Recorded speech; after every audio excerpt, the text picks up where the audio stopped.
forever, yeah, yeah, yeah. I burned your letters, and I'm just forgetting about you. I'm just forgetting about you.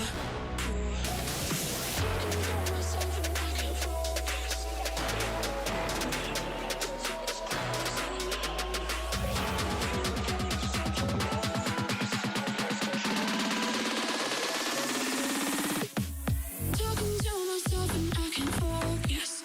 Yeah, I'm broken. The door is closing. I wanna be a part of something more than this. I've lost control of it. I've lost control.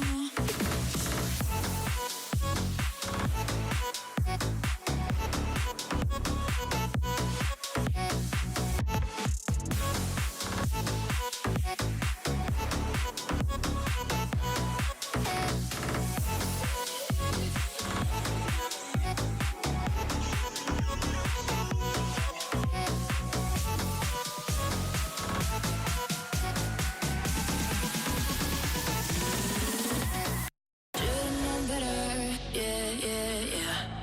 You said forever, yeah, yeah, yeah.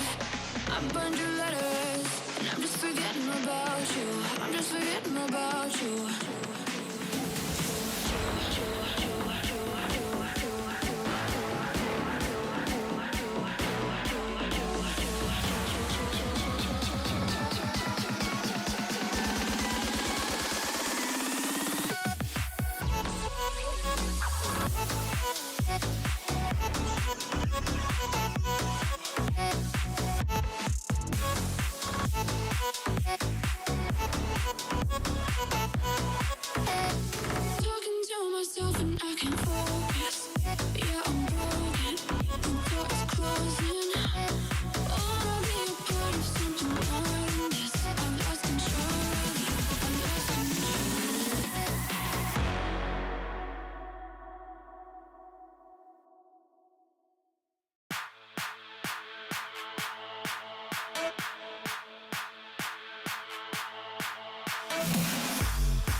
This stream contains fast-flashing images that may affect viewers who are susceptible to photosensitive epilepsy or other photosensitivities. Viewer discretion is advised. Anything can happen in Stage 2. All we can control is the here and now.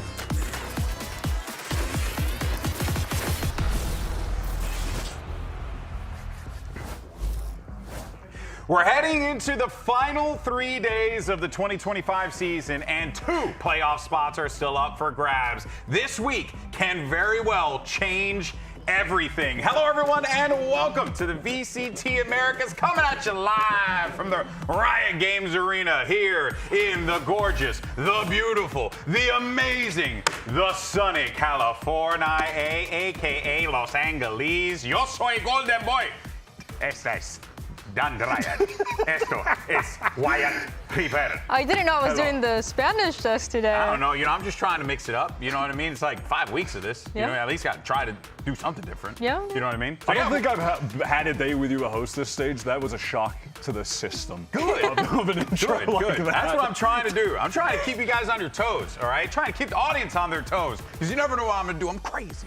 In any case, though, Champs Paris, of course, is on the horizon, and you wonderful people can get involved with Champions of Champions. And we're, of course, going to be looking at your Valorant art, your cosplay, your fan edits, and good news, submissions are open today. So make sure you get out there. You got your submission week, right? August 15th through the 22nd. And these are the little things you can get along the way. They're all awesome. They're all cool. And you want them in your video games. So make sure you go out there, submit your stuff for Champions of Champions. There are, of course, going to be several rounds of judging. And the winners are going to be announced at the event, And winners could have their work featured at Riot headquarters, which is just across the street. Check this out.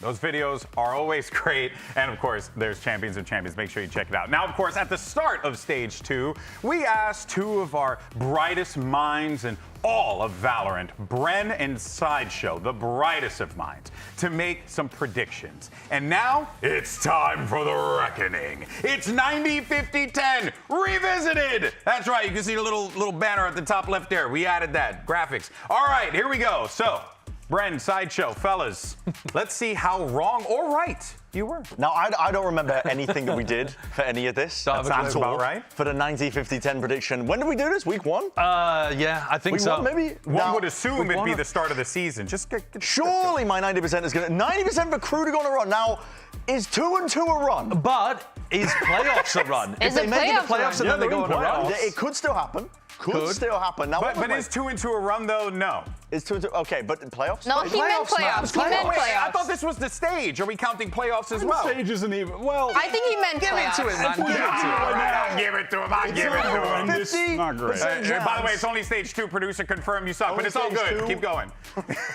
Okay. Percentage, 50% chance that we have a new Americas Stage champion. Now, this could still happen. Again, Yeah. this is... How are we supposed to... We don't know. Well, maybe you should have predicted better, Brendan. I think this is the I likelihood. love that. Like, Feels at the end of the unlikely, group stage, no, we'll definitely know that Well, one. we don't know this yet, but then the 10% chance, now this was crazy. Now, G2 don't make playoffs to qualify. There's a reason I put that in the 10% mark. Yeah? No, you were right then. So you were saying 90% chance it doesn't happen. Exactly. No, well, you're a genius. Oh, yeah. So I'm a genius. No, you're a so great. genius. Now, Josh, Well, they already made playoffs, so that's, you yeah, know. no, it's I wouldn't wrong, say but it was G2 at least making like... playoffs It was a low qualifies. chance, yeah. Exactly. Yes, Now, yes, you- so, now, what were yours? I can't remember mine either. Oh, here we go. 90% chance, obviously, that nobody has a clue about rankings for Americas Stage. That's the whole... Okay, yeah, but That's it's true.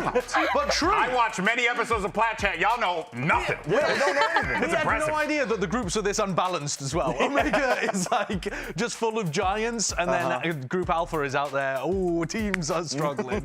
All right, 50% chance that NRG make champs. Now that could still happen. That could But still that's happen. another thing we have to wait for playoffs. We do have to wait. We have to wait for playoffs to happen. But that one's looking good. That one's looking all right. There's a coin flip. I reckon there's still maybe a coin flip of that happening. I'll tell you what, we'll revisit this one in 2 weeks. Yeah, we're in it 2 weeks. The 10% one, though, the 10%, Baby Bay is better than Leaf. Now, I was told that we do have some stats. So Okay. let's go ahead and see if we can flip the screen so you guys can see this here real fast. I Okay, wanna- so what? I mean, is it looking good? I think so. Oh, Right. I mean, where's he leading? He's leading on and nearly ahead. He's leading the amount of times he's played Cypher. That's good. Well, you don't know That's that. looking well. Tell you No, that- I don't that- technically know that. There's one thing I know about Valorant's headshot percentage is so important. So, But he's also not losing. he's not He's winning not in that winning one on that either. one either. Yeah. What about the amount yeah. of ghost aces? Most Yes. aces maybe, but I mean, I only gave it a 10%, and it didn't true. come true. That's true. So yeah, fair enough. Well, also, it's early days. He could still outperform. Is it early days? It's early days, He's yeah. had 5 we're weeks. We're in week 5. It's early days, right? I mean, when is Leaf coming back? I don't know. Hello? we don't know. We don't know. Well, you know what, Bren, Josh, look, guys, one more thing, by the way. Who are the top 5 kill leaders in Americas? I'll let you go. Baby. It doesn't matter. We asked our pros the same thing, and they're important, and this is what they said. I really wanted to do that. It has to be someone that's gone to like internationals a lot in franchising.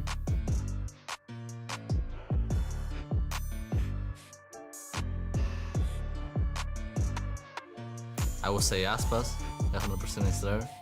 Okay, Aspas, Leaf, I want to say Zekken, Jogamo, Zekken, Aspas, Leaf maybe. I know for sure it's Leaf, Aspas. Well, it has to be Aspas, number 1. Jogamo should be there too. I don't know, I will go with less. I'll say like Leaf or number 3, Trent. Jogamo. Number 1. Whole time Kestin too. 4, Jogamo, Oxy. Sure, go with Oxy. I don't know, I will guys call him. Aspas, Oxy, Zekken, Mazzino. Okay, instead of Mazzino, I'm gonna do Kesnit. Let's put my dog Jogamo in there. Kestin, Aspas, Jogamo, Sekin, and the 5th, Oxy or Cry.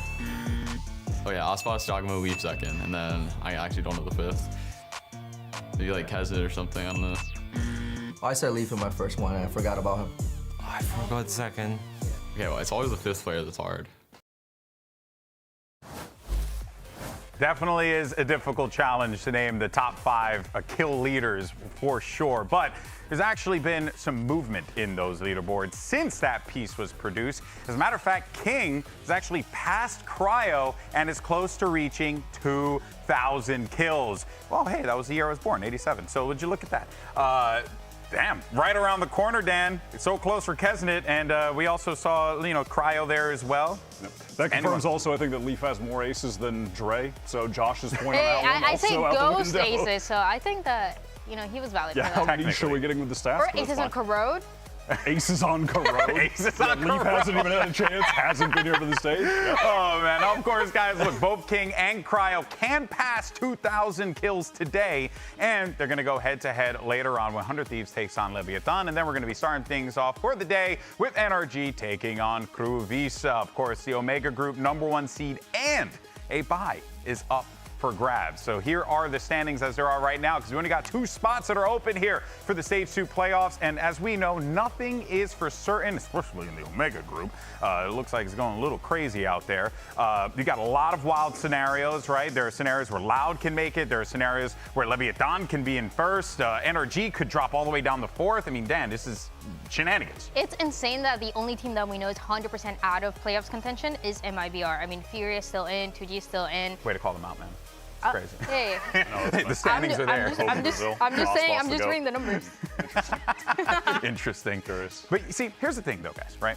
You may be asking yourself, right? Like, how does this all work? How can Loud make it? Is Furia have a possibility that they still have a shot? Guess what? They do. And it's now time to check the foldy sheet. Oh, yeah. This is the so tall. first time I ever heard of this one. Yeah, Dan, way to go. Look at that. There. And I'm glad they kept that hat on, so that's good. All right, so we have hired the greatest analysts across the galaxy to assemble this database of every possible scenario for the final week of play. 2G could make it, and Leviathan could be eliminated. Anything can happen. And what we're going to do is we're going to draw a number from this comically large hat.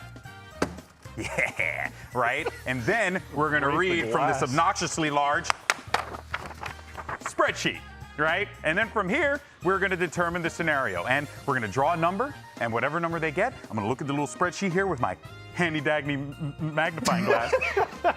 And then we're gonna go through the foldy sheet, all right? So, Dan Dryad, you are up first. Okay. And you're gonna do, which group you wanna do, Alpha or Omega? I'll let you. I want to do Omega. You wanna do Omega group? Smart. Because So is this a 6 or a 9? it depends on the scenario that you want. Here, hold on one 6, second. right? Yeah, that's a 6. That's definitely It's a a 6. 6. That's That's definitely a 6. Okay, so in this scenario, Crew would 2-0 NRG. Okay. Then 100 Thieves would beat Leviathan 2-1. And then MIBR will 2-0 Loud. And then if that happens, 100 Thieves, Crew, NRG, and Leviathan all make it to playoffs. There you go. That's your scenario. How likely do you think that's going to happen? I think that's very likely. You think Crew's going to 2-0 NRG today? Right. So. Of course they will. Right. Of course they will. Right? Okay. All right. So there you go. That's It could happen. It could happen. Okay, so it could happen, and then you have 100 Thieves 2-1 Lev. That's possible. Yeah, I think that's very reasonable doable. stuff. I think And then that could happen. MIBR 2-0s Loud. That could happen. Yeah, They okay. need that point. They need that point really bad. Well, in that case, there it seems like the two-way tie will be Crew and NRG needing to resolve that, and then if I'm reading this right, Leviathan will make it to the next round. All right, cool. So there you go. This makes a lot of sense. All right, all right, number 2. What do we got next? This is Group Give me Alpha. a little, one of these. That's a 35. 35 upside down. 35. All right, I was gonna 35. In this scenario, EG will 2-0 Furia. Reasonable. 2G will 2-0 Sentinels. Okay. Well, And then I mean, G2 will defeat Cloud9 2-1. okay. And then that's that would fair. lead to Sentinels, G2, C9, and EG all qualifying for playoffs. I mean, So wait, you that got to doesn't sell even- me on if that. 2G win a 2-0, it doesn't even matter? Yeah, if 2G wins 2-0. Okay, and that's the sell. When it doesn't even matter, when they've got nothing to lose, it's like MIBR at the end of last year. Guy. Last game, Call Chosen. they went crazy against 100 someone. Thieves. It was 100. Wait. No. That was 2 years ago. That was 2 years Last ago. year was EG.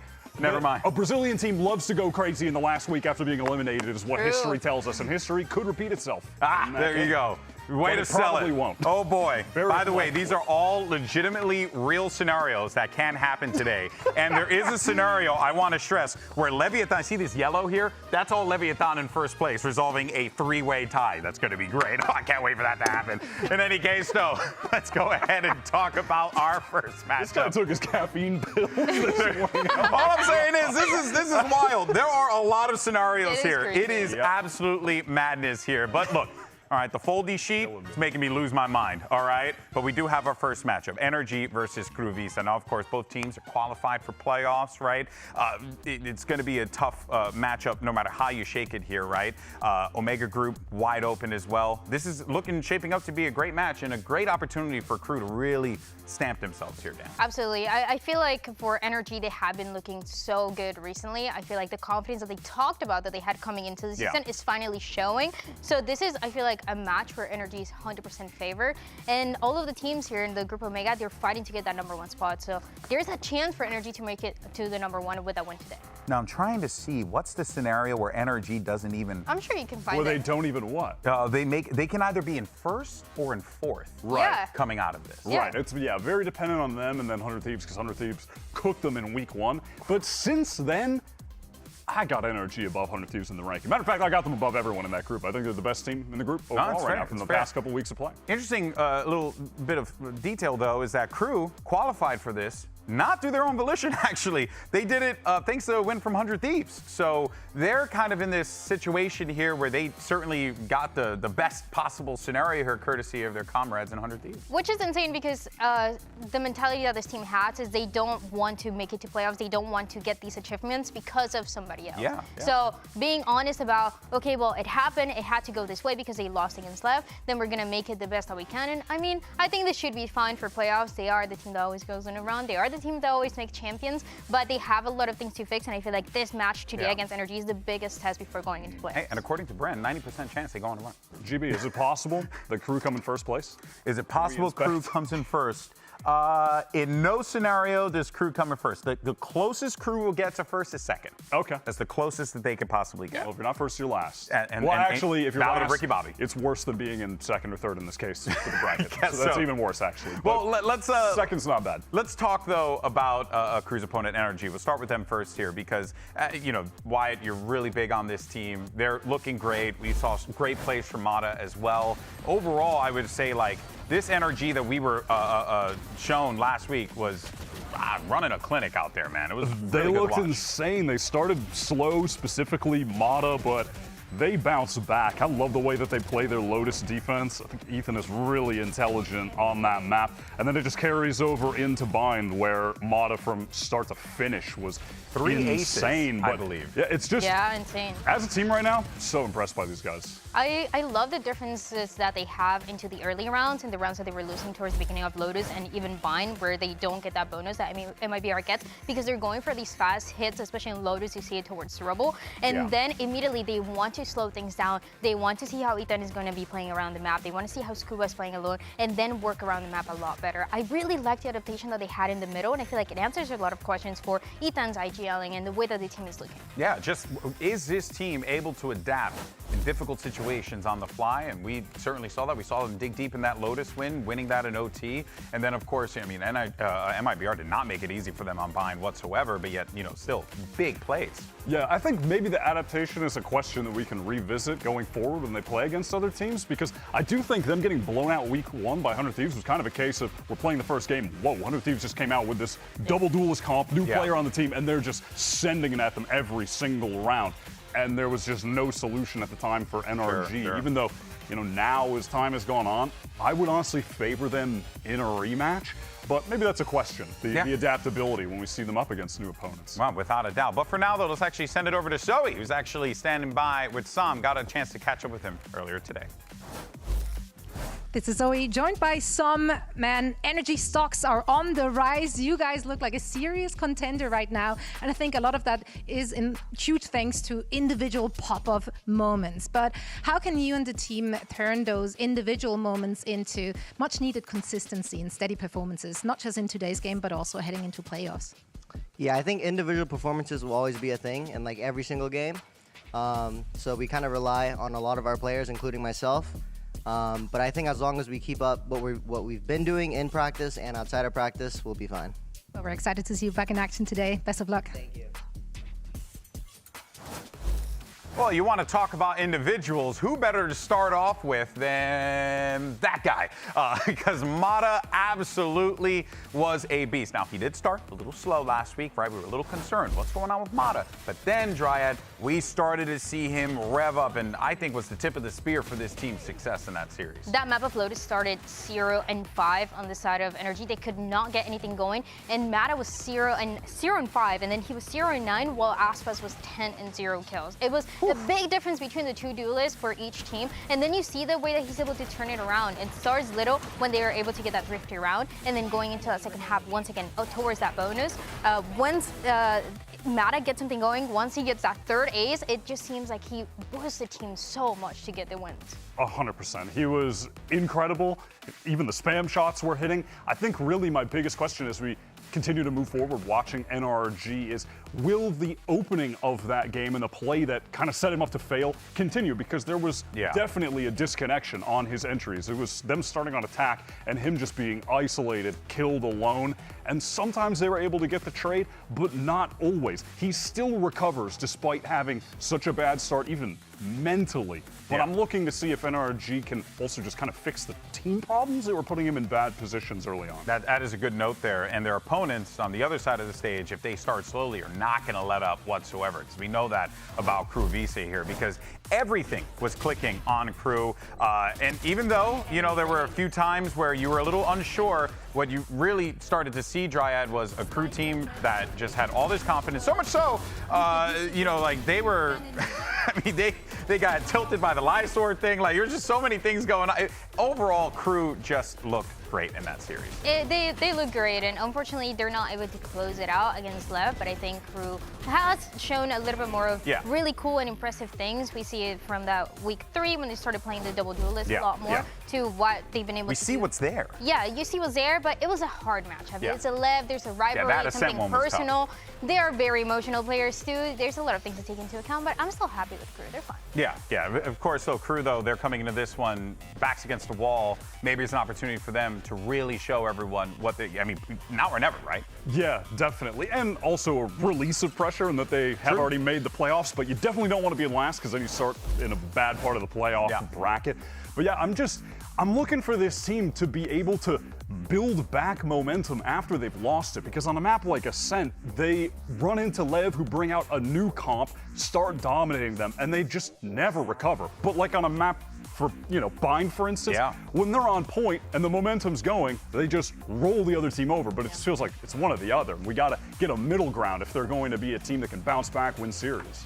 Yeah, no, it's a, I think that Crew always shows us something that we can take away and be like, damn, that was good. Damn, that was awesome. And then it starts to crumble. Kind of like how the series literally just felt like a freaking, like a mountain, peaks and valleys, Of course, though, Crew has a lot to work on today here. But following that loss with Leviathan, here's what Dante had to say in an interview with Sons of Chaos. Bueno, la verdad, creo que comenzamos súper bien en el Vine, con buena actitud, buenas calls, subieron muchas rondas que se nos iban, pero como que aún así nos manteníamos, éramos un pilar.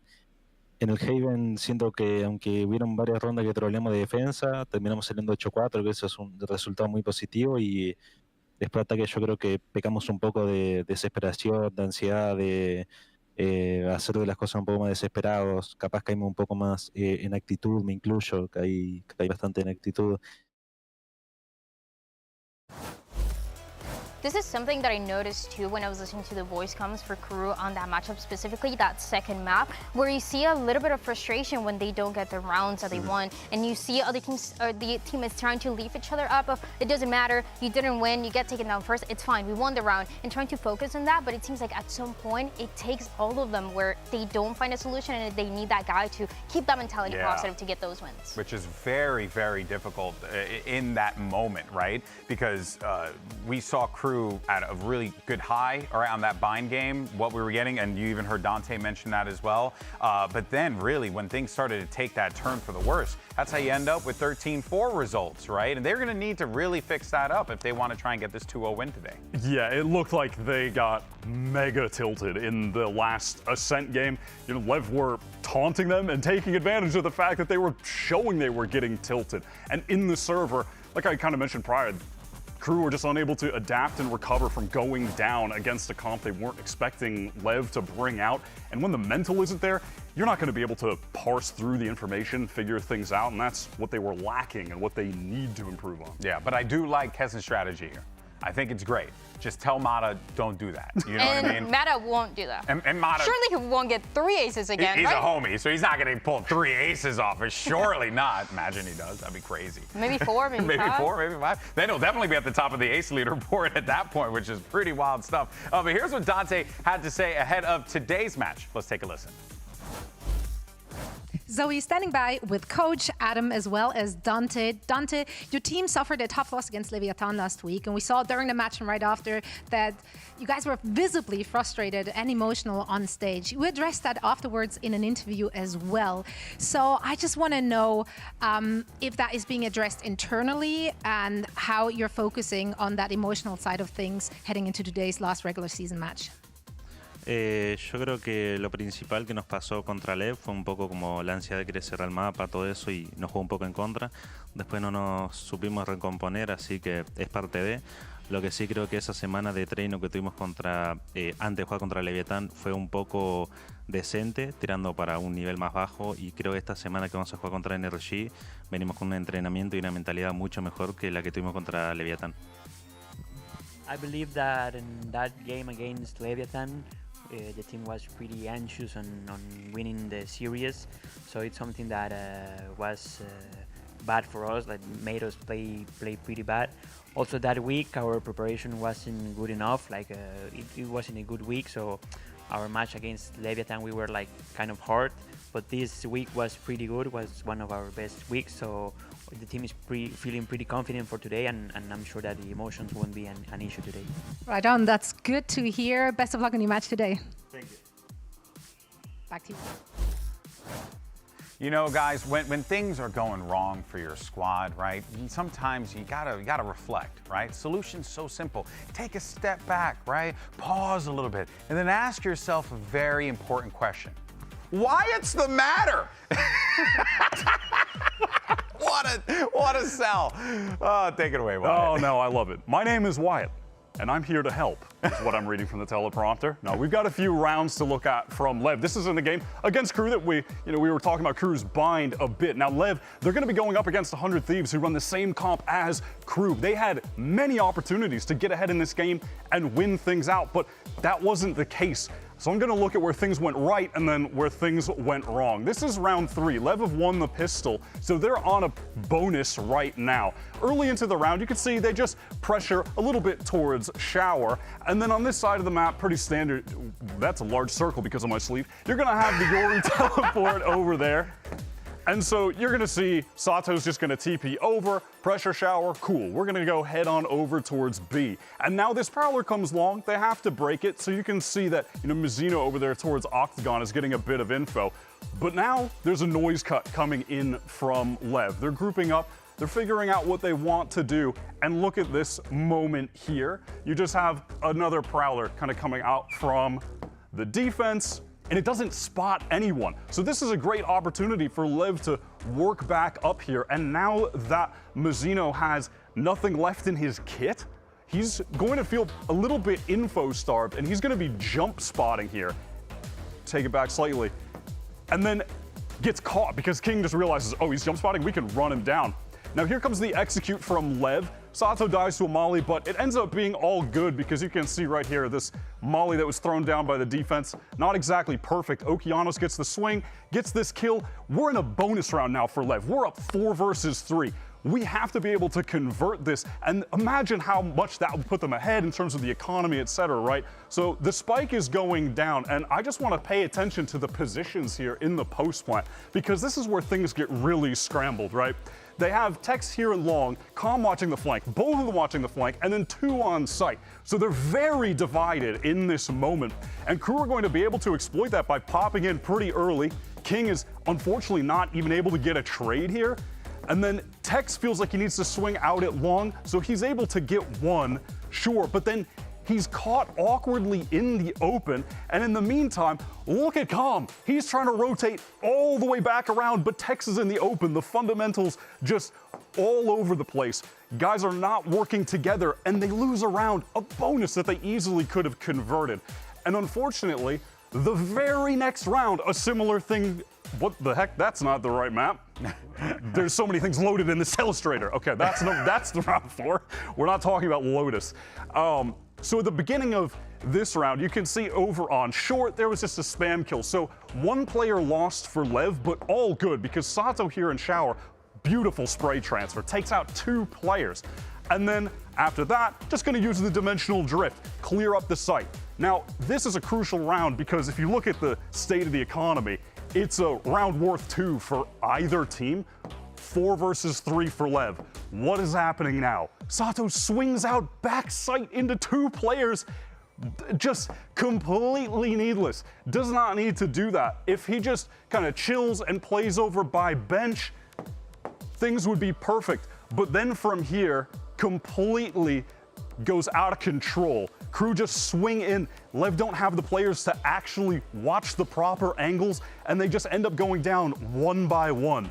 If they want to beat 100 Thieves on this map against the same comp, they have to clean up those fundamentals in the post plants. They had great round openings. They were finding advantages, but they just couldn't close things out, and that's what they need to improve today if they want to beat 100 Thieves and make it into the playoffs. Oh, all right. Well, there you have it. We'll see, of course, what happens. Wyatt's the matter. New segment, okay? We're branding it. It's happening. Let's see our predictions. And what did we call for this week before we start the show? Dan, what decision did you make? Crew and 100 Thieves. I feel like you were obligated to pick Crew there, huh? I put 100 Thieves. That's the one that I'm surprised about. Yeah, for Crew, I think they can make it. They talked about being confident, so that's right. I know they can make it happen. And the foldy sheet does say that there's a possibility, people. All right, it's the final week of Stage 2, and it's time to get your top 8 onto the stage. VCT America starts right now.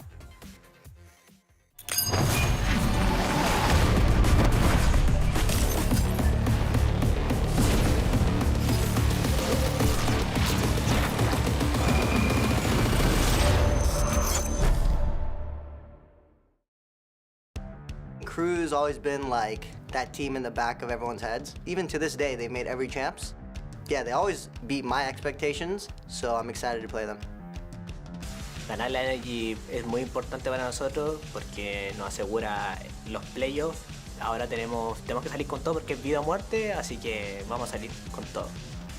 I'd say Shy is probably the person that surprises me the most. He's won some insane clutches for them, one specifically on Bind. Diosito le decía nomás, con que complementa, solamente queda Shy. ¡Shy! ¡Ay, lo marca por 2 por 3, Shy! Queda muy poco tiempo, tiene que venir ahora a plantar la Spike. ¡El tiempo le va a dar! Shy ahora tendrá que jugar el 1 contra 1 en contra de King. ¿Quién se lo lleva? Shy que se esconde, King lo marca. Mi opinión de Son, lo primero lo encuentro un tipazo. Siento que es un jugador muy completo. Lo encuentro con mucho pegue, mucho firepower. Does lose his life for trying to put out a bit more util. Oh my God. Un mensaje para Son, que gane el mejor, la verdad. Y nada, que vamos a tiros en el server y que gane el mejor.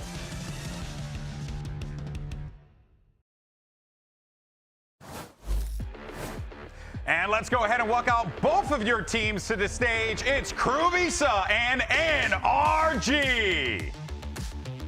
And of course, for both of these teams, a very, very challenging matchup for Crew because NRG have been hitting, but for NRG, a great chance for them to really establish their dominance here, Dan, and could very well do it, especially if they put on the performance like they did last week. NRG could get that #1 seed, but for that, they 100% need the win today against Crew Visa. And there's a big chance that they can make it happen. NRG has been looking great, as we just talked about, but for Crew, they're not going to make it easy. They talked about feeling confident today. We've seen a lot of the great things that they've been preparing for this double duelist. And now it can be a match that can go either way. Crew are just so high variance. You just never know. Don't know. I feel like I don't know what I'm going to get. I don't know what to expect. We know actually, I was going to say we know their ceiling. I don't think we do. I think their ceiling with this roster should be higher than what they have accomplished so far, even in some of their best games. In that they should, I think, be able to do that across the series. They have the personnel to do it, and this is the right meta for them bringing in Dante. I still think they can be much better than they are right now. Yeah, and if any indication of like what we've seen from a lot of these players in the past, especially around this time of the year, I'm, not discounting them whatsoever. And let's not forget the foldy sheet still says there's a chance. So, there could be. But let's go ahead and take a look at the series layout here. You got Sunset, Lotus, and if necessary, Haven. Dan, your thoughts? Sunset is very interesting. Crew have not played it yet in Stage 2. And even if officially they haven't played it at all this year. Last time they played it was in the Texenia Sassy tournament. And that was when Adversa was still playing. That was before Dante was in the team. That was before they were playing this double duelist competition. And we don't see a lot of double duelist competitions on this map of Sunset. Could you run that here potentially? You could run it. 100 Thieves did it when they faced NRG before. Is the Neon and the Euro that they can run that? I don't know. I was asking Massino because I saw him in the hall. He's like, I'm not gonna tell you anything. Oh yeah, I mean he can't tell you anything, giving you the facts there. But pressing my eyeballs into the monitor to try and see what comp we were gonna hold up. I am trying to. Yeah, I mean I'm curious what Crew would opt to run here because we did see the double duelists on this map last week. Could there have been some tape that Crew takes from it? Don't break our desk. I'm down. Give me the double. That's how I'm getting too excited and amped up. Give me more double duelists, man. And specifically, this is a map where you can get Dante on the Neon. Dude, Dante's Neon is insane. Yeah. It is insane. I want him on that agent. I want to see it.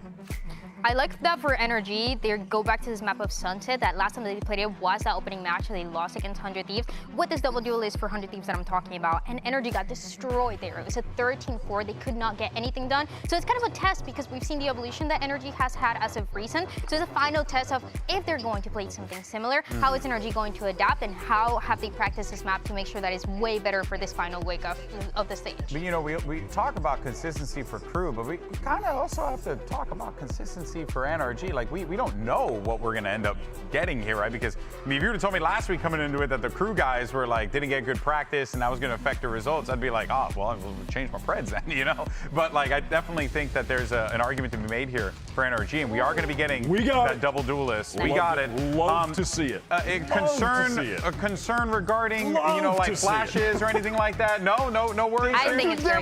That's an issue. Okay, that's it. All right, don't yell at me, Wyatt, okay? I'm just trying to parse through stuff here, okay? It's my job. No, they're fine. Great comp. Dante on Neon. We love all of that. We love all of that. Okay. Him on Sunset playing Neon back with all Knights back in Ascension during their run. Those were the games that made you want Dante in the lead. NRG, though, running a more, would you say, conventional composition, right? With the breach setups for the Rays and everything like that. This is actually different from that time that they played against 100 Thieves. So that is the answer that we've had. We had the question of if they're going to play something new, what changes did have they they play made? last time? They were playing the Neon. Mata was playing the Neon. And so now they go with this Rays. I have my questions. I feel like Neon is pretty viable for both of the teams. I want to see what Energy is cooking. I feel like this could be the answer, especially if you have an idea the Crew wants to play this double duelist that is going to be the same as 100 Thieves did. So it might be just an answer for this series. I think for me, I'm not mad at them leaning into Mata playing Rays just because of the level of comfort and the performance that they put up last week. Hey, makes sense to me. This comp is real old. It is the Sunset just came into the pool comp. Like, we refer to the default Sunset comp now as the one with breach Neon. We have moved past this time in our lives, but it's back. And I'm not mad at it, though. That chapter of our life is beyond us, you know what I mean? No, when you needed a Raze name to break the Cypher trip, the unbreakable trip in Maine, like that. It was that or it was over. You're just not winning. That period of time. Like, we've moved past that, but I'm okay with it, honestly. I am down for it. Modest Raze has just been so good. Yeah, of course we are. You can see there on stage right now our team just making sure everything's all good, and then we'll be ready to go. Might need to wiggle that cable a little bit better. That's what I do. When in doubt, I just say blow into the cartridge. You know what I mean? That's I don't really. think. There are no cartridges. We don't have cartridges in this. I don't want to. Wait, do we not use cartridges for video games anymore? That's crazy. That's crazy. How can we move away from that technology? I'll tell you later. It was foolproof. Nothing could have possibly gone wrong with that. Of course, we have a little bit of a delay on stage. We'll get things going a little bit, Riot Games Arena. Don't worry, we got you covered. But for now, though, let's go ahead and hear from Sam and get his thoughts on leadership in the server. Check it out.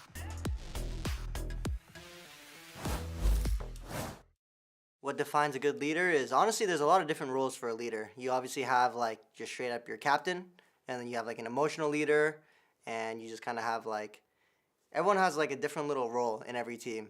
And I think for me, for every team I've been on with this core NRG, I've kind of been, like, the emotional leader, and kind of, like, whenever things are down or, like, an unlucky round doesn't go our way, it's kind of, like, it's honestly on me to kind of just like, let's reset, let's go next round. Or whenever there's like hectic moments and everyone's mic spamming, there'll be times where I'm just like, yo, everyone breathe. Just we need silence for like 2 seconds. And I think it's been paying off. Sam taking a little bit more of that emotional leader role in the server. And, you know, actually, that does kind of let me think about what we heard Dante talk about earlier with Crew. Who is that person in the Crew comms that is going to keep those guys focused and not allow what happened last week to happen again? Because that's the big question on my mind. When I got the chance to listen to the comms for Crew, it was absolutely Kesnet. When things were going wrong, even if they won the rounds, people were frustrated because they didn't play the round as well as they could. So Kesnet was standing up saying, it doesn't matter. I mean, you saw the amount of times that he was standing up for that series in specific. But I think everybody does play a part of it. I would say Kesnet is the main one because he just has so much energy to give, but also Shy. And the way that they're sitting, it definitely matters to make sure that the energy that they have throughout the match is balanced. You see those guys standing up the most, and that's where I remember when I used to compete, order of seating was very important because you need the one guy who can get up really quickly and talk crap to the other side of the stage, and you need the person in the middle who's going to keep everyone focused. Yeah. It's true. It was like that for me when I was slumming away in Call of Duty open brackets, and it's the same logic here, which I think is really, really cool. It goes to show you some things as they change, more stay the same, of course, here. Now, as we had mentioned prior, that there is still a delay on stage, and our team is taking care of it, so we will make sure that we jump into the action as soon as things are good to go. But for now, we'll continue to hear some more from the players, because earlier on we had an opportunity to catch up with Shy from Crew Visa about what makes Sam, who we just heard from a second ago, a dangerous smokes player. Let's check it out. Siento que tiene mucha mira para ser smoker. Siento que normalmente los smokers suelen ser, no digo todos, pero suelen ser jugadores más pasivos, más que... como que son más... así lo diría, como más pasivos, que intentan como jugar un poco más seguro, porque el rol también te lo pide, pero siento que es un jugador que tiene mucha mira y que es capaz con el rol de smoker no solamente jugar pasivo, también jugar agresivo, y que marca la diferencia en esos choques que ganan la ronda, esos choques que a veces tiene por jugar agresivo, y tiene un buen balance, siento yo. Eso es lo que lo diferencia, siento, de otros smokers.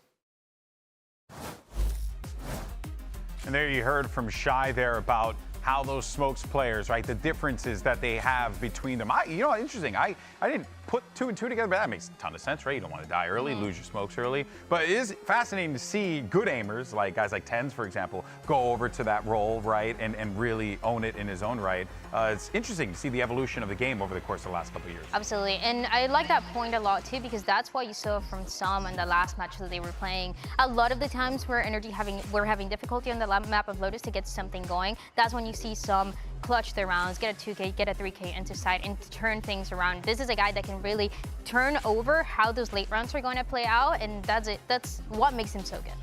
Yeah, it's nice too when you're playing smokes and then you just throw them all down, then you can just go shoot people. Yeah, that's what you do. That's a good time to That's what you do in kill the game. people later in the round. Right. Hey guys, I'm using all of my utility at the start of the round. Good luck. Then you go. I should do that actually. That would be really fun. Just play Brimstone and drop all 3 smokes in front. It's just like right at the start of the round and just see what happens here. But I definitely do think that there is an argument to be made about, especially with the way the players have been transitioning themselves and moving to different roles within teams, like playing, whether, as we talked about before, from the duelist to the smokes player. I always will never forget when Fraud and I had that conversation about how he took 2 aim gods and 2Es and Cowanzine and converted them into, you know, like objective players, guys who play flashes and smokes. It's really cool, you know, just to see how far this game has gone, and it's only going to continue to evolve from there as these players just get better and better at it. Now, of course, as I had mentioned prior, we do have that delay on stage, so Sam very, very engaged with the camera. Gotta say, index finger looking good. You know what I mean? He's got good form. He's got good form on the point. But folks, in case you missed it, last week's competition was full of incredible moments. So we decided to go ahead and throw them all into a fancy top 5 package. Here is the top 5 plays. Pero todavía tiene que recuperar, termina perdiendo, que es la vida al igual. ¡Ah, bueno, Sato! Getting the ult orb into Jonapi's hand.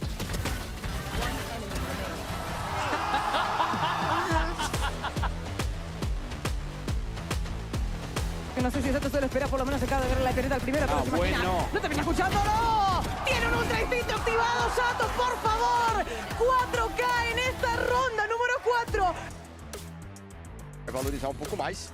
E agora a abertura na garagem, balaça pra cima do EU. E o Luke Show vai avançar também. Fica cego, Kes aproveita, pancada. Muita mira do pancada aqui no tiro. E aí, mais uma vez, jogando adulto. Jogando pra trás, 4 contra 3, esperou. Toma mais uma. É o pancada de novo. Vai 4K, vai pro Ace. Pancada deles. A este crew que se ve un poquito más alegre, que se ve un poquito más prendido, pero todavía tiene que recuperar, termina perdiendo, que es la vida al igual. ¡Ah, bueno, Sato! Getting the ult orb into Jonapi's hand.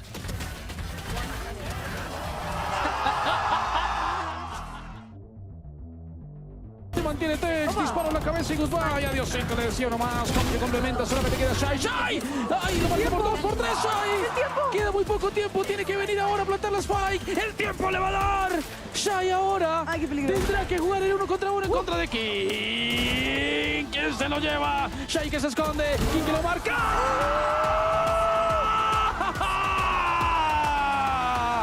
¡Locura total! Y Fabi, Shai se lleva el 4K. All right, everyone, let's go ahead and send it over to your casters who probably don't remember that in 1998, The Undertaker famously threw Mankind off of a Hell in a Cell and plummeted 16 feet through an announcer's table. Here's Mimi and Ender. I'll tell you later, Dan. What? That might be one of the craziest things I've ever heard. Through the table? Through a table. That's now, crazy. luckily, our tables are very sturdy up here. I don't think we're doing any throwing through tables. But now that we've got the mice issue all sorted out with Ethan, it is time to get into the game. Sunset is uncharted territory for us here, Mimi. Yeah, neither of these teams really like to play this map. Gets floated, and Crew Instapicks, the first time in VCT this year they're going to be playing, and they're doubling down on their new look with the double duelists, bringing both the Neon and that Yoru into the fray. NRG going to get a little bit of nasty flashbacks to week 1. They played up against 100 Thieves who ran this exact same comp and pummeled them on the map. But NRG have changed things up, and it's time for the Samsung match start. You can load up fast with Samsung SSDs as we get into this opening map. Yeah, very interesting composition here for Crew, and I think a lot of the questions for their defensive side is how aggressive do they want to play this one? This is a comp that thrives in the brawl of going for these fast plays, setting up traps off that Cypher cam, and NRG, well, their focus here is going to be on diffusing those plays, likely wanting to play a much slower game and feel out where these double duelists want to be pushing. Yeah, and again, they have some experience playing against the comp. 100 Thieves took a whole lot of liberties. NRG going to be starting things off, fighting in towards the B main space early. Dante just here to receive, but Ethan's charged up that fault line. Ready to push Dante off the angle. Here comes Mata, gets that early piece of information, but he's going straight into it. Dante getting off it a little bit more than he can chew. Mazzino as well takes a shot before being forced away. NRG take the orb and slow things down. Yeah, they can freeze, wait for the refresh on the stun and the dart. A lot of this attack side is going to be built off that, but playing against the Yoru as well, they're worried that there's going to walk up through A, something down mid, and they'll take the time to re-clear. Check out Kesnitz repositioned down into tiles, playing to hear footsteps rotating through spawn and potentially catch out NRG, who have frozen a bit, hold for the aggression. Kesnitz sees the single player, but without being able to get a kill, has to fall away from the position. Yeah, they can give up mid here, still have that Cypher cam that's going to give full information, and that affords them the opportunity to stack, leaving A completely open and leaning forward towards B, expecting a re-hit, which is very soon to come. Yeah, this is a really good read out of Crew. NRG were hoping that Crew were going to step into them, but now it's NRG that are walking straight into 3 players. Sheriff and Mazzino's hand back sight. This stun, not going to connect on to much. Here comes Mata into the site. Utility up in his face. Mel's are hiding inside of this smoke. So much pressure onto the duelist. Traded out evenly, but it's NRG come into the site and take things cleanly here in the first round. Not the worst idea from Crew to start that off with the trap play, but I think where it goes wrong is with that paranoia being set up, expecting all of the NRG players still to be much deeper. So the few players that were farther back than the paranoia or closer in avoided all that utility, get an easy kill. And this double initiator comp that has 2 refreshable pieces of utility is just going to thrive when NRG can wait for the second refresh and go for a re-hit, just like they did there. And also just strong sort of defensive play out of NRG too, once they had the numbers advantage. Oh yeah. Getting ready for those aggro walk-ups. Crew looking to control this space into A main early on, but that Stinger gonna make quick work of Dante. Now Melzer forced out of the space, and NRG can continue on forward. It's just this re-clear around the corner that again is dealt with. NRG are just aware. I want to see NRG sending Mata in. Get that man 2 of these kills that are left if possible. Get him as close as he can to getting that ultimate online. It would be great to start their snowball, but Scoop is going to farm up some kills instead. Gets 1, and they'll finish the job onto the last as well. Yeah, it's an alternative way of grabbing the ult orb there for Mata. Getting his head ripped off. It's still just, what is that? 1 away, 2 away now for the showstopper. He was so quick getting those online last week with all the aces he's getting, all the kills. He was really effective at helping NRG snowball early on in halves. Yeah, it does feel like it's like, oh, you got an anti-eco, it's cool. But when you have an ult, like when you're playing on the raids, it does do a lot to lucky. snowball. Like, actually lucky. win more bonus rounds like that one. Is get some guns up now for Crew, and they're not going for anything big off the rip. Instead, it's an early start towards B main from NRG. Yeah, Mata getting real up in here. 4 guns for NRG, and actually looking for Scuba to go for some kind of TP play behind this tripwire in top mid. This is a little bit spread out, but Scuba's in front of everything, and no one's waiting for it. What a play out of Scuba! The paranoia to guard his back as NRG continue in towards the site. Shy left all alone. Now pressured with Mata on site. His flank is a concern as well, but 2 kills out of him. He holds his own. Shy can only muster up those couple of kills, and now it all turns to Melzer.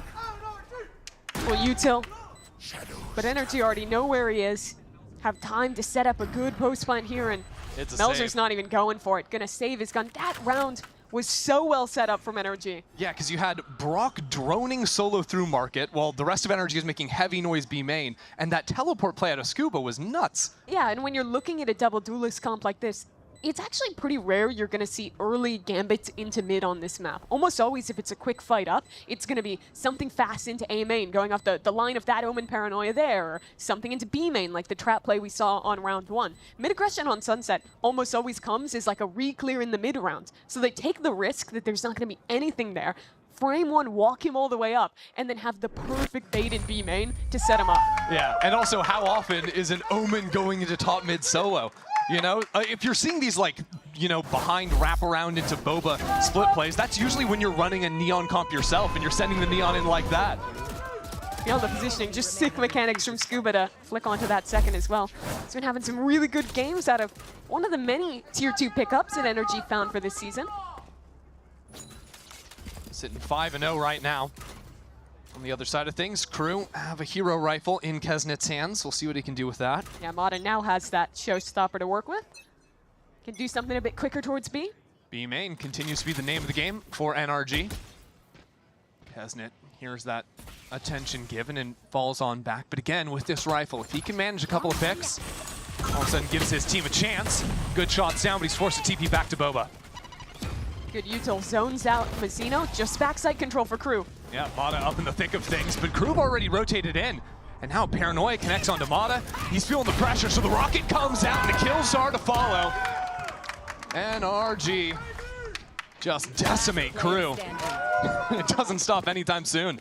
Be it this iteration or the previous finesse-led versions of NRG, I think something we've always lauded them for is how good they are at taking that moment in a chaotic round to just full freeze, wait for re-aggression, and then make the next move. And they pick really nice timings in that round. Get their duelist out front sight, full wait, then they're ripping the ult, relieving that pressure, and winning the backside fight easily, where if they had rushed into it, it could have gone very wrong. Guns could have been dropped over, and we look at a very different round than 5 left alive at the end. Yeah, even doing a little gun juggling. Get it out of here so Melzer can't pick that one up and carry it over. Melzer actually feels real sad that he's sitting on full 50 armor, spent 1,000 creds on that, but still has to go ahead and die to the spike. It's a very different story from week 1 for NRG. Their attack side struggled heavily, but the comp pivot for them has been working out nicely. These two teams' comps are very indicative of, I think, their respective styles. NRG has started to find themselves more as a team that wants to take things slow, that wants to play more into this mid-round. If they're going for more aggressive plays, it's almost always going to be fully built off of Mata. Whereas Crew, their failures in week 2 were off of playing comps like we're seeing from NRG now. That just did not work for them. The Kesnet Initiator or Omen experiment, complete failure. And now they're almost forced, even if it is strong, to index into these kind of double duelist comps instead. But I think we are happy to see them playing the double duelist, getting Kesnet back into the role. Very much so. Don't get me wrong. 100%. Don't bring the Kesnet Sky back. I don't want it. We're going to keep that one away. But now as Crew call a timeout, and they've seen NRG playing so heavily for this B main control. What are they looking at coming out of this timeout? Yeah, I think one thing Crew's been doing well is walking someone into A main to get that info early on. So they've almost always had 4 players rotating out backside. I think they're just really getting caught by these NRG reclears. in their B posts. When they tap the spike, that second layer of util, be it a paranoia or a stun or whatever, is always going into that backside fight. So I think they need to make a decision, either to pull back and play a little slower, wait for that volley of util and then fight, or go for slightly quicker flood retakes where they're fighting in before Energy has that time to reset on these B retakes. Or you could just go aggressive, try what you did on the pistol again, maybe put some more resources into it. I'm looking at Dante for that in B main, whether or not there will be a paranoia out from Melzer on that market side. But Energy mixing things up as well, going into a little bit of mid-control, early drone out of the Sova player, forces the TP out of Kesnet as well. But all the while, there is this walk-up into B main, but a camera spots out these two players from Crew. And NRG get ready to re-clear. That's a brilliant stun. Mata just executes Dante cleanly. And that completely cuts off this aggression in B main. Players will be here to anchor, but Mata's already in. This guy isn't slowing down at all, is he? Not even tagged up by the shock dart. Psalm already around the right side on Trash. That'll be a kill for him. The fast flood is not working, mainly because Crew haven't been able to get out of Boba. Nice shock dart from Mazzino, and Psalm is low HP. There's a chance yet for Crew. They pinged him out. No Psalms here. But still, they have to get past Scuba on the right-hand side. Broken, fully aware, but the trades are coming in. 1 for 1. Mazzino manages to make this happen. He's making a great go of things. 4 kills for Mazzino, and the round for Crew. What a clutch for Mazzino there. Coming up in the 1v2. Knew that drone getting broken was a bait for a player behind the box, and he's so thorough in not only clearing that out, but his movement in the 1v2. It's just beautiful to win the Red Bull clutch. Beautiful work out of Mazzino there. Already had the Hunter's Fury charged up, but Crew needed someone to step up, and it was him in this round. Again, 4v2. Starts off with a great shock dart from Mazzino. And then, like you were saying, him clearing into the space, even going for the spray transfer. Vamos, Mazzino, bien, vamos. Heard the analysts in the pre-show talking about some of the tilt we saw in Crew towards the end of their last series that they didn't go their way against Leviathan. Bringing that energy up early, the hype is good for them. Ooh, this round, Ethan sends that fault line into B main, except no one's playing behind it this time. NRG are playing more for the mid space, so small switch up for them. They still have a camera here, just got broken now, so that's something that NRG are gonna have to go back and re-clear if they ever want to end B. And good on Crew to see that there's no one in B main, so they can start shifting, expecting either more mid pressure to come in shortly, or this A main pop. First time since the anti-eco, NRG has explored here, and because they haven't really spent any time towards A, they've never been breaking that camera. Finally sees a few players, but Crew have already started shifting over here.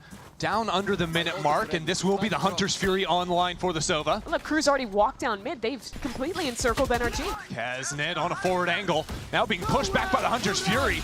Countered out on the other side. I mean, it's a mess on site. There's lasers everywhere. It's mission impossible, and Psalm cannot clear the course. Kesnet still here, back in towards site. Nice shot through the smoke. NRG have no real way forward. Crew have completely trapped them into elbow.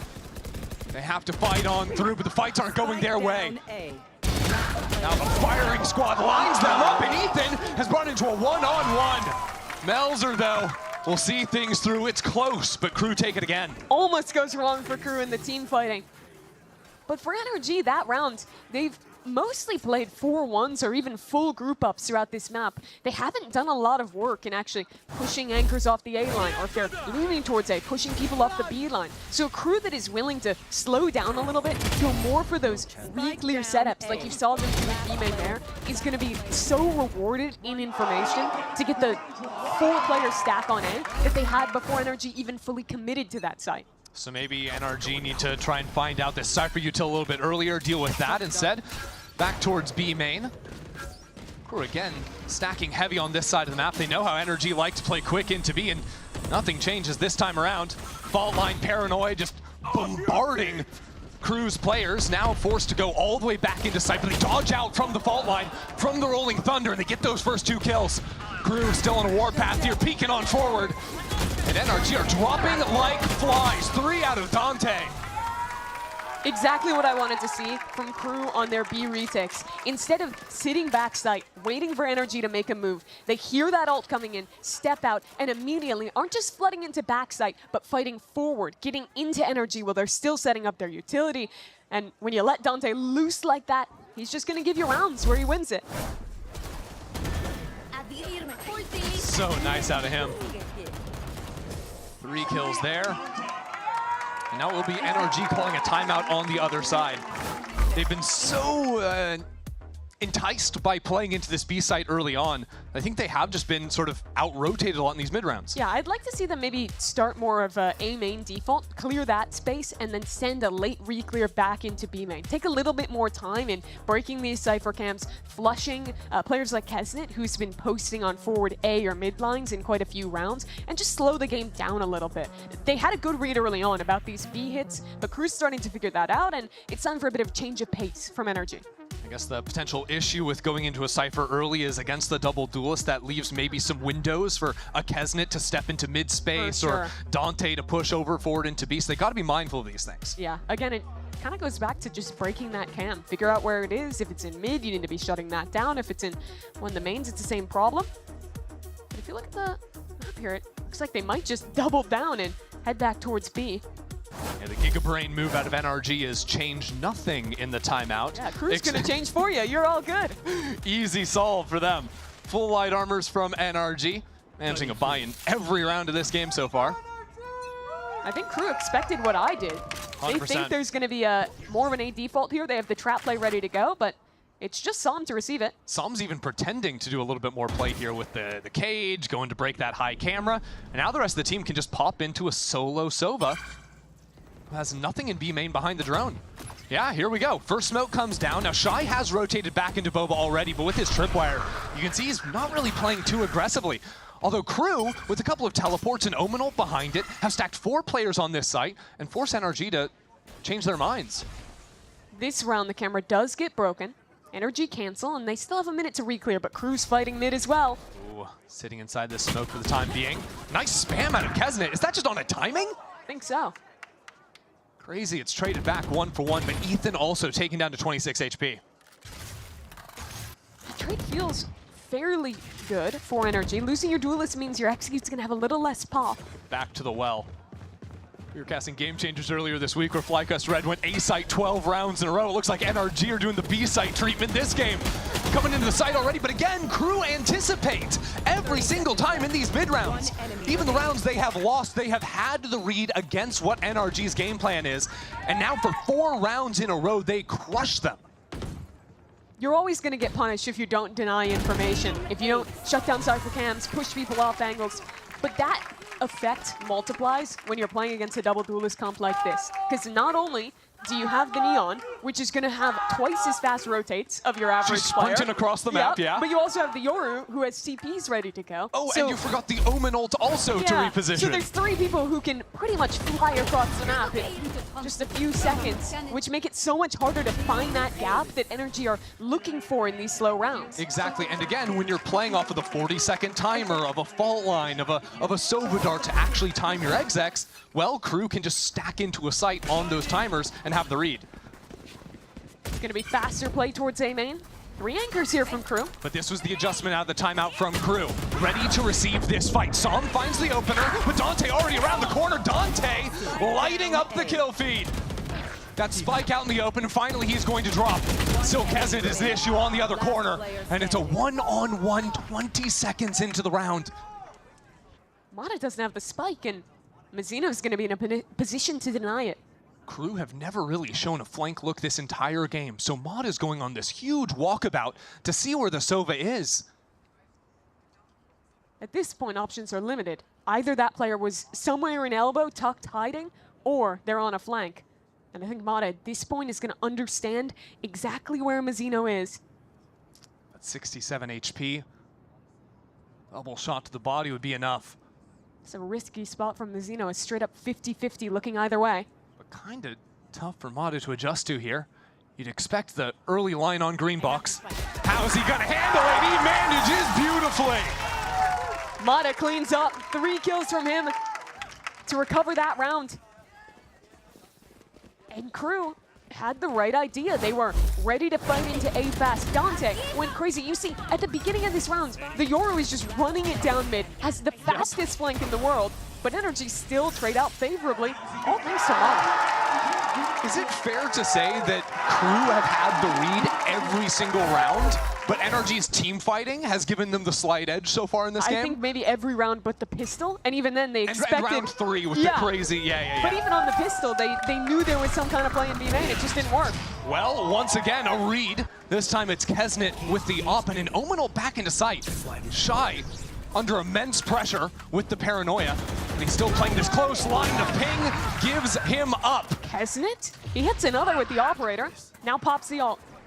Huge scouting, sees the 2 players. It's only that Omen ult in Scuba that's been unidentified so far. And he still managed to hide back in CT. Scuba could be the thorn in Crew's back, but it's Kesnet with 3. And it's just Scuba now. It won't be enough. Kesnet's entering on the retake with the operator. Okay, works for him though. Crew tie up this game, and I mean, we're just talking about them having the reads, being a step ahead. There they pivot into this operator, get a free kill onto the Raze, and Mata's trying to pull the cam dart out of his chest. Because even when they've shown those aggro looks before, it's only ever been like a neon slide off of Paranoia, never an op or any kind of risk like that. They've made a great recovery of this half. They've won 5 out of the last 6 rounds after going down 0-4 to start. This game has been all gas and no brakes, but finally on round 11, NRG's econ broken for the first time. Pistols for them, some in a whole lot of trouble. The first real aggro pieces we've seen out of Crew over on this A side. Yeah, they only see the Cypher, think this is a hit towards B. They were right for the time. So they rotate the Neon top mid, and they'll be able to flex over to Melzer if Melzer's pressured, or be very quick into that B side as well. What I want to know is what Mata's Lurk is doing over in B main right now. He's got a classic, no armor.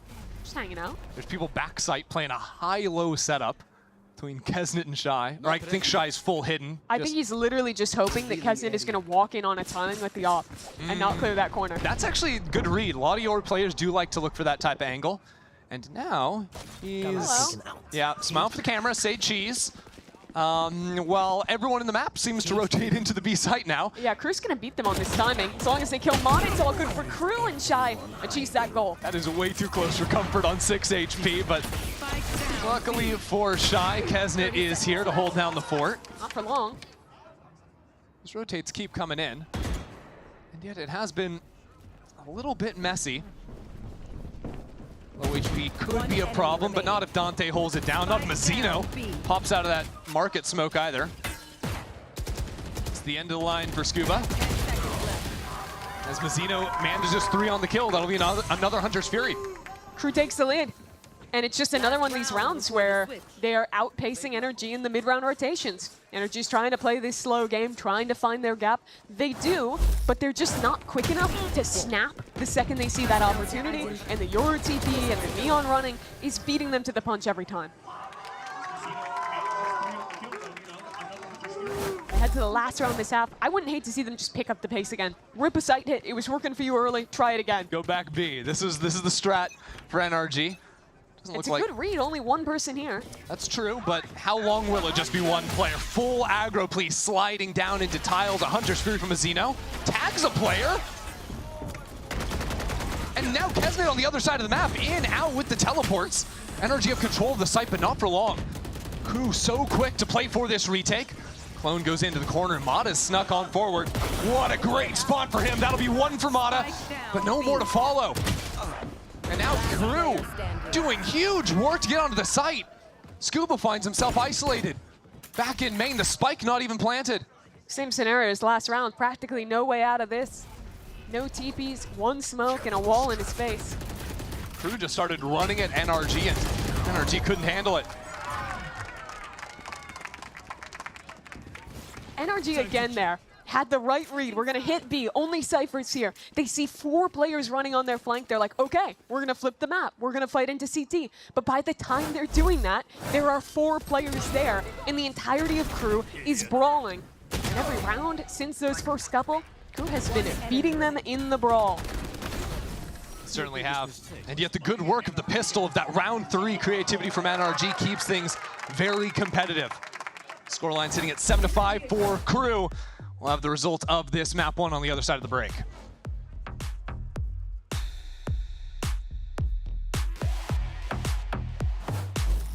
I know what you're thinking. Total glow up. What's her secret? Fine, I'll spill. I totally upgraded with Verizon. Everyone gets a free phone with any plan, even if you're already a customer, like me. Now I have Google Gemini. It's like a little glam squad in my pocket. Gemini, what eye makeup goes with this lipstick? I'd suggest a classic cat eye. Wow, setting the bar high for daycare pickup.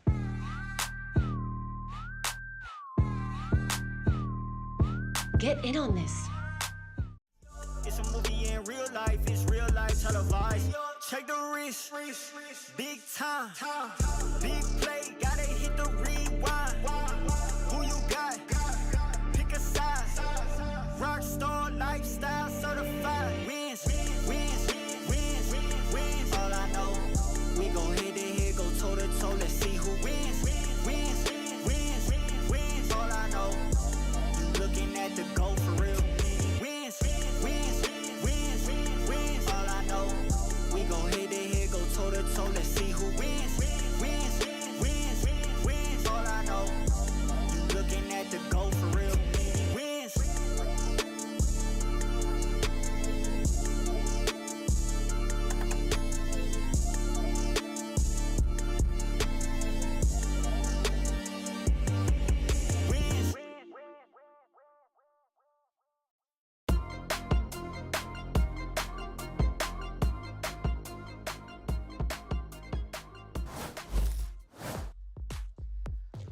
Time to get things underway in the second half of Sunset, our first match of the week. By the way, shot call is currently going on. You can go ahead and play along, make some predictions like how many ghosts are going to be purchased here over on the VALORANT Twitch channel. We're playing these on Friday, so make sure you come on by.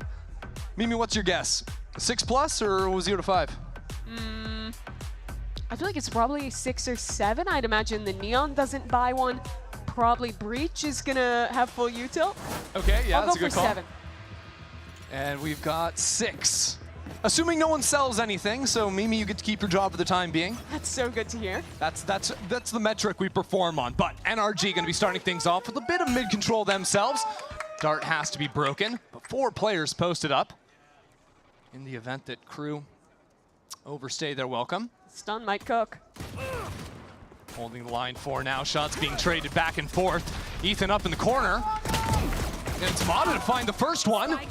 NRG making some solid work of that, and they're not even leaving the space. Holding things down and now reacting over towards B. There's still a tripwire to receive these crew members. And Mata's here as well. Oh, that trip is cooking, but Dante fights through regardless. He's down so low, though. They're leaving. Minute on the clock. Crew will play the time. Make sure no one's ran quick down this flank. But because that Cypher util was set up on B, A is a big old gap right now. Crew deciding to walk back into mid, realizing there's nobody home anymore. Where are they gonna poke? This fight is huge. Kesnet manages it. No smokes now for the retake. That makes it way harder for NRG. Ooh, that smoke does a lot of things to NRG. Splits up Brock and Psalm. Psalm has to watch his back now. Yeah, they were for a moment afraid this is gonna be a mid to A split. They see it's not that now, but in trying to group up together towards A, they've left B wide open. Yeah, again, because they have that camera there right up on top of the wall, they choose to stack away from it and clock in, force some info, or maybe even save it for the retake. Yeah, they'll hold on to that info for now, but they're going to be retaking here with no smokes. And Crew, they should just put all 3 players back towards main. Yeah, maybe leave Dante as a bait. Yeah, a little early on the camera there.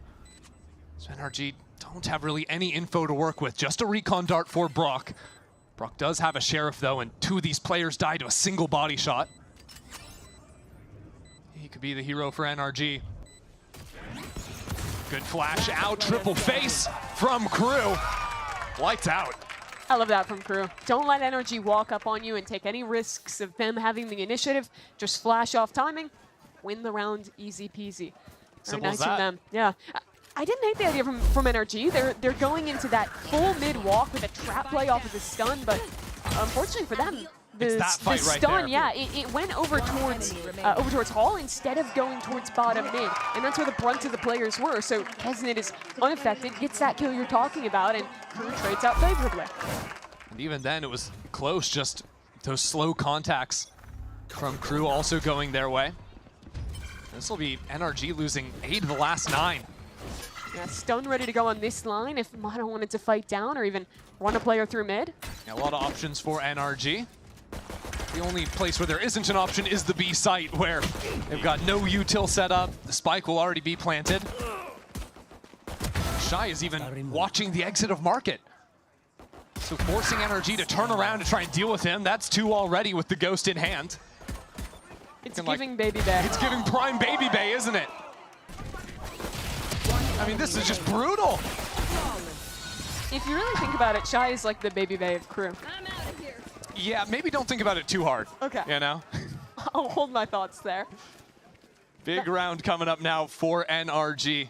Watching them win this pistol, all it has me thinking is what would the world that we live in be like if Crew had just won the first pistol, because they went down 0-4. Like, since that first streak of 4, NRG have only won 1 round this game. That's crazy. I mean, you say it, they've won the last 5 in a row. Last 9 of 10 rounds. This is NRG with guns, yeah. If NRG loses this round, this game starts to feel pretty cooked. I mean, NRG are a light armor team for sure, but on such an important round, Light carries some amount of risk. Good work out of Mata. Boosted up on the 10 spot. Gets the first, and now on a quick reposition, gets laid out by Shy. Crew are into the site. NRG sweeping around 2 players back site. Have a great timing. Nobody's protecting the planter. Good walk up, but it's again Shy. An absolute menace in the server. Down to 5 HP. With a chance to just lock NRG out of the game right now. He's walking it? No one's looking at him. 1 enemy remaining. And there's a spam with the Spectre through smoke. You've got to be kidding me. NRG can sense it. They can feel it slipping away. Scuba was a hero at the start, but it's over for him now. Crew on 10. That is such a crazy round out of Shy. Getting that initial kill into the site, pushing all the way through on the wrap as well. Just expert from him. He picks that timing so well. Fight into market, the double up there. It is all Shy this round. And it's all on 5 HP as well. Instant headshots. He is a machine. NRG called their second timeout, their last of this game, unless they can make it to overtime. It feels like we haven't even got to see their defense, really. They ran a set strat on the pistol of walking into mid. They, of course, lost the anti-eco, and then that last round, I mean, they didn't show too much special in it. It was just a spread default, but Shy gets a great timing in through mid, and they get eviscerated. It kind of feels like a carbon copy of when they played against 100 Thieves in week 1, where they get beaten badly on their attacking side and then don't get to put together much of a defense. I will say the saving grace for them is because they are investing in light armors consistently, even when they have the upgrade possibility. They're saving those 600 extra creds every round, so they can put together something here. Some Vandals, some Guardians to try and fight back, but they've got to adjust something big to deal with what Crew have been throwing their way. Yeah, and I'm struggling to think of what the big change needs to be, because again, we haven't really gotten a great opportunity to even see their sunset. As a reminder, neither of these teams have wanted to play this map pretty much all stage. Last time that NRG played this, what was week 1 here? Crew have never played it in VCT in 2025. So what are they setting up here? Nothing in mid. It's going to be a bit of a fight towards A main. Breaking the early camera, and then making some noise running away with Mata still posted on the forward line. I think NRG have been struggling in these more chaotic round states. Since the pistol, one theme to draw is that NRG haven't managed to shut down mid control, so that's always been open for someone on Crew to walk up in the mid round. Well, 1v1 here for Mata. Could be the setup he needs, but not if it teleport out. Lets Kesnet escape. Great work out of Mata. And now B-site locked down. NRG can focus their attention on what Crew send towards A. Scuba, the early warning sign here. Oh, jiggling with the knife. Foul caught on a bad timing. And now Ethan with a Guardian in hand is isolated on A. And look at Shy, he can cut the rotates. No way that Mata can get out without being seen here. Just taken down. Ethan blinded up. The hopes are starting to dwindle away. Ethan got a kill though. They can leave. Shy's opened it up, they'll pivot back towards B. Brutal. And look how far up Shy is going. He's gonna have a fight here in CT before these NRG players can even get in the orbit of the B site. I thought it was NRG faltering in these late rounds, these post plants, the scrappy team fights, but this is a round where they just got kind of picked apart in the slow game, in the lurk game. That was the story of the first half, you're right. But this second half, the rounds that Crew are winning, they've just been slow things down. Shy finds the timing and gets a pick or two on players rotating. You look at that round and Mata, after getting a great opening kill, after having the Raise Rocket, tries to rotate through mid, gets greedy for the fast timing, dies for it. And then Crew, ready, 3 players in the post plant, and they're up 11-5. That's 11 of the last 12 rounds now, won. It was a bit shocking to see NRG float Sunset. They've typically been banning it. Yeah. And they thought, hey, Crew has never played it this season. There's no way they're picking Sunset. They first pick it. Have had this as a trap in their back pocket for who knows how long. Is he playing French? I believe so. Well, NRG again throwing everything they've got into it. Mata has a showstopper available and a little bit of chip damage onto Dante early. Except this time, instead of hanging around forward on B, he posts up backside, can react with a showstopper if the exec were to come in. It's probably just a French voice line because it's Cypher, and he's playing in Spanish. Anyways. Well, thanks for getting to the bottom of it, Mimi. If you have anything else you'd like to investigate, now's the time. No, that was my big thing to talk about. Gonna hand in your badge now. Wrap it up as the dimensional drift goes all the way up through top mid. Kesnet on a bit of a journey, sees the first. And now he finds Mata. Full information for Crew on the attack with Shy lurking up behind it. Is knocked out. And now a showstopper into sight. With all these players pinged out, I mean, it's a mess. Where's the showstopper? How? It doesn't get the kill. Dante taken so low and Kesnet still posted up in market. It is pandemonium on site. With Ethan starting to see things through an alert coming in through B main. NRG are taking their time for this lurk to come in. There is Scuba. First kill goes his way. Second lines it up. NRG stay in the game. Finally breaking the drought. Getting around on the board, and that round felt a lot more like the first half. It gets super chaotic and really, really scrappy. But instead, it's NRG. That pick's so critical. In previous rounds, every time Shy is going for a play like that, he's getting away with murder. Boys. Here we go. There, they have 2 ready to trade him out. Shut that down, and then it's so much easier job to play a B retake when you don't have a threat of that Cypher backstabbing you every round. NRG coming back to the pistol round. 4 players in mid and Odin in Brock's hand. That dart's destroyed instantly. That was the attack side dart. Whoa, Dante is on 10 HP. Yeah, that was just a spam from top mid. Oh dear. Ethan's one off its all, but I don't think they're really in a position to fight up for it. Ethan's been fighting pretty aggressively, even on the breach. This time, is worse for wear. Drone gets broken early in mid. They don't see these 3 players walking up. This hold here from Brock is everything to the round. Playing just on the pixel. Crew have taken their time. Look to be resetting back towards that A side.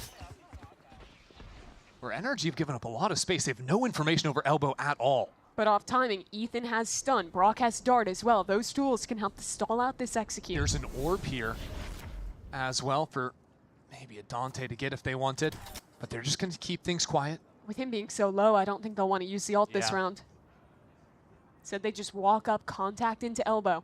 Ethan's played back on slant 30 seconds previously in this game. They've seen it before. Scuba's paranoia doesn't catch on to anyone.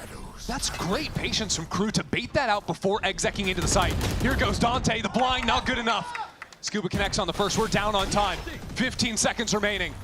Crew have to come up with something, and Shy is holding the smoke. Crew have done everything they need except clear away Scuba.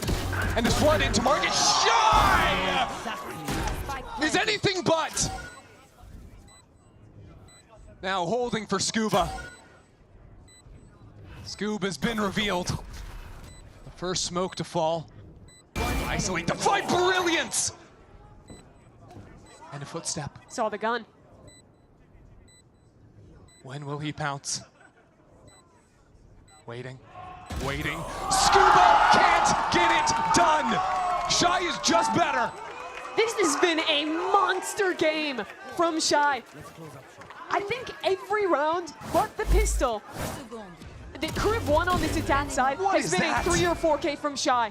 And then Scuba plays this about as well as you can. The smoke is so good to isolate both fights.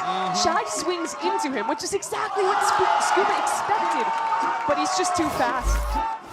I'm also wondering what is that? Yeah. Rolling Thunder for Ethan? That's something, but down 12-6. Feels insurmountable now. It's a bit odd. NRG have just been leaving Mata pretty much on his own towards B. Showing a lot more presence into A, and it is not working. This is pulling all the rotates. There's 4 players ready to pop into mid and cut those rotates down. Oh, Psalm has a trip in hand. They break it instantly. Luckily for Psalm, he doesn't go down, but now he's smoked off. NRG realized the A side of the map is getting worked towards. And it's Dante solo through main, now regrouping with the rest of his team. So many layers here as the Rolling Thunder only really connects onto the one. NRG weren't able to do anything with it, and Crew are still taking their time. They're so patient, waiting for every layer of utility. Scuba down onto 2 HP, but he's in a great spot. It doesn't even matter. The patience that Crew have displayed in these last 2 rounds has been nothing short of perfection, and Mata can't do it alone. 13-6, Crew decimate on Sunset. They haven't played this map all year, but they've held on to it in their back pocket, waiting to prime their trap, and today, NRG are the unfortunate victims. Shy closes things out at 23-11 on the Cypher. One of the best you'll see on that agent on Sunset. Just brilliance out of Crew's Sentinel. And in a year where all the talk has been about Dante and Kesnit and those 2 on the double duelist, it is impressive to see Shy being the one to take over a game. People talk all about the double duelist compositions, but really you got to talk about Crew's single Sentinel composition. Iconic. So good on it. And it started off looking fantastic for NRG. They win the pistol, they have this super creative bonus idea that nets them the round. But when all is said and done, it is Crew stomping here on Sunset. There is more to come after this.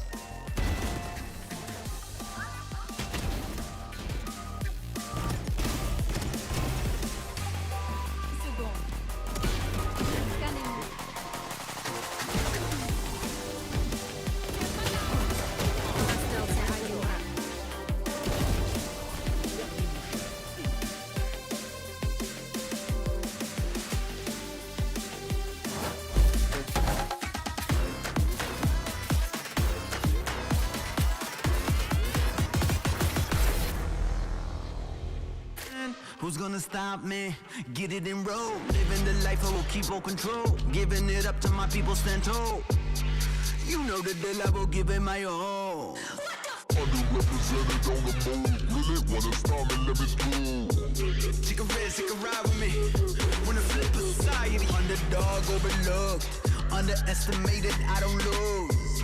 Take a risk, take a ride with me. On the edge, looking down from a cliff.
just make it loud.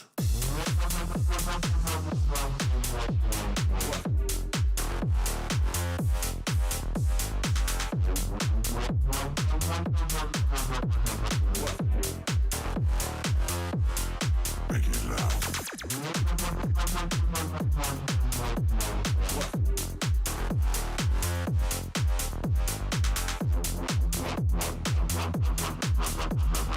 Drop out, check it out. You gotta make the dance, just make it. No le sirvió de nada, finalmente antes dijo, pero te dije que estaba acá. Del otro lado tiene la atención un poco tocado y aprovecha, ¡no te veo! Got Desir attaches Brock out though. One enemy remaining. Clone seen through. Som turns the flash expertly. Only half for Corrode, and here's Som finding his second.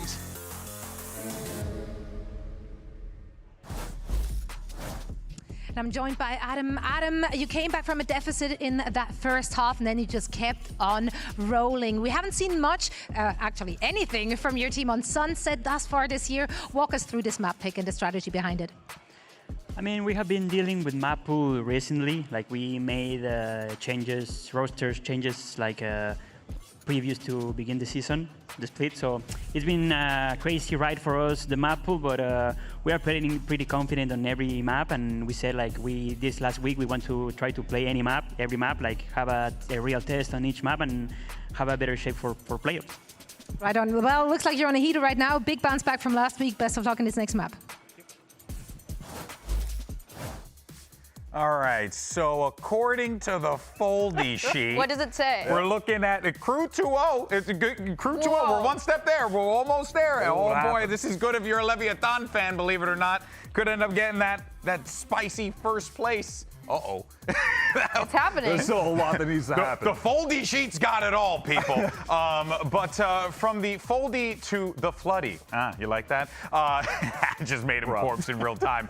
Let's talk about Crew, man, because really, we were seeing some great... Some great flood plays from these boys. They were obviously holding it down. There you can see the track as well. And Wyatt, one thing that definitely speaks to me here is just the fact that you started off strong for NRG, and then from there, Crew never looked back. They didn't even need a whole lot of the first kills, honestly. Yeah. This is one of those games where you're surprised when you see the stats at the end, because it wasn't even evident. What was evident to me, though, is that Crew on defense knew exactly how to use this double duelist comp. It is a hard flood comp. Your Neon and Yoru are always going to be able to pivot to the site that's being executed upon. Even if you don't have the best read of where it's coming in, if NRG just hesitate for a moment, you are there. And it's situations like this on multiple rounds late in the half where they come back because they're getting in when NRG are in that transitional moment and they're finding all the kills. And of course, if they continue to play like this, it could look quite well for Crew Visa in this series. So many big moments that we were seeing there. Can we also just take a moment to really give Shy a lot of credit, though, man? Because he had like 2-3 rounds, I think we got like a 3 or 4K. Yeah. Like, the guy's outputting some crazy numbers for them. He did it last week, and that's the reason why they won the map of Vine, and he was absolutely doing it today. The way that this map started is not the way that it ended at all. NRG kind of is the complete opposite, right? This time they started strong, they converted that bonus, but then that's pretty much it. That's everything that we get to see them do, while last week was the opposite, a slow start for them, and then them catching a little bit more of what they had to do. Yeah, and of course, another big player for Crew was Mazzino. Because, again, another situation where, Dan, we're seeing who's going to be the person that steps up for the team, who makes those big plays. Mazzino has been that guy for them, and it's good to also see him on the Sova. Yeah, I really wanted to talk about Mazzino here because last year, when he was part of LEV, when he was that initiator, constantly setting up Aspas for success, he was on the breach on this map. This is the first time that we see him play in the Sova, and he was setting up the Neon from Dante just as much towards that A side. It was super cool to see, though. I mean, last year was a 6-2 with him on the breach. He is the player that has the most assists, and it's because of that. And now with the Sova, he's doing a little bit of the same. I love the way that they were taking control towards that A side, towards the B side as well early on into that second half. And I love the consistency from him. I feel like we don't talk about him as much in this because of that. Yeah, you can see just on the floods we were talking about and a lot of that B-roll of those moments, the impact that just a couple little pieces of his Sova utility would have, a well-placed recon to get the information on one guy's position, have him turn the crosshair that was at the choke point, but is now off to the side on a wall, and then all the duelists get in. They're right back in the site. It was just those little things he was doing that were adding up at crucial moments too. Oh, without a doubt, without a doubt. Now, of course, for NRG, you know, things aren't looking that great right now. They're down 1-0. Let's actually go ahead and hear what's going on with Coach Bonkar. Here he has to say ahead of map 2. Right, Bunker, the first one slipped away from you guys. What are you going to set in place to win your map pick and continue that momentum into the third map potentially? I think we just need to have some better scaling and wake up a little bit as a team, and we're going to be more than fine. Best of luck in that. Thank you. Well, and, you know, yeah, I mean, they're going to definitely need to have to fix those issues. And I think if the team can't do it, it would be NRG then. Absolutely, especially because we're going into that map of Lotus where I feel like they had a lot of cool ideas put on the attack and defense side. And I feel like it's a great opportunity for them to bounce back. Once again, NRG, sometimes these things kind of happen for them. They have slow starts and then they're able to bounce back. I love NRG's Lotus. I think this is definitely a home map, if not the home map for them at this point. Ethan's defense side calling is really fantastic. And it's also a map where Mata has seemed really enabled. But I want to go back to the Mata discussion we were having in the pre-show where he started so slow with NRG on attack here, where they were struggling to take the space off of him double satcheling in, trade off of him effectively. He was getting isolated and picked off alone. Is that something that they can fix or have fixed in a match where it's now do or die against Crew? Yeah, and you can also see, too, the amount of experience on the map as well. Lotus for Crew, no times played this stage. So it's interesting. It's actually a little bit of the inverse of what happened on Sunset, whereas we were like, oh, Crew's never played this. We don't know what they're going to bust out. And then they rolled. Is that kind of the fear here, or rather the hope here, given how Crew performed on the map where we didn't quite know what they were bringing to the table? It can be a surprise on this side of NRG. You need to, those are the little things that for NRG can turn things around, but because for Crew, you don't know what they're going to do. Oh, well, you heard our analysts here. A lot of things to look out for as we get ready for Lotus. I'm going to keep looking at the foldy sheet, but when we come back, Mimi and Ender are going to be with you guys for map number 2 right after this.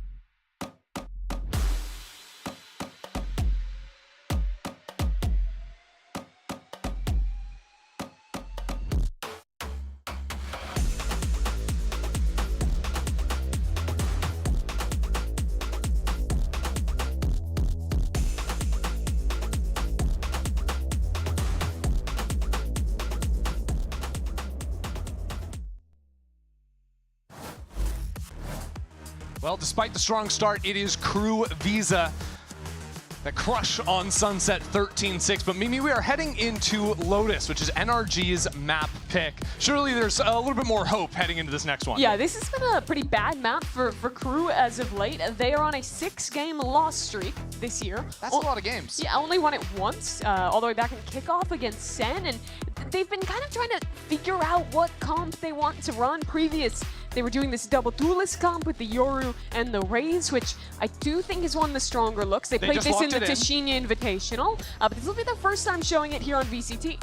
Yeah, and honestly, I'm a fan of when they are running these looks. You saw even in the last game how mobile they were around the map. I still could see a world where the Neon would work wonders here. No, but I would actually be down to see them just run back the same comp. Just exactly the same idea. Raze is just so good on this map. It's harder to justify. You look over to NRG, and they're playing what is the standard comp now. And I do think this is a map that plays really well to their strengths. In a lot of ways, it does feel a little similar to map 1, right? Where Crew is starting on defense. They have this comp with these pretty fast rotates with the TPs on the Omen and the Yoru versus an NRG who's going to want to play a very slow, double smokes, defaulty style.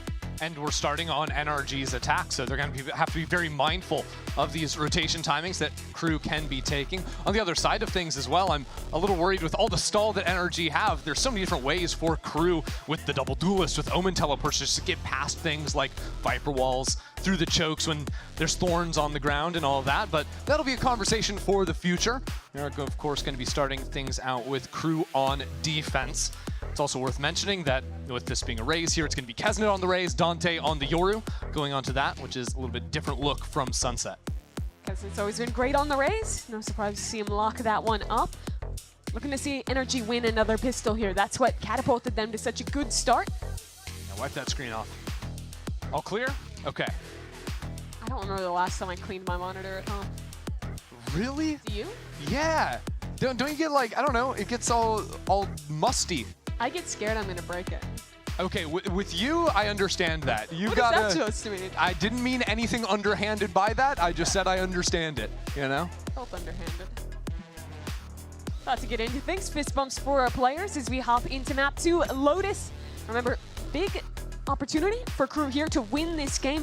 Dodge out on that 4th seed. Of course, there's another game still yet to be played in this group that could have an impact there, but you really don't want to be 4th seed. You don't want to end up getting auto-seeded into the lower bracket. No second chances. Yeah, we saw that back in Stage 1 with EG, who looked strong, but they had to face up against a G2, and then their tournament is just simply over. So avoid that at all costs is the name of the game. It's time for the pistol round tier. Double sheriff start from Scuba and Brock. Only one light armor on the other side, which is a very good look in the pistol round for NRG. There's going to be a really quick fight through this door. Can open that one up, knock a Paranoia from C, or you just walk the flank instead. Yeah, okay. full clearing that, but there is a lurk on the other side from the Viper. It's a crazy situation as Mata execs into the site, but now no one's looking at Scuba. Gets a little damage in the back of Dante as Melzer now paranoias to stop the advance from NRG. Big kill from Brock, though. Gets traded immediately. Crew are so fast on this This map is a mess. NRG fight forward into Waterfall. Well, that flank is still coming through. Sun gets 2 kills on the site. That was a weird one. Just ends up with every player seemingly with a buddy in some random place on the map. But Energy trade out well. Those are the type of chaotic rounds that they were losing every time on map 1. And we saw it mostly with Crew having like those different layers of lurks, getting behind enemy lines on their own attack side. Nice to see NRG tap into that a little bit early. Yeah. True. Got that dog out of him now. 4 players for Crew fighting over towards A. It was weird. I really thought Crew would want to pop through revolving door and go for like a pinch play that last round, and so the triple flank that ended up happening. There are a whole lot of players ready for this Sheriff. 1 for 1. But with that information of 3 more from Crew onto A, it's a quick acceleration towards C, and Shy forced to fall back. Yeah, Scuba was meant to die. Totally fine to have him drop there. Don't give too much away. And seems like learning a bit from losing out so many Flood retakes in the previous game. This is an Energy who wants to get ahead in these post fights, play up and fight into that utility from Crew instead of just sitting it and letting that wave hit them. It's a nice adjustment for sure. Even having a forward Vise wall in water. Thorns once that one's popped as well. So the utility coming online.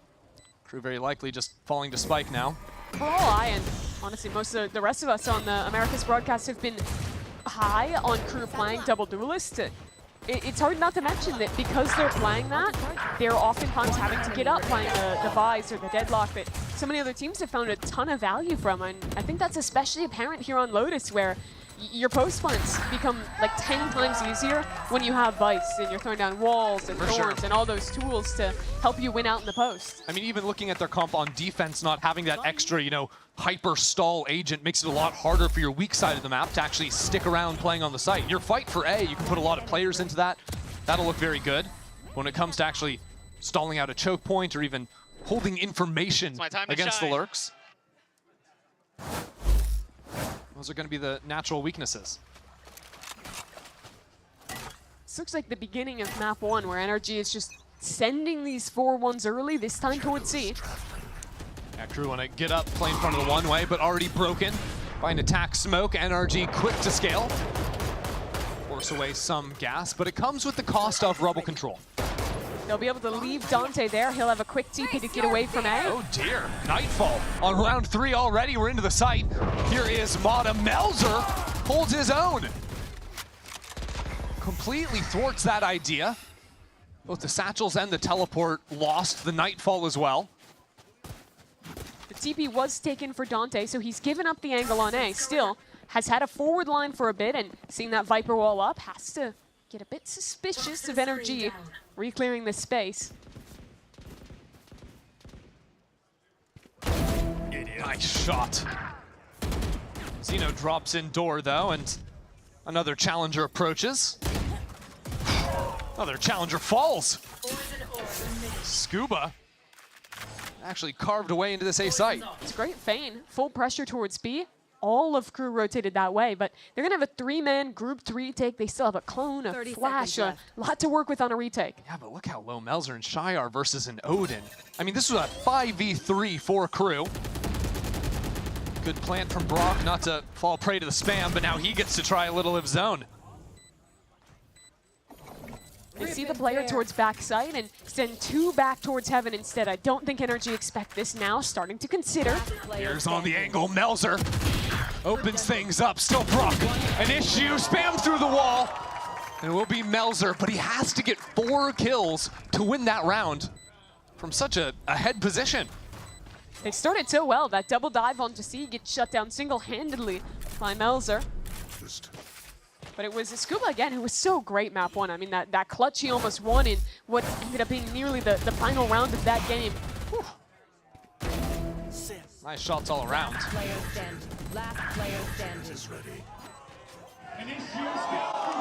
The result, though, of all those players dropping does mean that crew are really forcing up here. Down to nothing. They've got some light armors. They've got bulldogs. Some great work out of NRG there. NRG's strongest supporter in the crowd. Getting the fans riled up. Pretty much every round thus far this game, Energy has opened strong towards C. Now they start a little slower, go for a earlier A repair. So it's already a double walk into mid. This is going to cut rotations early. But spotted out by Ethan. It was fake pressure from crew on the extremities. Let's try and get that timing. Now they reset towards A. Just Dante on the forward line B.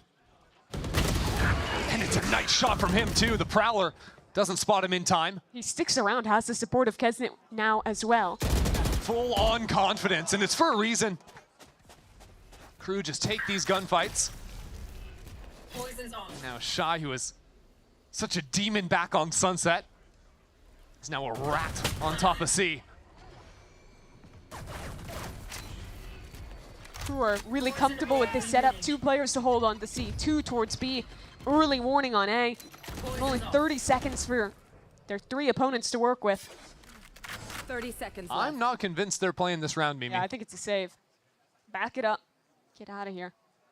Now hold on to these guns. That's so big for crew considering, like you mentioned, they forced into this. They have players on 150 credits left in the bank, and they keep everyone alive. And they're going to be able to really take control of this game again. Left. Yeah, I mean, now with a Nightfall from Rosino online for the next round, crew can look to use that in a variety of different ways.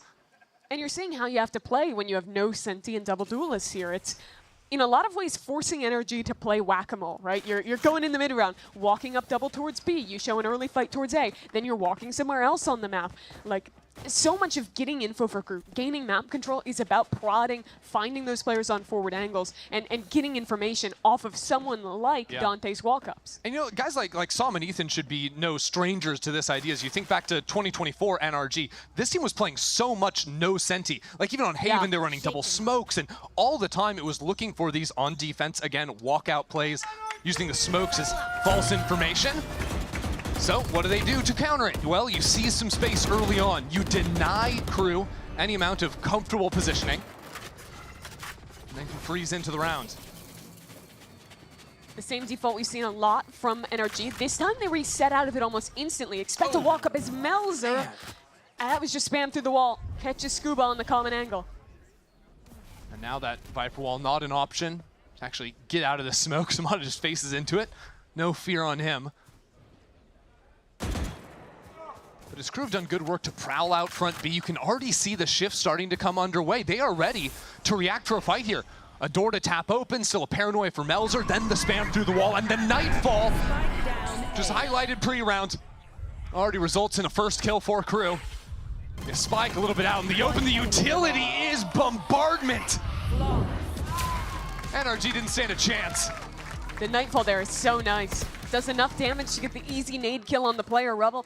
And the macro there is just immaculate from Crew. They see that early C open. Someone just goes up, posts on a jiggle, and realize, hey, they're not here anymore. They're resetting into an A fight. They send that Prowler you mentioned into B main. And just like we were seeing on map 1, it's a defensive round for Crew where, like 30 seconds into the rounds, they have full info, they have 5 players ready to fight, and they win the brawl. This utility back here as well. There's a Paranoia, there's a Nightfall, which is chunking them out. So how do NRG respond? Well, they don't respond in the round. They're gonna pump the brakes, hit the timeout button. Consider their options, Mimi. I wouldn't hate to see them try like a faster B-pop just on this kind of half-buy round. Like you mentioned, they're playing the half shields quite a lot. So we'll be able to muster something together. But if you think of a more holistic solution to what's going wrong, I think they have to put more into not just sending this early pressure, but actually leaving embeds. Because that round, they feign the C pressure, don't leave an embed at all. Instead, they're putting all their resources back into A. And so Crew, they're a team that'll just disrespect you, swing one player in, and then they know, hey, this is going to be an A reclear, and have all those rotates ready to go. You need to create that fog of war. Leave players that you can pivot back into if one idea fails. Yeah, if you just leave that one guy outside of C to hear the rotates going in, to catch a timing against a no senti comp, could certainly be the answer. Crew, just like on Sunset, switch things up out of the timeout. Instead of fighting heavy for Rubble, they're going to fight heavy into Mound. This is exactly where NRG have been testing. So, the util wave. Mata already pushed off the high line of Paranoia, but NRG can't scale on forward from it. Instead, just hightailing it back into A, or maybe even front B. It's going to be really quick rotates into B, though. They just leave the Omen for Crew to hold towards C and send 3 in that direction. Yeah, they want to re-clear into front B, then by being able to threaten opening the door, anyone in Mound would have to step back towards B. That's why they still have the 2 players waiting outside Sand, getting ready to move back into that. The reactions from Crew have always been sharp. But if they pull this, the rocket's going to come. Kesnit's up. Beautiful showstopper, spike down in the open, saw him pushed into the corner as the paint shells light him up. That C site is a potential problem. There goes Mata up on top. 1 for 1 for him. Gets him. That's so big for Crew. Now they're a man up in this retake. And the Steel Dart didn't hit anyone. The Crew were able to dodge that out. Now play to stop any forward aggression from NRG. They can pause for now. Wait for Dante to come in. Use those double flashes on the retake and just look to contain. The spam is brutal. From CT, the Odin from water. 30 seconds left. Scuba inside the smoke. We're low on time. Scuba needs to find something, and that Haunt nearly tags him. How can you plant when this Odin's here? I mean, you're just not going to be able to. We're down to 15 seconds, and now Kesnit is swarming the site. Paint shells go the wrong way. Still delaying it, as Brock now on 30 HP. Gets a kill, but there's no chance to play the round. 1 enemy remaining. Get the kills all you want, but this one's wrapped. It's perfect reactions, again, from Crew. Get the pressure on B. The Rocket's coming in for a fast reclear. You called it perfectly with exactly how Ethan felt that round playing out in his head, but he didn't expect this kind of re-aggression.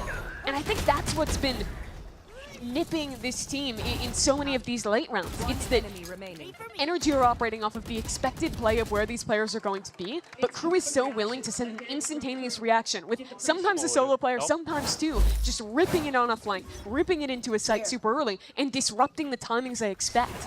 Well, it's another fight for Rebel. Paint shells, Z's, combination, but Mata trades 1 for 1. That'll be good enough as NRG continue to heat up towards the site. This lurk on to B as well. Yeah, let's just go quick. Don't waste any time. That B site's open. Don't have to worry about macro when you just run it down and get every kill at the start. This is kind of what I want to see NRG do a little bit more of, though. They've been losing out in the mid rounds when they're freezing. You're playing against no Sentinel.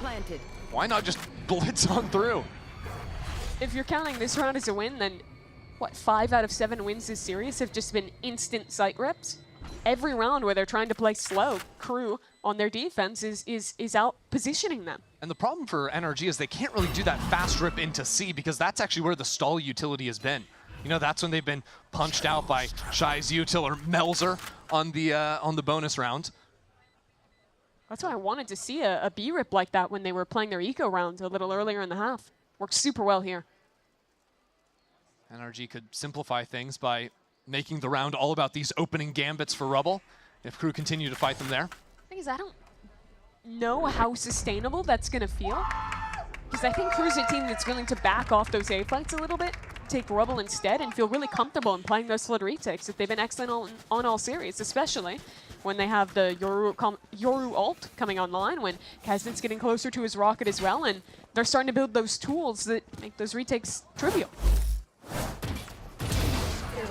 NRG have found the first step of the solution to the half, which is some quickness towards A, winning out in these opening fights. After that will come the depth, the slower rounds, the post plants, when it's closer in numbers.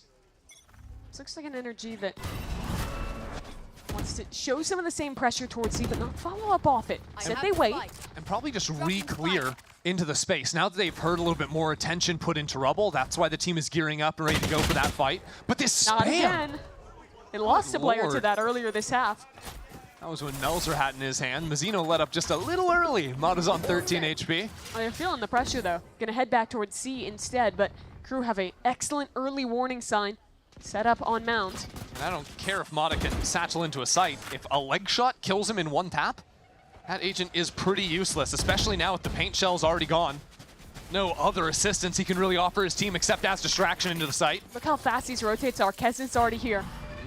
Fake teleport out from Som to threaten going in towards Bend.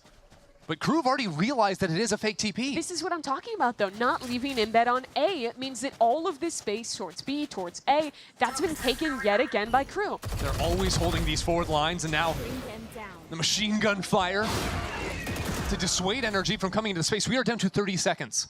The clock is ticking. 30 seconds left. And they're going so slow that Kesnet full running through CT will beat them to A.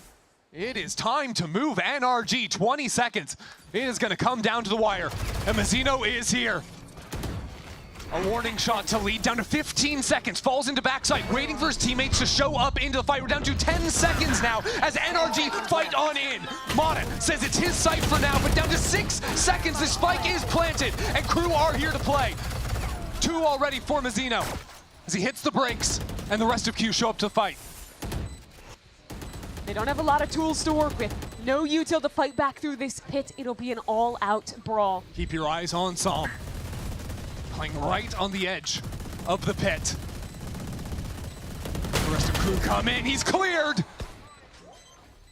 And now pressure onto the spike. Crew are just sticking it. NRG have to do something! Do something! And it's Brock to find 2 kills through the smoke. That round was about as close as it comes, Mimi. I don't feel like they should have been able to win that. Ripping into the A site with 15 seconds left. The biggest kill of that round for me is this kill onto Kesnet in heaven. He had paint shells. If he lives, he's throwing his nade onto the spike planter, and Crew win that round. You've also then got him satcheling into the site if they need more help. Mazzino would actually be able to fight it out. But all the credit in the world to Brock there. Those 2 kills kept things tied up. Melzer, he just gets that and gets out of there. No way he lives. There's a TP. He's still in trouble. Som wrapping around the back, and it's Brock again through the wall, through the smoke. He's been a menace. Full retake from Waterfall, but there's Thorns up again. This will stall Crew out. No ultimates for Crew to play with. The Thorns, as mentioned, and now with Som back towards spawn. Crew have to find some way back in. Dante leading the charge. Will connect on the first, but it's still uncomfortable. These NRG players pushed into Cubby, pushed back into Bend, and on the high line, it is Kesnet. Now the utility is more players swarm from above. Brock finds himself again in an unenviable position, and that position is splattered against the wall. You just don't beat Crew in the flood retake. That round wasn't even a true flood. They get double stalled out by Thorns. They rip most of their utility early on. And it just comes down to a straight up 4v4 trade fest with no util to speak of. And despite all of that, it is Kesnet positioning so well to jump up there to trade out. it's all just a step ahead, a level above from Crew. I feel like 4v4 Trade Fest is a pretty good story of the series so far. It has been so many of just either instant start of round team fights or flood retakes. Fight, fight, fight. There's hardly a moment to breathe. Well, here we go again. Take a breath. All right, power through. The C's nade kills Mata this time around. The haunt. And Melzer up on the high line. Scuba and Brock fighting their way out. Melzer testing the corner, the angle! Melzer is so good. But it's a 2-on-2 when the dust settles. Look at the flank coming in so quick already from Shy. He has NRG locked into A. But a minute and 20 seconds to chill. Kesnit's not waiting though. Postures forward on an off angle. Well, he knows that Shy has the rotate closed away. He knows that NRG are going to start scaling very, very shortly. And he wants to catch them on the offline. Wall broken, and that's exactly when Kesnit posts up. Shy just trying to wreak havoc on the ranks of NRG. Eventually, NRG have to pick a fight. Where are they going? That wall coming down. No one's looking at Shy! A mirror of map 1. Shy coming up big in a late round. Once you're out of that chaotic phase of the game, once you're past the trades, it has consistently been Shy the hero. Those are his first 2 kills of the game, by the way, Mimi. Really? After the absolute storm he had on Sunset. It's 2 players. You're right, he's 2 and 6. In the back of the head for him. Okay, he takes those. Hey, won the round. Impact frag.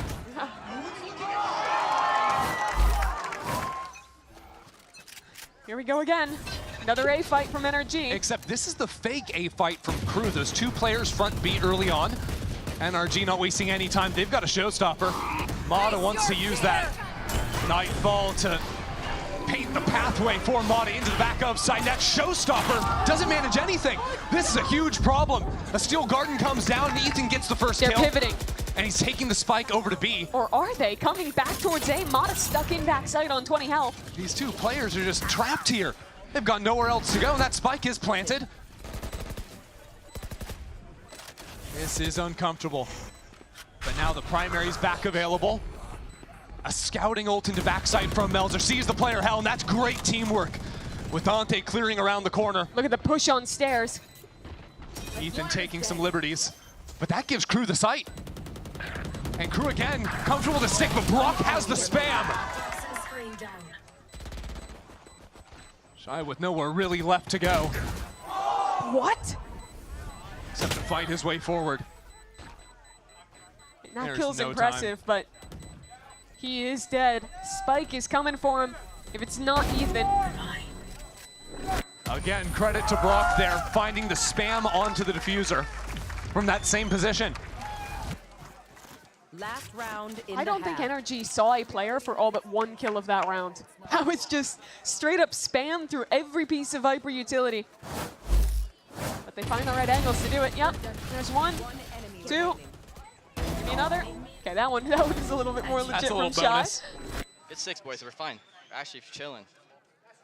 That is an okay round to stabilize, though. 1 more left in the half, a chance to tie it up.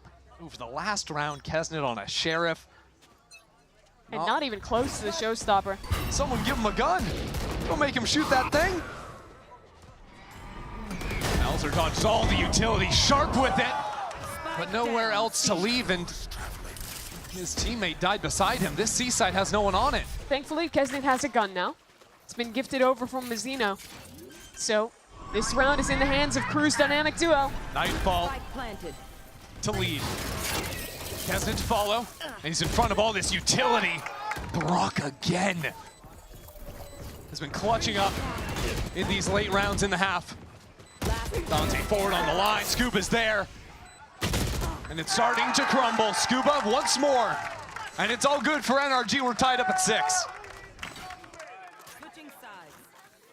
Felt like it could be another runaway half for Crew. But again, it feels like such a parallel to game 1, where NRG win the pistol, scamper a couple extra rounds together and stay in it. These last 2 rounds, they're finding a lot more success in the brawl, trading off each other just that bit better and finding some big impact from guys like Scuba. These maps have been the story of our Sentinels. You know, map 1, it was Shy on the Cypher, then it was Brock, but now we're gonna send it over to Dryad, sitting by with a very special guest here in the arena. Thank you, guys. And you're right. I'm here with a very special guest, is Vita, who is visiting us, and it's the first time that she's here in LA. She's been to other events like Lock-In, for example, and she's always watched partying in Spanish. So I want to ask her, what is it like to be in LA? What is it like to watch the games here? Vita, llevas haciendo watch parties mucho tiempo, pero también has estado en algunos eventos en vivo. ¿Eres la primera vez que estás en Los Ángeles? Cuéntame qué tal es tu experiencia aquí en Los Ángeles y aquí en el Riot Games Arena. Ok, un gusto. Sí, es mi primera vez por acá. Es muy bonita la ciudad, muy grande. Y sí, también es mi primera vez acá en Riot y es súper chévere. The city is big, it's very beautiful, and also it is my first time at Riot, so I think it's amazing.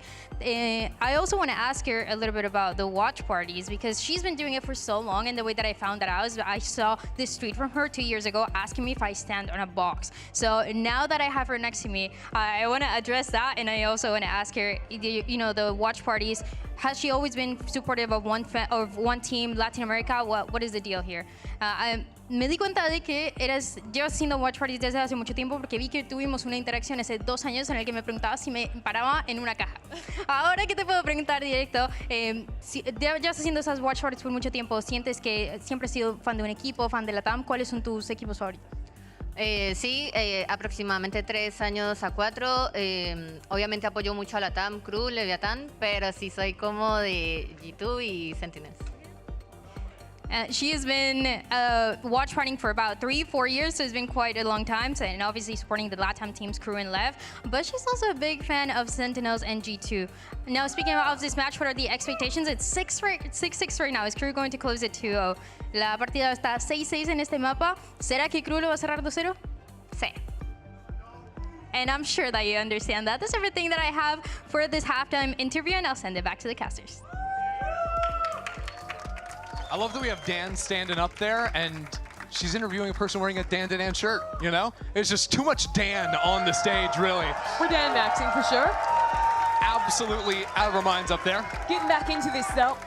It's a great recovery from NRG to at least get this 6-6, but now they have to play on their defensive side into a Crew running the double duelists.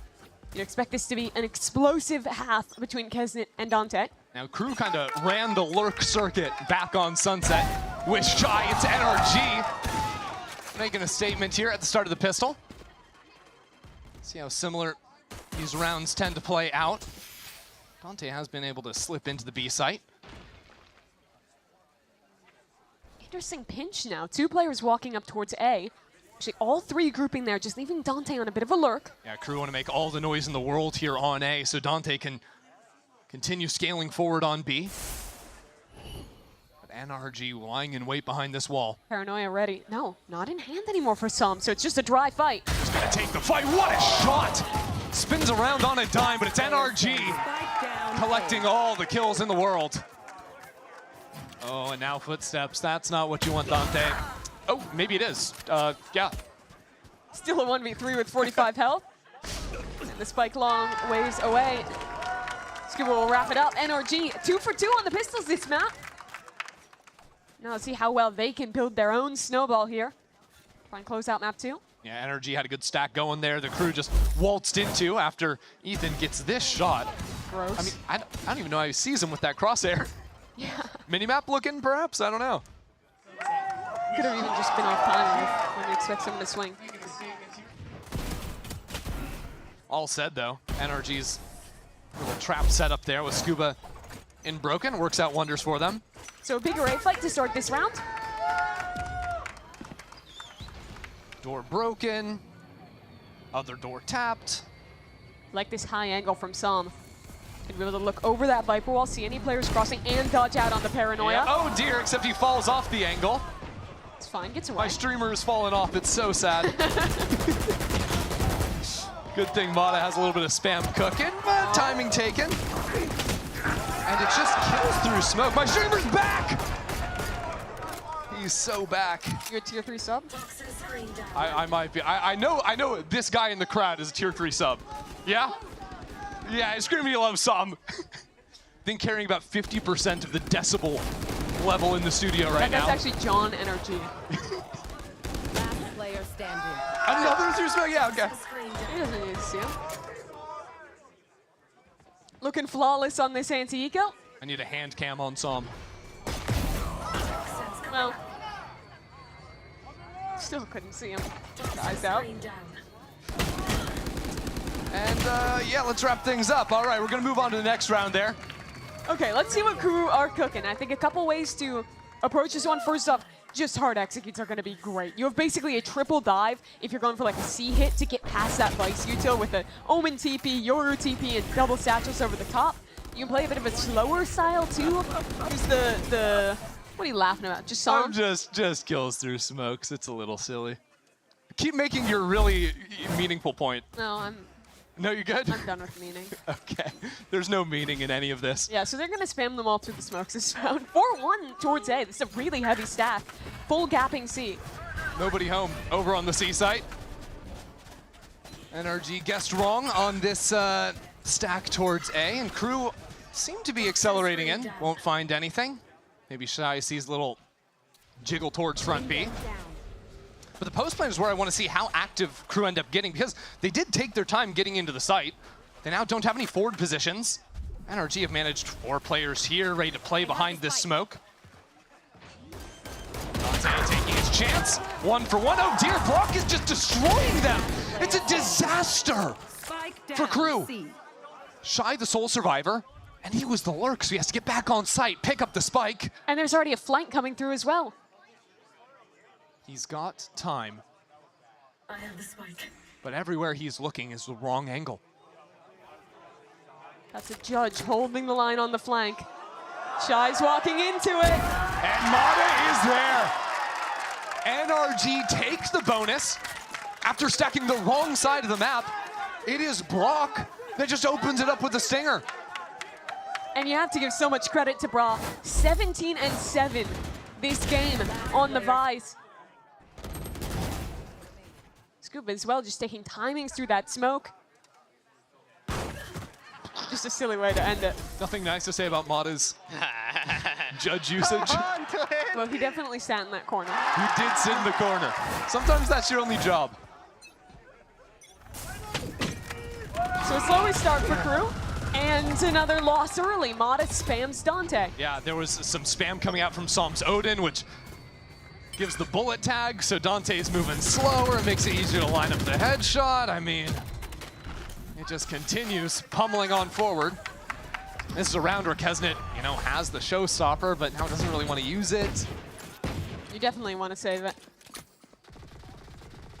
Crew in no round thus far have been able to figure out where the Vice setup is and break it without actually going for a site exec there. So if they are going to play this slower style, I need to see them kind of taking the time to get a lurk into B, to pressure out that wall, send a clone into C, ideas like that to make sure you're figuring out exactly where the strong side is for NRG. And NRG are mixing it up. You know, you have one Thorn with the rest of the util on B, whereas there was a piece thrown onto C to add a little bit of extra stopping power behind this Viper. Full passive setup on C for NRG. Again, they're just playing for the spam here. Yeah, play the spam, play to quickly flood in behind this smoke that crew are putting down. That gives a lot of space to NRG, actually, to maneuver into backside. Now the showstopper from the attack. Kesnet wants to win this round, and he's brought it down to even. Still the spike yet to be planted, 15 seconds. The orb is bad. They don't have great coverage here. 10 seconds spam, still very much a factor. 10 seconds left. Shots coming down, 7 seconds. We've got to try to put this spike down, but it's just messy. They can't do anything, and that is again sending a Razult into the site. That's a huge thing to give up there, down in numbers, down on time. And crew are punished for it. They ripped that ult really early on. I think crew off of that ult going through needed to scale up with it and have players ready to face into Elba. You can't just let those players, or rather towards water, be able to free shoot spam with no pressure going towards them whatsoever. And it's 2 rounds in a row where crew have gone into this C site but it's been so slow to actually get in. They're waiting for every piece of utility. Yeah, you think of that round where there's like the four-man stack, and they still take all their time, go through every piece of and of course they have no way of knowing that there's not a player on that side. They have to be somewhat thorough. Sure. But in that delay, they still end up not having any util to actually fight against an NRG who almost every round is playing spam into set retake on that C site. And you're also playing a comp here where you have double duelists to dash into a site. You've got an Omen to teleport in. And you don't have that great utility when it comes to stalling out chokes in a post plant. You know? Yeah, outside of like the Viper if you're holding onto your orb. So I want to see them fighting more forward in post plants, but they can't really do that if they take so much time to actually get on the site initially, because then the rotates The come issue in. is even when they're trying to fight forward, they're always just pushing into 2 or 3 players from Energy facing. Energy's idea has not been to play on sites or to play a quick flood. They are just standing in choke points, spamming smokes, and waiting for someone to face them. And they've been cooking Crew with that idea. Just coming out of this timeout now for Crew. See how they react. You called out earlier that Crew need to do a better job of finding a lot of this, Senti utility on the Vise. Which hasn't actually been placed yet in the round. Rock just put down a wall and the flash. Still has a couple of thorns to react in to see and place them down reactively to this early pressure. And I do like to see that. Don't put them under rifts from, say, a raise nade, just being defaulted to break them. Yep, there's the first thorn going down. And this fight in front mid. NRG have really started challenging this line in the mid rounds, but Crew have yet to punish them for it. So Crew, 30 seconds into this round, pressured C. Now they're falling back without leaving an embed and are putting all of their eggs in the basket of a grouped hit late, either towards this B site, most likely splitting heavy through A. Yeah, and they got a couple of thorns out onto C. They got the early rotate from NRG as well, now making a whole lot of noise to re-clear rubble. But look at the rotates. Viper's coming over. There's 2 players on B. This is an NRG that is ready for this kind of play. Saw this door open up right in his face, and he falls. So how will Scuba play out from heaven now with Kesnet charging into the site? Puts down the molly and just drops. And he's still on the hunt. 30 seconds left. Now tethered into backside, Brock has to guard his angle, and he does. His tandem play from NRG has been immaculate. As more and more players continue to come in, NRG's defense has been unbreakable. And Ethan shuts down the final lurker. Crew are looking really one-dimensional right now, showing that early look towards C, full pivoting, and NRG know exactly what's going on. They have all the rotates onto A. They are incredibly bold in how they play this flood retake, just diving out one by one through the smokes. If either Scuba or Brock doesn't get their kill, we're talking about a different round. Spike down A. It does feel like a big difference for me between the two teams. Crew are taking things so slowly, making sure it's all by the books, making sure they're working together as a team. NRG playing a little bit more individualistic. Crew are going to send it this round. Stinger forced. Here comes the C site. But Scuba has audio. Scuba brings Brock over into the party. Brock with an Odin, by the way.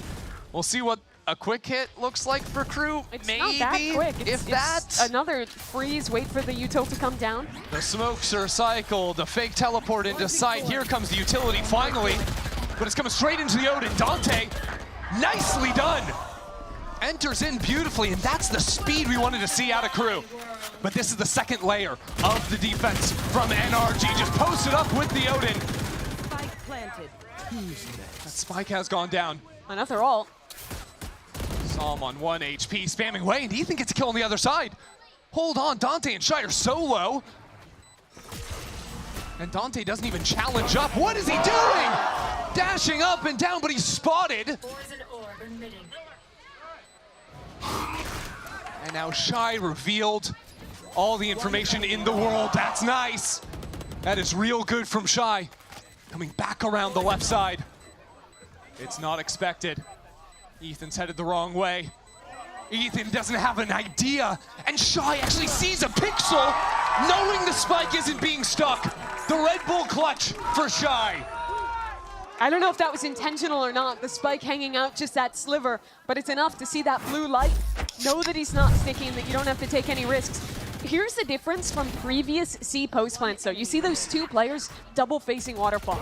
In the past, they were just leaving the spike planter out on an island and instead looking heavy towards CT. They're expressly trying to contest the players spamming from Waterfall, allowing the spike to actually come down safely, despite that trade not being favorable, and putting themselves in a position to win the post. Ultimately, it was also Dante with a stinger and a classic to get 2 kills on the entry.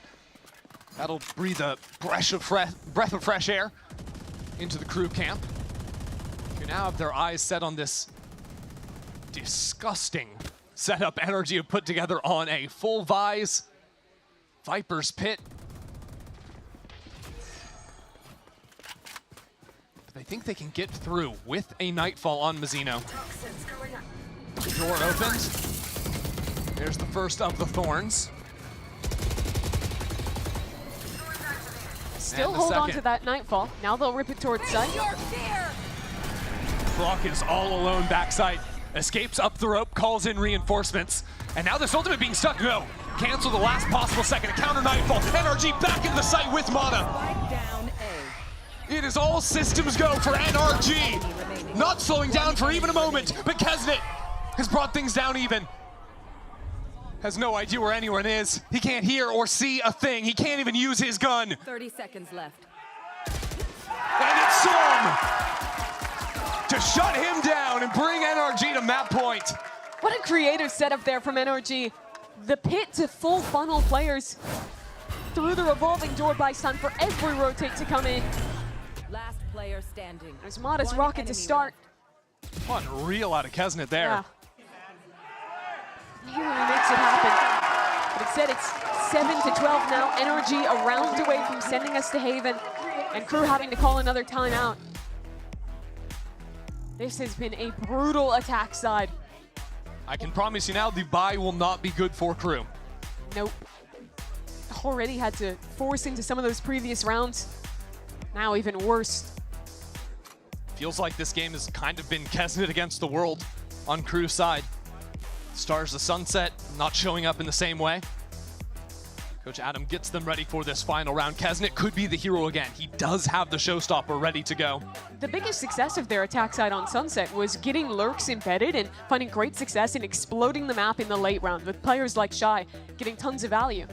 But thus far here, every round just seems like a 4-1 where they're hitting into the heavy side that they show early on just after waiting one cycle of the Viper Orb. You never see them actually having an opportunity to have Shy posted up towards B or a late lurk towards A that they can actually pivot into. Instead, every execute is into a stacked site. The Crew's just not winning. And it feels kind of impossible to lurk as well against the absolute lockdown NRG have over the Rebel space, even after the opening fight. Oftentimes leaving Ethan there to continue scouting. It's a 4-1 again for NRG, leaving only Brock on the C site. Just spamming through the wall right in his face. As NRG continue creeping out from Rebel. They might keep on going here. Against the force buy of Crew, NRG are fully ready to sprint around on the flank. How soon will Crew realize, though? They have Melzer jump spotting, but with this being a full quiet walk, NRG, they might be here just in time. Shy against the world. No one is in position to turn back and help them. And here it comes, the exec into the site, but NRG ready to execute Crew. The first kill goes their way, the showstopper. Trying to figure out where exactly this anchor is playing and doesn't come up heads. They kill Brock or they lose this round. They have to flip and get some kind of space. It is the only way for Crew. They've ignored their flank. They're fighting forward, planting for spawn. And waiting for NRG to show their hand. Kesnet win this fight against Brock. Will anyone even show up against him? It doesn't look like it. NRG are grouping into water. It's eyes on Dante now. Pushed back away from the line, paranoid. In his anchor. Has relatively little assistance. It's just Shy. 2 kills for him. They're holding on by a thread. But that's all they're gonna have. Kesnet sees this map slipping away. And Brock steals it from him. 13-7 for NRG.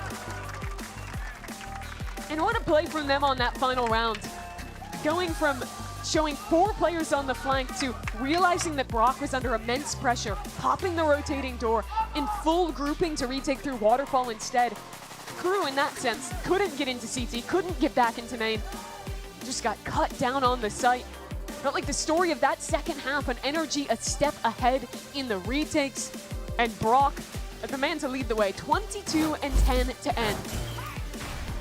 Insane work out of him. The whole map felt like a struggle for both of our teams on the attacking side, but remember, NRG clawing back in the first half to tie things up at 6-6. Kept things very competitive for them, and they ran away with it at the second. Yeah, Kezit couldn't do enough. And now we head to map number 3, Haven on the cards, to decide the outcome of this series.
Check the wrist, big time, big play, gotta hit the rewind. Who you got? Pick a side.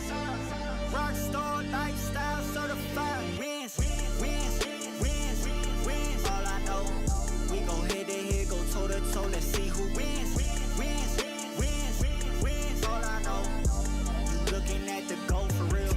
Wins, wins, wins, wins. All I know. We go head to head, go toe to toe, let's see who wins. Wins, wins, wins, all I know. You looking at the goal for real. Wins, whole lot of kinetic, I've been in motion. Whole lot of wins, I've been in focus. Whole lot of hate, they all wanna doubt the boys, but nah, they gotta be joking. Know you seen them on the rise, know you seen them on the signs. It's a movie in real life, it's real life televised. Check the wrist, big time, big play, gotta hit the rewind. Who you got? Pick a side. Rockstar lifestyle certified. Wins, wins, wins, wins. All I know, we go head to head, go toe to toe. Let's see who wins. Wins, wins, wins. All I know, you looking at the goal for real. Wins, wins, wins, wins. All I know, we go head to head, go toe to toe. Let's see who wins. Wins, wins, wins. All I know. Looking at the goal for real. Wins.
le sirvió de nada, finalmente Dante le dijo, pero te dije que estaba nada. Del otro lado tiene la atención un poco tocado y aprovecha Dante. Got Dazio catches Brock out though. One enemy remaining. Clone seen through. Som turns the flash expertly. Only half for Corrode, and here's Som finding his second. Welcome back, everyone, as we get ready for map number 3. Crew, of course, gonna have to talk about what went wrong on map 2, losing that one outright to our boys over at NRG. Meanwhile, on the other side, NRG, they're getting ready because they know what is on the line for this third map. A lot on the line, as a matter of fact. And, well, folks, I'm still looking through the foldy here, Dan. So you see, this one is yeah, out. so you see there, so 2-0 Crew is not happening anymore. Not happening anymore. If you're a Leviathan fan, you're in shambles. All of these are still good. Yes, yeah, we're still good. You see, we're still good. I'm scratching it off. How many possibilities do we have left? We have 1 a second. crap ton. I don't know how to do math. More than 2. Yeah, more than 2? More than 2. More than 2. All right, get back over there. You bother me. All right, let's do this, guys. So let's talk about what we just saw there, because we were seeing some great plays from NRG. They were doing an excellent job of ensuring that Crew did not get back into the game. And Dan, as you stand there with your comically large hat, I want you to tell me, maybe it's normal size, I guess. I want you to tell me what were some of your big takeaways from that map there for NRG? Once again, I really, really like what NRG are doing on this map of Lotus. They played it very similar to what they did last week. And what is strongest was this second half. It seems like Crew had a chance to get some rounds going, but immediately it's just such a strong defense, and it's all thanks to this Vice and this Viper that you're playing towards C and towards B. There's an immediate call for that Vice to go towards C when you know that the side hit from Crew is coming that way, and immediately just continues to get denied. It seems like no one can break through it.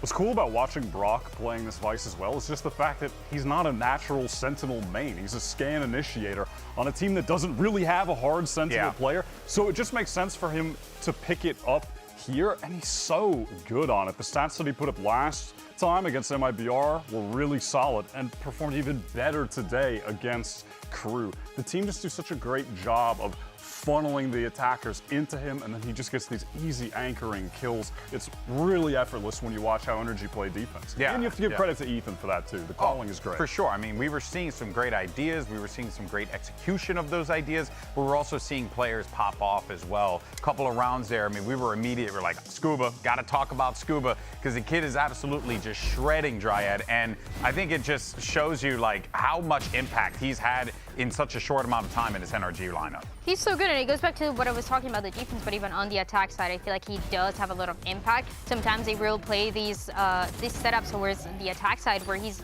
alone on A, finds the timing, and does the same as we go into the defense. You're constantly going to be seeing him play towards that C side. If he has a Viper Spit, then they might switch it up, go for that A Viper Spit. But every other time, he's super consistent, and again, it's so hard to break through this defense on C, because it's not only him on the Viper that is sometimes even getting kills with that utility, but it's also that communication as well that he has with Brock and what the Vice and the Viper are able to do together. Yeah, I also want to say that lower third saying Zoink Scuba, brilliant job, seriously. It's a deep cut reference, Scooby-Doo, all day. That being said though, let's talk about this next map, because we're going from one three-site map to another three-site map, Wyatt. We're going to Haven, and both of these teams coming actually off of losses, I believe, right? Which, in the case of NRG, required Sato to drop 35 kills for them to lose, because in that game, what is forgotten, because Sato dropped 35 kills, is that Mata had 25 and 11 First Bloods in that game, and they lost,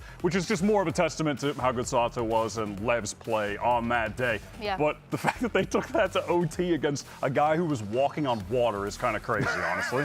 And then on the other side for Crew as well, on that map, that was the second map that they played against LEV just last week. They started strong, they were able to get some things going on the defense, but right when you went into the attack, they could not figure anything out. They lost the bonus, and it seems like they completely lost the momentum. This is something that has happened for Crew before, so you're looking at a matchup that we expected to go the distance, but now they're playing very different things here, right? A Crew that is playing this double duelist composition that we've seen for quite some time, and as well Mata on the Neon that you were mentioning, he's insane.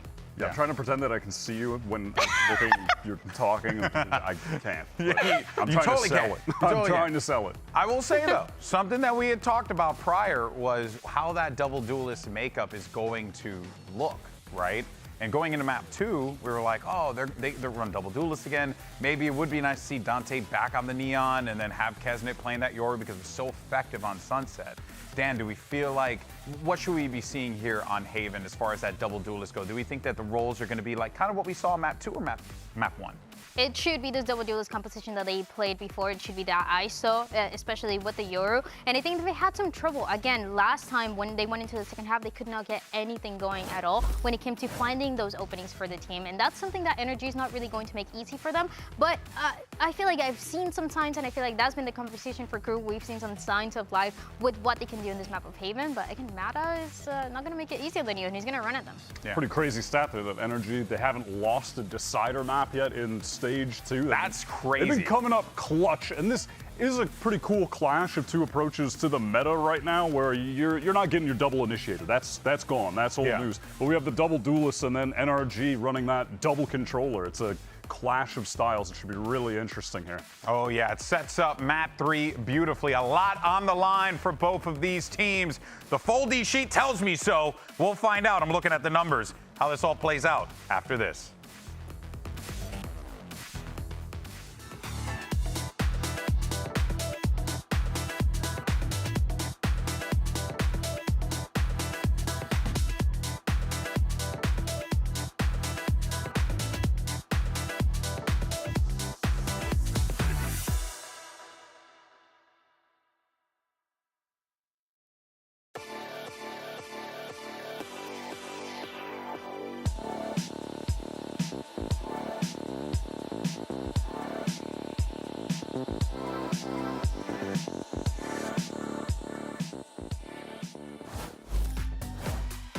We've got a situation here where Crew dominate on their map pick, right? And then NRG dominate on their map pick. We're all tied up, and now we get to play an honest map where both these teams to me should be evenly matched. Yeah, they both just lost to Leviathan. Both of those losses were very close, but they played very different comps. Crew was rocking the Fnatic comp with the ISO Yoru. Looking at the agents like here, you have Dante hovering the Neon instead. Does he dare? Does he dare give us the Neon that was so good back on Sunset? Golden Boy would be thrilled by that. He's also fully in charge of the foldy sheet situation. Folding sheets, both too complicated for me. Yeah. So I'm just gonna let him take care of all that. Can't, I don't know how to fold a fit sheet. As we wait, and it will be the Dante Neon here. Okay, so this actually makes it play quite a bit differently when you're playing the ISO. A lot of it is more about the ISO kind of providing like longer range support. You can throw an undercut to help in a main fight. You can use the ultimate to pick people off. The Neon is a lot more active. You are basically having to run in, push with Kesnet, or kind of play Kesnet like a chamber and have him solo anchor on defense one side of the map or walk up in mid on the attack side and then kind of pivot into something late together. And I think how they end up choosing to play this is going to be really interesting because it's another map where they're having to play into a double smokes Viper comp, which makes, even with double duelists, the thought of just hard hitting a site like A really difficult. Yeah, remember that Crew, back on Lotus at least, really got bogged down in these mid-rounds, slowed down a lot. NRG were then stacking the sites they eventually tried to hit. Back on Sunset, a lot of their success actually came through those slow rounds, except it was through finding lurks on Shy. Exactly, and that's what they failed to do last map, and Shy needs to step it up here, get himself embedded into mid, embedded on these extremities in the mid rounds, and give his team options to pivot back. Too many rounds where they were hitting with 10 or 20 seconds left on the clock into an already stacked site. But here we go. It is time for map number 3. Play of seeding on the line here between these two teams. Remember, you want to avoid 4th seed at all costs. Winning here would keep Crew away from that. Viper leans over towards B and C to start as Crew on their pistol. Looks like it might be a classic pop B with the spike down and forward fight into a link. Early util into the site here, Som to hold it down, but a quick trade. Follow up from Kesnet.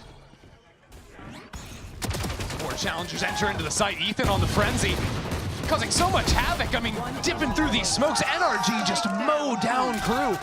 And Shy is too late on the lurk. He's just going for a walk.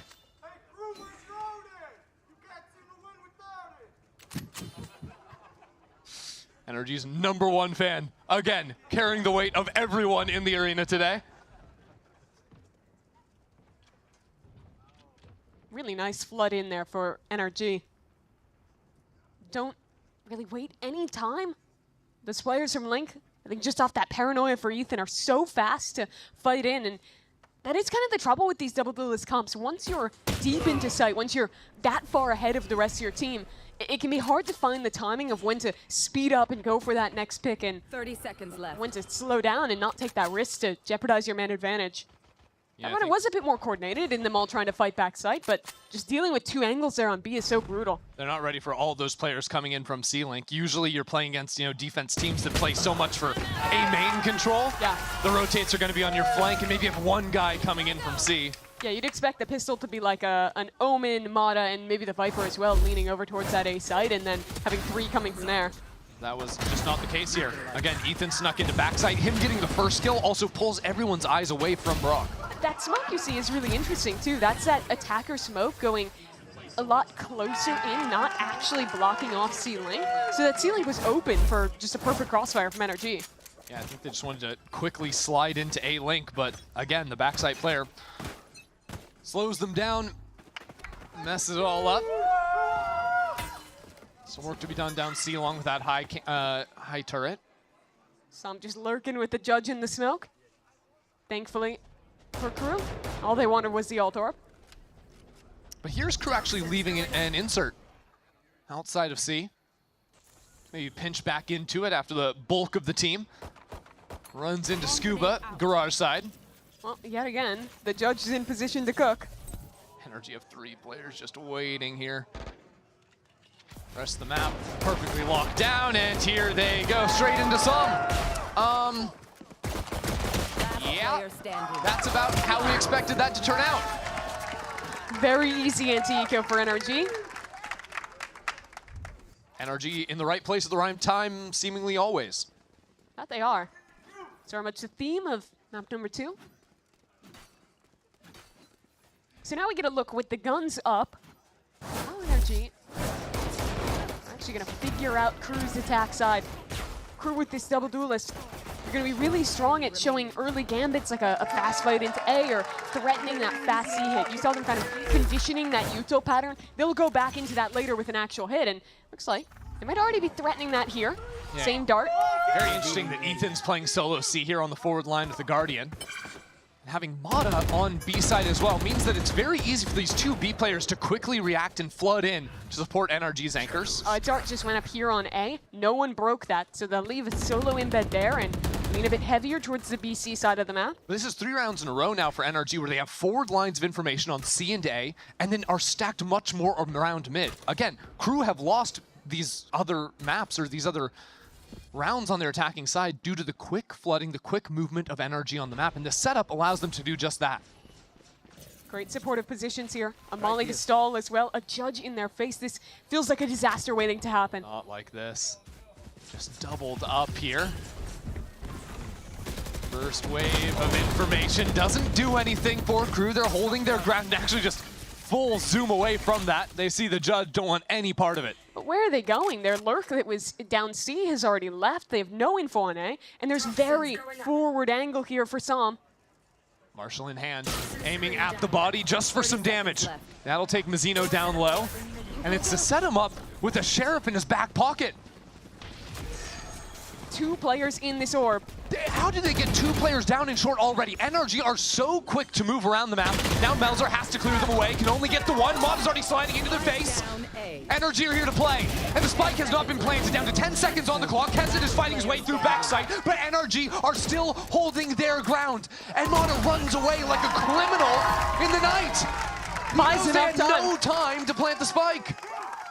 The flood retake there was so great from NRG. And look at your map here. It's all about that orb.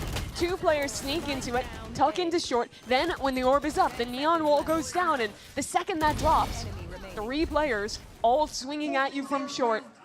And that's just the dream scenario for stayers in a round like that. I mean, downright giddy from the coach there. And why wouldn't you be? 3 rounds in a row. To start the map off, Mata's movement there impeccable. And so into a 5 Sheriff round we go. Make that 4 Sheriffs. I think this is the 3rd bonus round that Crew have lost this game. The pistol on map 1, the second on map 2, and now the first one here as well. they've really struggled into these light buys from NRG.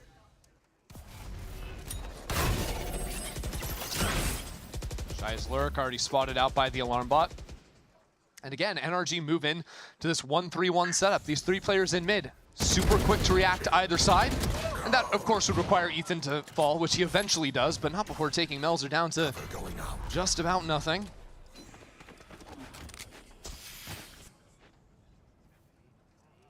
Scuba repositions into site, holds the line against 2. Down, C. Every off angle held. 4-0 for NRG. And yet, Mimi, Sunset started off in an eerily similar way. It was this round 5 that brought them back in. Crew will again get Adam in the conversation and try and figure something out. I'd like to see them start a little bit faster, maybe show us like a default, take that space, actually leave Shy on an embed there before they're resetting back, because I don't think we've actually seen them fight A once, and consistently NRG has someone on a forward line there, which is helping so much with these fast rotates. The problem is I'm not even sure if Crew know about that forward line. You can expect it. It's not an uncommon play, especially with how quickly NRG are reacting when Crew are hitting into C or B in the mid rounds. But you have to deal with that guy early to pull players into A if you want to go somewhere else, you know? It actually feels like both these teams in this series have struggled with shutting down those kind of mid-round posts from the defense when they're playing on their attack side. I think you have to put a premium on getting those embeds of playing a little bit more forward so you actually have options when you're pivoting late. And it's always this push and pull, right? Because you have different objectives at the start of round, whether it is clearing away that forward line or, oh, do we try and hunt out and figure out where the Sentinel utility is going to be? You can usually play for one of those and not the other so easily. But it does seem like the issue has been the forward lines. What makes it even more difficult is with a Viper wall like this that NRG's playing, it obfuscates those rotates even more than they would normally be. And NRG are kind of playing from an info advantage in most of these rounds. Yeah, you hate to be obfuscated. One of the worst things that can befall a person. Forward line from Brock. This time the utility, the smoke to push him away. Melzer is on 10 HP from Mata's Outlaw.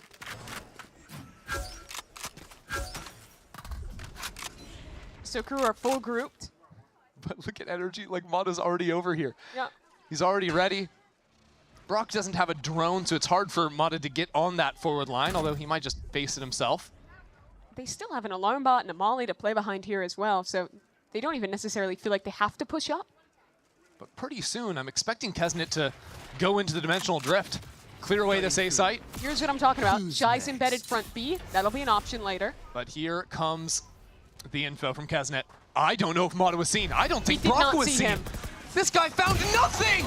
That was the most useless ult I've ever seen! NRG dancing around the side of the smoke. And it's insult to injury there. Kesnet spams onto Scuba. That might have just kept Crew in the round. 2-on-3 now. Mazzino's got the Hunter's Fury in the post plant. And all these players coming in. Kesnet on the line, but he looks away just the wrong time! Mazzino! Where did that come from? The 3K out of nowhere. Crew, honestly, they bumbled that round. Got crossed up inside of the Viper's orb. That's just NRG playing right on the corner of Kesnet's vision.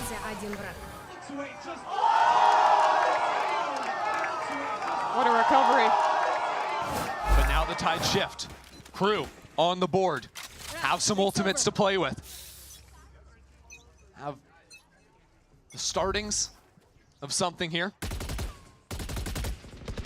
This time electing to avoid A main early on, just allowing Shy to test the space with the forward cam on short. The rest of the team dealing with the Sentinel utility in the turret. Both teams playing no breach means you're a lot less afraid as a Cypher to just assert yourself into A. Shy is taking A main completely alone. And importantly, NRG do not have that player down A long. Brock much more reserved this time around. What is NRG cooking here? 3 players set up in garage, just holding for aggression there. They don't see it and will spread back out. It was that same timer they were stacking on on round 2, remember? When Crew went in late into Garage. This time Crew have repositioned A, but so are NRG.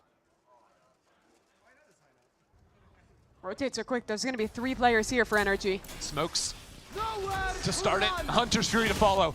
Brock blinded up in the corner. He was pushed into the paranoia. Now Mata enters into the fight with Scuba. These 2 players completely shut out the first wave of the assault. 30 seconds left.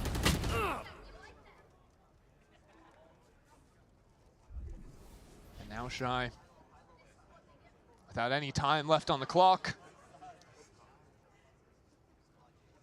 4 players ready to swing. There it is. Ethan looking at the ground. But enough damage done. Just raining utility down on him as well. He'll get out of there with just the Guardian. This game is just a testament of why you throw that orb when you are playing Viper on this map and why so many teams are returning to this Viper comp. That one orb does so much, because when you're playing Omen, you can almost always have that same lurk smoke there. But when it's Viper, it's so much harder to face into because you're taking that damage. The player who is in short or in the orb is almost always at advantage, even more so than just with an Omen smoke. And Crew, despite seeing that orb every round, despite clearly being aware of it, using your ults, things like that to clear out, consistently, NRG players have managed to slip the net, post in short, and get 2 or 3 Ks on every round that ends towards A. I mean, it was this Viper pick that was dominating in so many Americas comps back in, what, 2023? Yeah. I think it was, and now doing a good job of shutting down Crew on the approach. Already a kill for Som, now the Hunter's Fury, and it is lights out. Oh, more Viper value for you. The decay coming through there means a 1-shot kill with the Hunter's Fury. I have this last player standing. You're selling me on this. I'm buying. That's a pretty good comp. Flawless round. 3K for Scuba. Back to back for him on the 3-piece. Gotta be a lockdown for him. NRG spend a Hunter's Fury, sure, to shut down the eco completely. And the rich get richer. NRG are gonna have 4 ultimates this round. Everything but that Hunter's Fury. The amount of kills these guys are getting through walls and smokes is just ridiculous. Like, come on, bruh. Hey, who needed 14? Who needed 14 for that parlay?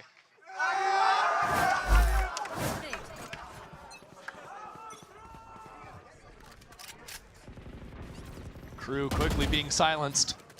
But an alarm bot, forwardly placed, has been broken away, and now Crew with a little bit of oomph behind them. Clear into Garage. I say that, but all it takes is a little bit of green goo on the ground to push them away. And now Som is walking up. How confident is he feeling? Not so much.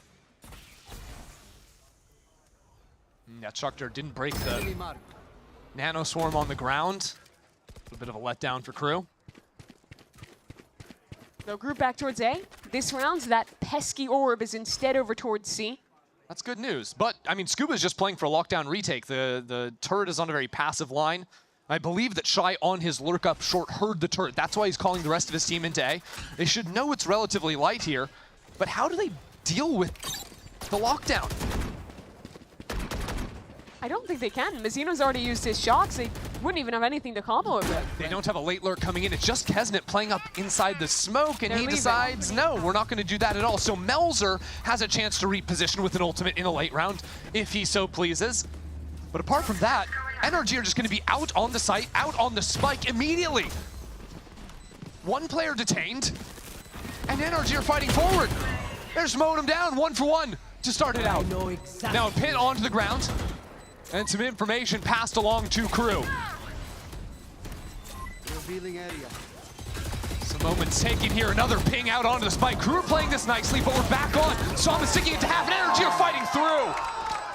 Crushed into nothing. NRG leads 7-1. Round 1 exactly how NRG drew it up to. 4 lean on the other sites. You're ready to hard hold on to that one. Oh, they have nothing to break lockdown unless they fight forward. You have players to hold that, and it's just so impossible to win a retake when you're getting cycled Viper Wall, Omen Smoke, Viper's Pit. Oh yeah, you sound thrilled by the concept. I mean, it's not thrilling to play against because you just. Oh wait, we're sticking. Okay, that's a good step that they completed. Remember, defuse the spike, always important. Yeah, don't pull a moose. I think Crew are gonna have to talk about some things more complicated than that. Poor Moose catching strays. I think that'll live with them for a bit. 7-1 now. I mentioned this is already the second timeout of this game for Crew getting called. And it just feels like they are losing on every one of these site hits to one or two players from NRG sneaking in and getting a pick there. And when you talk about map 1 of this series, it was all about Crew being so on point with how they were playing their team fights, how they were considering every angle, but thus far it has been one or two players getting in a weird position, Crew not being able to trade it out, and NRG just showing great util patterns on their retakes combined with the impact of the Viper utility. Their attack side has been very lackluster, both on Lotus and now on Haven. Struggling so much to stop NRG from quickly moving into the site. Now they will be down onto half buy. And you think the weight that's weighing on them now is you lose this game, you're at risk of being 4th seed, and also with how it's going, the round differential they're going to get out of this is if it does come down to tiebreakers, not going to be great either if we get to that point. Even if you ignore it all and just think about chances in playoffs, or a team that they've always made champions. They've always made champions. And with two teams locked off points, you have to make the finals to make champions. Stage 2 has always kind of been Crew. When they get going, they heat up as the year goes on. It shouldn't be backwards for them. It felt like maybe it could have been that way after, you know, you look last week, you started to see them picking it up. They're 2-2. But they lose this game and it colors a bit of a different picture. All right, so Crew send a drone into Garage. Shy breaks away the Killjoy turret, puts some pressure on to see, but NRG aren't fooled. Yeah, they don't care. Don't even have anyone to hold in Garage, and said they 3-stack. Hey, are they fighting back into long? Yes, they are. Here it comes. 2 players waiting for them. Melzer on the side, trying to do some baiting, but it doesn't accomplish anything. Ethan gets 2 kills. They're just running into their death. Kesnet just TPs out, leaves his teammate to die. One enemy remaining. No one's really trading out for Crew. It looks disconnected, honestly. And honestly, caught in rotation. In 15 seconds, it's Crew that are ready to exec into A, but NRG find a great timing to re-aggro down towards long. You've been talking about this all game too, but they're picking these timings off of knowing when the refreshable util is going to be coming. We're a couple seconds away from Sovidart. They're probably about to exec if they're here. That's when we go for our re-clear play. And I don't even think Crew saw that Mata had an op in the last round. He was playing deep on C this time, getting ready to walk down it. Time to jump. And get on another forward line that would allow NRG to stack over into A beautifully. Which is exactly the idea. Look down C long right now. Mata creeping forward towards Melzer. Melzer waits for it. And now all of a sudden the whole landscape of the round changes. Crew starts speeding into Garage. Kesnet just flying on by with the dimensional drift. He spots out this player backside. Getting ready to pounce. All of Crew come into the party, and it's looking nice for them. A late lurk into Garage means Shy gets the kill. And NRG completely thwarted. Spike planted. Last player standing. There's not a single thing they can do. Right here. Round feels so different for Crew. And I think you have to call it the difference is being Shy after getting shut down on so many lurks, not being able to find his impact there. Gets the kill Garage. His team snaps the hit into sight. They punish the player who was walking up here. And then it is a much different story than in these previous rounds. Hey! Vamos, vamos, weón! Vamos, vamos, vamos, vamos! Yes. And honestly, Melzer getting that kill, even not knowing there was an op on the other side. I'm pretty sure he didn't have info of that. Opens everything up. Okay, let's look here for Crew. You can still make this 8-4. You got a Soul Vault here. They fake an A presence, walk back towards Garage. Break down the door in case Killjoy's turret there isn't there. We can spam it away. And now they spot the turret. Break that. We're making good steps already for Crew. The next one is to actually get someone embedded in Garage. That won't be so simple, especially with NRG ready to respond. There. this offline is so difficult to deal with. Mata passive on B. You walk into this site, you're dead. So we're now down to a minute on the clock. Spike drop. To exec into C, Melzer can ult backside. Mazzino's got a Hunter's Fury. That seems to be the idea. But it starts in garage. Super deep alarm bot means you can only play from heaven here. I mean, if Shy walks up and is breaking that alarm bot, players of NRG could be pulled back towards A. That could be the timing exactly for Crew to pounce. And yet NRG haven't moved a muscle.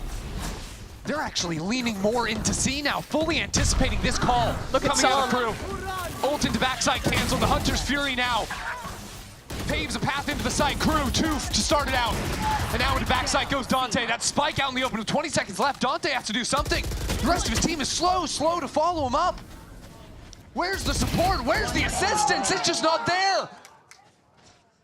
Ethan on for 3. 10 seconds left. And with no time remaining, this one slips right away from Crew. They complete so many more of the steps you're looking for in a mid-round. But despite all that, it is still NRG.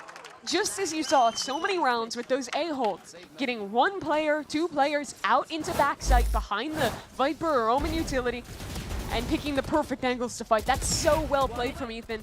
Knows exactly what pixel he can peek around from top plat, then TPs to reposition. I love when they come C. I love when they come C. And for good reason. He's been locking that site down. Farming. So Crew, they might have heard that across the stage. They're not going C, at least yet. Maybe avoid that site like the plague. But the alternative is go B, where Scuba currently lives. Double nanos behind this wall in case Crew were to overreach. Just with a few shots out there, Mata already moves in from A to assist. But that's because they have a forward angle yet again, with Brock holding down the line on A. NRG have the download on Crew entirely, ready for a garage fight, ready for B. Yeah, just 1 player is full containing both A and C. Now they'll pressure Brock off the line, but the dart shows no one's actually walking up. Crew want to pounce into B, but again, double nanos. Only the 1 pop, now the 2nd. Just stalling things out. There's a scouting ultimate from Ethan as well, so now Crew sprint back towards A. There's already 2 players here, already 3 players here. Crew have to fight for their lives, and they're gonna do it with 30 seconds left on the clock. Down a man. 30 seconds Brock left. stunned up. Falls back, but Mata is there waiting. Exactly where you are. And Scuba, no one's ready for him. Player standing. 20 seconds left, and they will be able to plant the spike. Now Ethan in a 1v2. Spike planted. Paranoia in his hands, and a reposition towards heaven. He loves it when they come C. But this time he's got to come A. 1 for him. He knows. He knows. He blinded him out. Where's that teleport? Go! Ethan! It's indomitable! What a clutch for Ethan. Locks this half up 10-2. And look back at it already. He plays this so well. Jumps, here's the bullet tag, catches on the 2nd, and reposts off hearing the TP. Such little cues to play with in such a high-pressure situation. But the veteran reacts perfectly to everyone. His movement there was incredible. And I just want to sit on that. We'll see in a few minutes.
Well, NRG have not slowed down since the second half of Lotus, and they lead going into the end of Haven at 10-2. It is crushing from NRG. Crew are gonna have to start things off here strong. That they will. Trying to avoid 4th seed out of their group. As a reminder, that means going into playoffs, you do not get the advantage of double elimination. You're seeded straight into the lower bracket. You lose one game and you're out of contention for champions. Yes, indeed. And you know, so much of this game has been defense sides reading where the attackers are going to be going. You can also get a little bit in on the IGL action here. Call your shot over on Twitch TV VALORANT Americas, which site we're going to be headed to, because, well, Crew, if you think back to Sunset, they often were the team that was heavy stacking against what NRG were trying to do. Attack has been the tough side for our teams throughout today. But NRG only need to solve 3 rounds, Mimi. They have a good read on this pistol. All 5 players ready to go towards C. Only the Omen here, but rotates will be relatively quick. Here we go. Mata already backside blinded up. Doesn't really know what's going on, but Melzer's hiding inside the smoke somehow. Ethan was right behind him the whole time. Ethan's behind them all. It's just lights out. Crew are getting shot in the back of their heads. Spike planted. Everything there. It was just so perfect. The timing on the push through the smoke together from NRG, catching the anchor inside of the site smoke. When they choose to go for the lurk on B, just everything worked out. And now Shy, an impossible 1v4. Now you're one-wayed. There's a player in your spawn. There's a player in garage. That's the current problem. Shy couldn't clear it. This feels like a crew that is at risk of, again, going out on in a whimper. Just no choice here but to try and force up, try and desperately hold on to something in this second half. You'll still be moving on into playoffs, but this isn't the tone you want to really set for yourselves heading into the postseason. Yeah, I don't always buy super big on like needing to end super strong to perform in the playoffs, but still ending up as 4th seed out of this group, having no second chance, that's brutal. Crew forcing up here. They know they have to, and they're punished for it. Some good damage on the other side. Mazzino spams a little bit, but NRG just keep pushing forward. NRG have been so confident in all of their fights, even when they're not supported by their teammates. And yet still, they're often winning them. So what do Crew have to do? They gotta go on a walk-up. Except there's a turret in their face. I thought I heard a turret. It's recalled, but there's still an alarm bot to watch. But it's not gonna be there in time. It just barely is. There's Dante. Narrowly misses the window, and of course, through walls, through smokes. It doesn't matter, Shy 2 kills quickly. That spike out into the open. He might as well be on his own. Mazzino is so low HP, but Shy can get it all done on his own. He's back, and Crew stay alive. I don't know how that happens. No one ready for Shy, expecting all of Crew to have walked through sewers on the flank and gets away with murder. Something to keep Crew in this game. I mean, credit Shy finding his timing. Everyone on NRG has turned around to deal with the multiple players coming in on the flank. So no one's actually guarding their spawn or their link. NRG full save. They have a cushion to play with, don't have to take any risks. Mata does have a stinger. If there was a chance in the round, it would be off of him. This wall suggested they just want to pop B and get a plant down there, but it's not the direction they're going. Instead, 5 walk into garage. Well, you could also pop up garage window and threaten wrapping around on the C anchor through link. And I think that's the real idea here. Absolutely. Now, unbeknownst to Mata, Kesnet is holding the line with an outlaw. It's a TP to get out, though, once he's pressured. And Dante's here on the close line, too. So even this smoke has a little bit more behind it. And Dante can turn this way because the trip front B never got broken. And also because Shy has that camera all the way down C long. Crew playing a very mobile setup around C, reacting to the info NRG have given them. NRG feel like they have a good position here, but they're well known. Kesnet, though. He's blinded up. Good entry from Som, but Shy still a problem. Launched into the corner of sight. Won't be enough on his own, but with the assist out of Dante. That'll leave Ethan here. The Phantom in hand. 30 seconds left. No armor to back it up. Very little time. First half ended in an Ethan clutch. Well, Paranoia pushed him away from the side. Is he just going to go B here? Yeah, looks like it. Or is he going for the backstab? No time to do Does that. he dare? Does he dare? This first kill is his, 77 HP. 6 seconds, has to plant on the B site. Plants a little for main, a little for Link. And you can hear these feet sprinting forward. Ethan, waiting around the corner, clears the first. Holding down! Ethan takes NRG to map and series point. Not again! The IGL for NRG steps up. This is his map to control. It was perfect movement in the last clutch. In this one, it was perfect positioning. Isolates each of those kills so incredibly well. And with not a second to spare. He comes out of this round not only on his feet, not only on series point, but at 19-9. On Omen. And it's Crew to bounce back. Credit where credit is due. This A fight has rinsed NRG. So from the highest to highs, it's the lowest to lows. Scuba on 24 health, already in a 1-on-5. It's Crew's aggression to win it. The rounds aren't really making sense, Mimi. No. We're inching forward closer to the end. It's hard to feel, though, that it's much more than a consolation prize. Down 12-4. Well, it's just the desperation the Crew are forced into. Down this All far. 3 of those first few kills were spam, except for Meltzer's. There's a good dart through that pinged out a few of those NRG players. NRG's gonna rip C this round. Only 1 player there. There'll be a Yoru TP for quick support. Fake TP, that threatens Sid Omen's back in spawn. But already the rotates came in. Both duelists snapped on the site. Snicked. Just rolling them. Okay. We'll wrap that round up quickly. Yeah, we're gonna call that one a throwaway for NRG. Nothing more to read into it than that.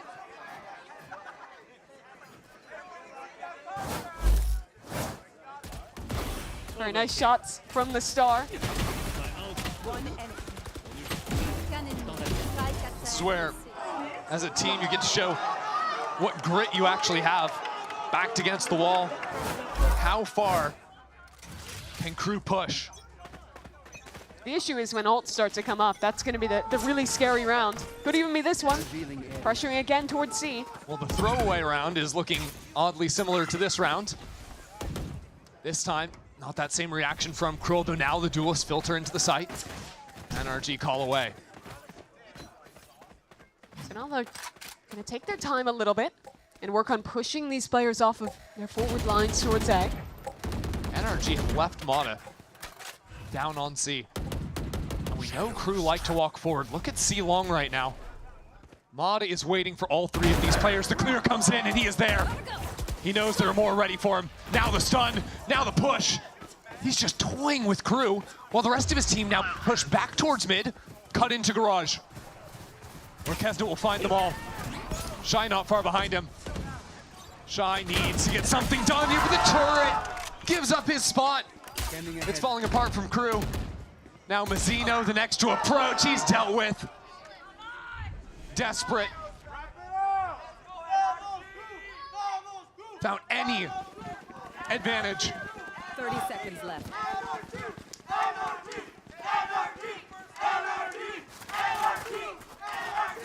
The last push towards A.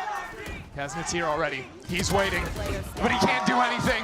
NRG are gonna take this in flawless fashion. They dominate Crew here on Haven to take the series heading into playoffs. And such a good way to end the regular season. This is a team that made big changes, picking up yet another rookie, sliding Ethan back in as the leader of this squad after a long time under Finesse's control. What a game out of Ethan, too. Yeah, that was sick. What, 20 kills to end it on the Omen? 2 highly impactful clutches. Insane work out of him. NRG will close the Group here only dropping the singular series back in week 1.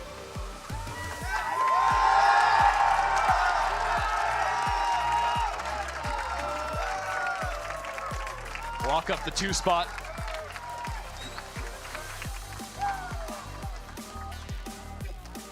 You gotta feel good with fashion like that too. You have to. And you looked at these teams out of Omega, and I think a lot of people underrated the strength of this group. But now both NRG, 100 Thieves have really delivered on the promises that they failed to do in Stage 1 and are put in positions that going into playoffs can be real contenders for those last 2 spots at Champs. That push, it's what all our teams are going for. NRG and Crew, both teams very much in contention. Those 2 remaining seats. But on the day, it was NRG leagues ahead. You're talking about Ethan on this final map, but for me, MVP of the series has to be Scuba. He was so incredible on that last map. Yeah, but look at that, though. Yeah, that's fair. Hard to argue with that one, but he's just been so good for this team, such a strong addition. I think he looks really comfortable on this Sentinel role. In a lot of positions this series, he was solo on a site against double dive of Crew and did such a good job of navigating those difficult situations, still finding his impact. Super confident for NRG as they head into the playoffs. Still not perfect for NRG. They did fall on Sunset. That's a weaker map for them. We knew that. But heading forward, the deeper we get into that postseason, you need to start bolstering up success on some of the other maps. If best of 5s are the goal for NRG, that's also got to be in form for them. But they have time now. They've won this match. You got a week to go back and reset ahead of the playoffs, ahead of knowing what that first map is going to be for them. But that's NRG ending 4-1 on the regular season as they get ready for playoffs. Let's send it down to the stage with Zoe, who's standing by with Scuba for your Verizon post-match interview. Thank you so much, everyone. Give it up one more time, of course, for NRG and Scuba, who's joining me here for a quick chat. Yeah. Let's talk about how you got it done. You went down 0-1 after Sunset. What was the talk backstage? What did you want to fix heading into your map pick and further on? Yeah, honestly, after the first map, we talked like we were super sleepy. Like we came in, no energy. We weren't playing how we usually play. We stepped outside. And then, yeah, we were just like, guys, like, wake up. Like, we can get first seed in our group. And then last 2 maps, we came out and showed it, so yeah. So was it the map then? Sunset, did it maybe take you by surprise that Crew actually went to pick it, since we haven't seen them play it? You guys recently lost on Sunset as well. Is it the map? Is it the double duelist comps you're going up against? What's the trouble? I mean, to be honest, we're just bad at the map. It's just that, like, I can't lie to you guys, I'm just bad. So yeah, that's really just it. You win some, you lose some, man. Yeah. Now, you personally, you've been popping off this season. It's been great to see such a dominant rookie performance, but no time to rest on your laurels, unfortunately. Heading into the playoffs, is there anything in particular that you want to sharpen up heading into the playoffs? Honestly, just we have the mentality that if we play how we do in practice, we're gonna win the whole thing. So as long as we do that, I'm not worried. All right, a few final words to the fans who've been supporting you throughout this entire season. Yeah, just want to say thank you to everybody who supports me, my family, my friends, and everyone in NRG for giving me this opportunity. And yeah, whoever said 14 kills for the parlay. So I got you, bro. Right, that's good. If no one else got you, Scuba got you here on stage. Scuba, thank you so much for joining me. Once again, huge congratulations to you and the team. But we are, of course, not done for today. We have 100 Thieves and Leviathan coming up after this.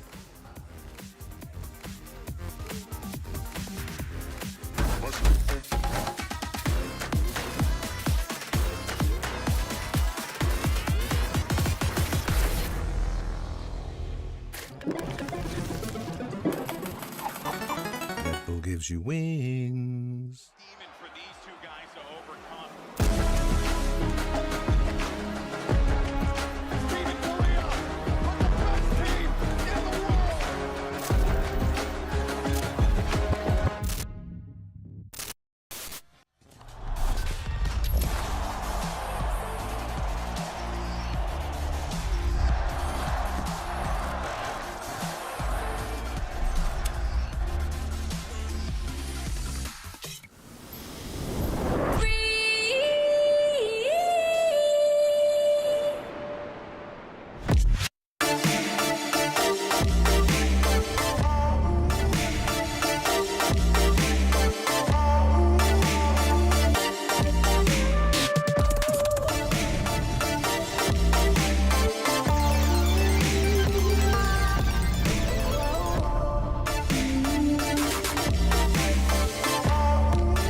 said forever. Yeah, yeah, yeah.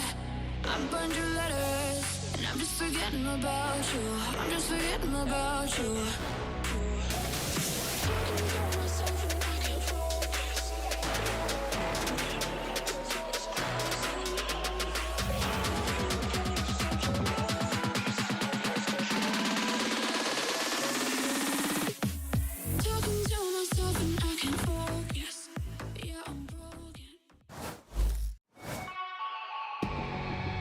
Our next game is against Leviathan, and they have some insane firepower that they just picked up. Now they have Okeanos and Sato, who have been looking a bit dangerous, especially Sato. Still is waiting. Oh my God! Sato blasts him in A main. And LEV have been very strong on this part of the map. It's been really difficult to get past him. And Sato! Sato's not playing like a rookie. This guy's playing like a vet, playing like every game like it's his last game. Probably one of the best duelists in NA currently. I mean, kid is genuine prodigies. I'm excited for this matchup. I'm a very good friend of Cryo. Mechanically, he's just so gifted. Extremely calm player. His op is probably one of the best in NA. Cryo to save the day here. But I think I'm more confident in Sato, myself, and just everyone on my team. I would describe this matchup as just hype. Everyone's looking forward to it. Both teams with revamped rosters. 100 Thieves is known for being scrappy, brawly, and getting in your face. Finds his one. Asuna trades it out. Certainly, he's heard, and Asuna still just pressing forward. As long as we win this game, we're going to be eyeing for the first spot in Split 2, and we won it last time in 2024 Stage 1, so we're going to win it this time.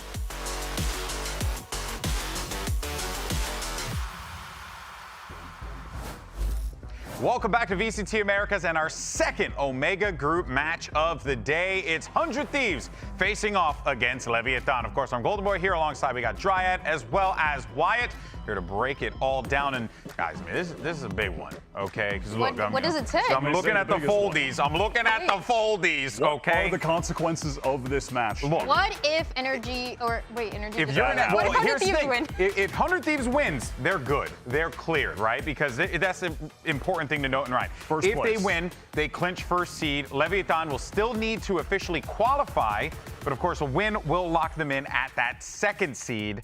Now, NRG will get first seed as a result of that if Leviathan wins, and Loud will be eliminated. So those are your scenarios. I'm glad you're in charge of that, because I don't know what's going on. Well, it's a combination of the foldy and really smart people wrote stuff down on a teleprompter for me. Am I right, guys? Oh, come on. Breaking the illusion in real time. That being said, though, there's still a lot at stake here. Now, 100 Thieves are going to be coming into this one with a massive win over Loud, right? And on top of that, well, you have that, they came back from that 13-2 stop to take the series. So overall, we should be seeing 100 Thieves here, Wyatt, that is game, ready to go, because we saw them really put that to task last week. 100%. It's crazy. 100 Thieves have had a couple defense sides where they've gotten absolutely crushed, but I like how they're playing. They just are going up against Brazilian teams on fire. It happened against MIBR, and then it happened against Loud last week. But they bounce back and just play two excellent maps after that initial Sunset loss and close out in a wild game on Lotus. Yeah. Yeah, that map of Sunset, they could not get anything done. But on Vine, I feel like we could finally see that game plan. We always talk about 100 Thieves and the way that they play this map in specific and the way that they turn it around. That last match that we saw from them, it was very important for them to turn it around because that qualified them for playoffs. And yet, today they're still fighting for the #1 seed, but I feel like it showed a lot of great signs. And I'm always praising this team because they have a lot of cool set plays to work with that pushes them to where they need to be in this first half. Yeah, and you know what? They've also made some really good changes. One of those changes was bringing in the rookie Kess. We got an opportunity to catch up with him earlier on today. Here's Zoe. Kess, you went from a Challengers team that was struggling to a 100 Thieves team, which is officially locked for the VCT Americas playoffs. What's going through your head? Is the pressure building now that the stakes are getting higher? Yeah, I would say the pressure is building up. It's definitely a new feeling because, like you said, I wasn't always on like the best Challengers teams, and making playoffs in my rookie season is kind of like a very, very big thing for me.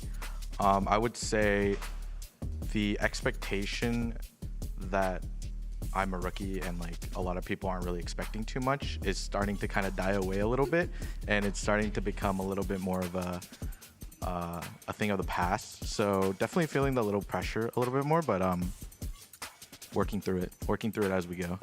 That's right. All eyes on you, not to add to it, but best of luck in your match. Appreciate Kess for that there, and also hearing him talk about him not being a rookie anymore. Well, listen, there's one thing we know about the 100 Thieves fans.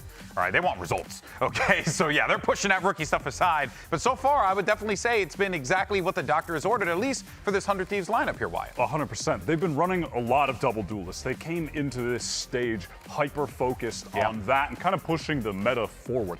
And honestly, with that double duelist, Kess has been an integral part of it working just on account of his willingness to play with so much confidence on defense, retain space, and not give it up. And then the rest of the team, those two duelists, come in and play off the space that he's holding in sight, whether that's Brim on Bind or Cypher on a map like Sunset. He's giving them that foothold to get back in and fight together off of. I like that we've always talked about this 100 Thieves squad as a team that can play the double duelist because of Asuna and Cryo, but now it's just a meta that is fitting them so well. The only maps where they're not playing the double duelist are maps where it kind of makes sense, right? Maps like Ascend where they're playing that Thunder composition, Corrode as well, Icebox, but for everything else, they can exploit this double duelist and again, do it in cool little ways that are different to what everybody else has been bringing in. That's the cooking that Six has been doing behind the scenes. Oh, for sure, for sure. Now, it's important to note here, we're also getting a really big head-to-head matchup today because we're going to be getting Asuna facing off against Sato on the other side of the field. And I'm excited for this one. We've seen Sato's just, at this point, he's a human highlight reel. Kid's absolutely lights out. And Asuna used to be the Sato back in the day, you know, when Valorant first came out. So it's going to be kind of interesting to see this like peak from, you know, the present into the future as well with Sato. Asuna last week had a really fantastic performance. True, very true. His patented agent, and he got on it those second two maps where 100 Thieves run things back on Bind, and then the Lotus, he was the easy MVP of that series. Jeez. When you're talking about breakout maps, Sato has just been that guy this stage. He's had multiple 30 bombs already. Just absolutely ridiculous. And looking at how these two duelists played, so different, right? Because we talk about this double duelist and this 100 Thieves, and Sato different roles for each one. Yeah, most of the time the solo duelist, except on a map like Haven, where you have Okeanos playing the Neon. But for the most times, what impresses me the most is that Sato's shutting down these double duelist compositions constantly. We saw it last week when they were playing Crew, and now it's a little bit of a similar challenge that he has today. Yeah, and I think that he showed what he can do to stop it last week because they face off against Crew in El Clasico as we have come to know it, and Dan very much set the stage for that one. Leviathan still continuing their reign of dominance in El Clasico, but it's partly because he had some pop-off performances from these guys, and on top of that too, is this the Lysor thing as well, right? Everything. They did everything. So Leviathan was humming on that stage It last was week. incredible. It was such a good matchup for Lev. When you go into this Clasico, which is a new version where you don't have all the players being in Latin America, you don't know how energetic they're going to be feeling. You don't know how passionate they're going to be feeling about this rivalry. But oh my God, they were delivering more than you could expect. Everybody standing up. Okeanos and Kesnet yelling at each other from the other side. Every single one of these guys from LEV, and that was also part of the plan for King. When they do the Lysor, he was telling me behind the scenes, I counted down because I knew that Crew were going to get tilted, so I had to do it. Damn, that is hardcore. But shout out to King, is a real one. Definitely give respect the hustle on that one. Now, of course, though, speaking of King and his team Leviathan here, you know, Sato wasn't just the only addition to this team, right? We've talked about this a lot throughout the week, but we also had Okeanos brought to this lineup as well. And as we talked about before, right, like it is very apparent that this is a different Leviathan team than what we've seen in the past, and a team that truly is they're just chilling on that stage, having a good time. You can tell right now that the vibes, the confidence, organic, real. There were times earlier in the year where you could tell it was like manufactured. You can see some tension, you know, confidence that wasn't actually there. Now with these two guys, very different feeling in terms of what they're bringing mentally, and then also obviously to the server. Being able to run that double duelist on occasion, because Okeanos is a very flexible player who has a ton of match experience on tons of different agents to supplement Sato as well and just enable him on Yoru and the other duelist roles when he's, you know, when Oki is playing Initiator, it all just, it's cohesive. The roster makes sense from top to bottom now. Yeah, it's impressive. It really is. And Okeanos and Sato have brought so much to the team. As a matter of fact, let's go ahead and hear from Oki, who's standing by with Zoe ahead of today's match. Sato, everyone talks about how cracked you are as a player, and your teammates also say how much energy, youthful energy, you're bringing to your team, for better or for worse. King last week mentioned that sometimes he would rather have you shut up every once in a while. How do you channel that kind of confidence, let's call it, into the discipline that is required to still perform on such a top level? Honestly, I just let it all out, and whenever I go over the limit, my team is always there to like hold me back a little bit. So. Right. Which one keeps you in check? Obviously King. I mean, one of these days he's gonna beat me up because of that. Well, we'll see about that. I can't wait to see what you have in store for us today. Thank you so much and best of luck. And like I said before, I'm basically Ron Burgundy, so I just say the thing that is on the teleprompter. That, of course, was Sato. But it's always a pleasure to hear from him. And also hearing that King is going to be the one to whip him into shape. I love that. That was really good. But continuing the conversation on Okeanos in particular here, let's talk about, you know, the flexibility, Drya, that this guy is bringing to the team because it's been so profound.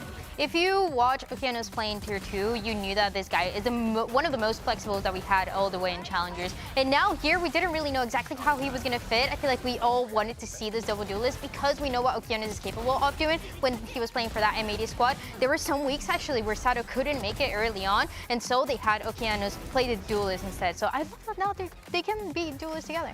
Yeah, it's certainly something that is working out for them. It is exactly what the doctor ordered, right? You know, his team went from a squad that was relying on, you know, the likes of Aspas to help really pull them into some high points for the organization, but now they're leaning on these rookies, on Sato, on Okeanos, and of course the entirety of Leviathan. But it's going to be a clash. We got 100 Thieves, Leviathan. Let's bring out your two teams. And put your hands together as we welcome both squads to the stage. Here are 100 Thieves and Leviathan. Also, do want to say, classic red versus blue scenario. Big fan of that. Big fan of the show. But in any case, though, this is going to be... I was passing by some of our awesome security staff here who watch every game, by the way. They're totally into it. And they were saying, like, oh, wow, that last game was crazy. And I was like, guys, I don't know if you're ready, because this next game is going to be insane. This should be outrageous. Honestly, kind of going back to what we were just talking about with the vibes, the positivity of the team. With those two rookies, this is the highest stakes game that they have played in their careers, period. This is do or die, make it to the playoffs for LEV. For Kez as well, on the other side for 100 Thieves, it's a massive match. To get that first seed in your group in your rookie season, Wyatt, is crazy. Yeah, tons on the line. So are those good vibes, the fun energy, will that persist when the pressure is on the most? Honestly, I think it will. I think it will too. Honestly, I think it will. I don't think it's going to get to these guys. They've got the canine in them. Well, and also too, you heard the respect that Sato has for King, the IGL. I mean, he is the longest standing member of the Leviathan lineup. He's literally Mr. Leviathan. So yeah, you gotta respect the King when he speaks. And of course, here's your series layout. You got Haven Sunset, ooh. And if necessary, what was that last one? I missed that last one. I think it was Corrode, I think. No, not Corrode. Oh boy. See, Wait, we're getting there. Wait, I'm waiting for our Give it a second, give it a second. Is Gustavo in the crowd? No! I thought Gustavo jump off was there. It's all good. But yeah. That is, we start things off with Haven and Sunset, though. Surely with Lotus. Lotus, And Lotus! Oh, man, we're good at that. Guys, we're good at our jobs, I swear. Dan, save us. For the first match, we already had the surprise of Sunset that Crew was picking, but 100 Thieves also has a surprise here because they haven't played this map of Haven in Stage 2 just yet. So it should be another map that can bring a lot of surprises. I think we talked about these double duelists, the little things that they can do here. Yeah. We just saw a Neon Euro that was being played. I feel like there's a lot of possibilities of the many things that they can do on this map. Or for the other side, this is the map where for LEV, they completely snowball and took over when they were playing against Crew. Yeah, I mean, they just picked it into a LEV where Sato dropped 35 on this map, so that's dangerous. But to kind of go more overarching with the pool, Lotus last one, that was 100 Thieves permaban that they played for the first time last week, so that's crazy. But here we go, they're running that Neon Yor. We just saw Crew running it. Crew basically just leading and running all the 100 Thieves comps. Yeah. And hey, maybe this is, they knew they were playing this behind the scenes as well, honestly, from scrims. Who knows? But I like this for 100 Thieves. It makes sense. It's just like, I mean, in a similar way, even though it did not pan out for Crew, it still is, you know, a composition that makes sense given the people who are on this team and what they play. And we mentioned the Zova duelists and the possibilities that, you know, the side of 100 Thieves had. Before they were playing with the ISO Neon, and so now they're going with that Yoru Neon instead. I like it a lot more. I feel like, once again, it's suiting the team a lot more. And then we just talked about this. Okeanos and the Neon has some great opportunities for openings, especially towards that A side. And, I mean, Sato is always just doing his thing. He's great. He's amazing. We love seeing him. All right, folks. Well, let's go ahead and do this. It's now time to jump into the action. The teams are locked in, so let's send it over to your casters. The sunlight deprived Brennan Sideshow. Get some vitamin D, damn it.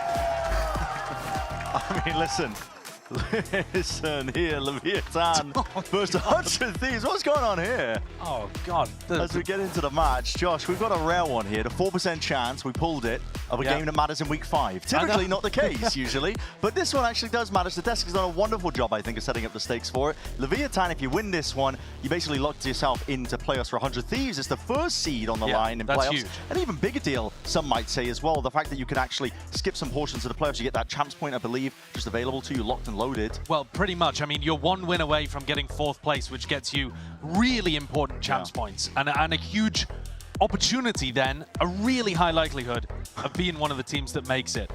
But that is all quite a long way off.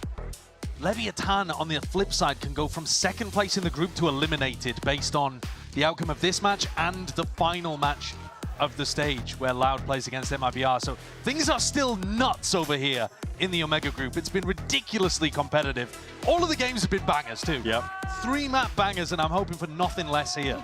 Look at the start at those pistol win rates. Leviathan has been ridiculous on these kind of rounds. Last matchup, winning 5 out of 6 versus Crew. Looking to set the same kind of pace here, but 100 Thieves are going at fast, hard attempt over towards this B side. They've already get that plant down, and a kill to the name of King dropping, collected. Players are trying to flood all the way back in. Straight shots from the Ghost are already rattling away off onto the site, and they have conceded up that space, but 100 Thieves going for that retreat, a quick tap. We know that these teams like to play with a bit of pace. There's no slowing down. Not quite just yet, Kess. The 2-piece cheeky with it, and now biding their time, trying to swing this together, but a complete collapse. And Leviathan, they keep that trend going. They've got plot armor in the pistol rounds. They're in a 2v3 with no smokes. King dropped early. Okeanos didn't have his wall to be able to play with, and somehow Com, with a Sheriff in hand, picks up 2 at the end. I mean, those must have been remarkable. We're watching it from 100 Thieves' perspective. Live. That flick on Cryo, man. Ian, you did not see. You're alive, but you did not see what I just did to these guys, bro. That's why they're winning so many pistols. What is going on? There's the first one, though, and a huge one for LEV. I think in terms of the map pool, too, they've won the map pool here. You're looking at a really unpredictable matchup on Haven, because we haven't seen 100 Thieves. But then Sunset and Lotus, feels like LEV have great opportunities to win on those 2 maps, even if they can't win here. And LEV are 2-0, so it was risky for 100 Thieves to be picking even this one. Here. Well, plenty of targets laying in wait just behind that smoke. Sado got a bit of help with him, just for the Outlaw. 100 Thieves will be creeping up to this one, looking to explode at a moment's notice, see if they can take it by surprise. But Tex, supplementary fire. Big TP into the back as well. Sado's just dealing with any sort of adversaries that are creeping past that line of scrimmage, and they're all going to get deleted at a moment's notice. 2-0 currently for Leviathan, a great beginning for them. Very healthy, keeping armor up even on all 4 of the players that survived. So they've got massive amounts of weaponry and also building up that money in the bank to work with too. Respect to 100 Thieves for always keeping an eye on the ult ops, actually. That's one of the things that this team is really working on refining. You'll see Asuna and Cryo in particular running around the map, guzzling those up, and even on a round like this, trying to just take the small wins where they can. Quick feet, quick trigger. Here, Sato comes in with no armor to work with.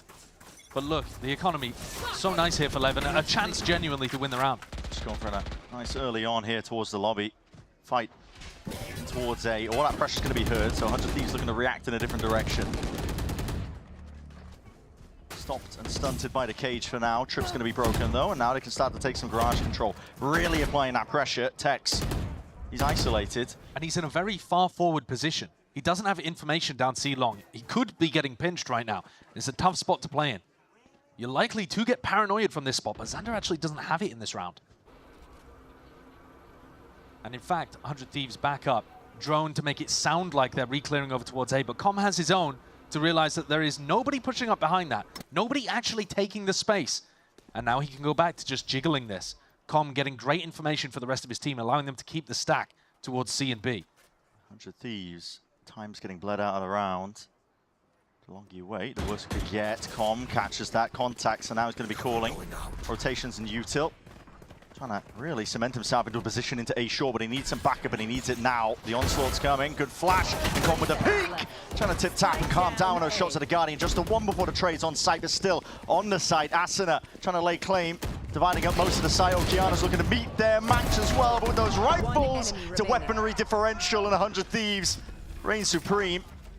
Get access and control, get that plan down on top of it, and Texas lurking from the sides. Don't know about it at all. Catching out onto the reloads. A quick upgrade is picked up. Tex has the count, but he's got to isolate these fights into the 1v2. 100 Thieves with discipline. Surely not! Tex ruins their day. Astonishingly good there from Tex. Those shots were lovely. Dealt with the first guy so quickly that he was able to even adjust. Not having to go for spray control, he could actually reset fully.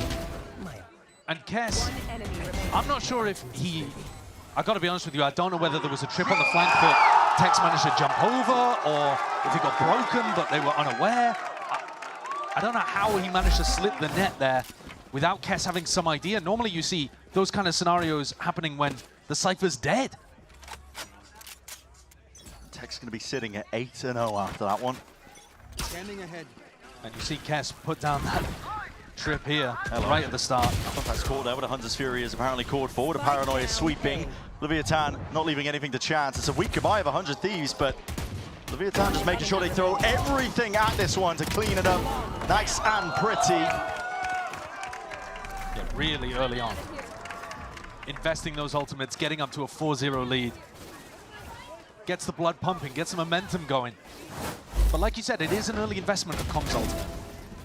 I think they're just trying to condition 100 Thieves that they are never allowed A lobby. This is what they did to Crew as well.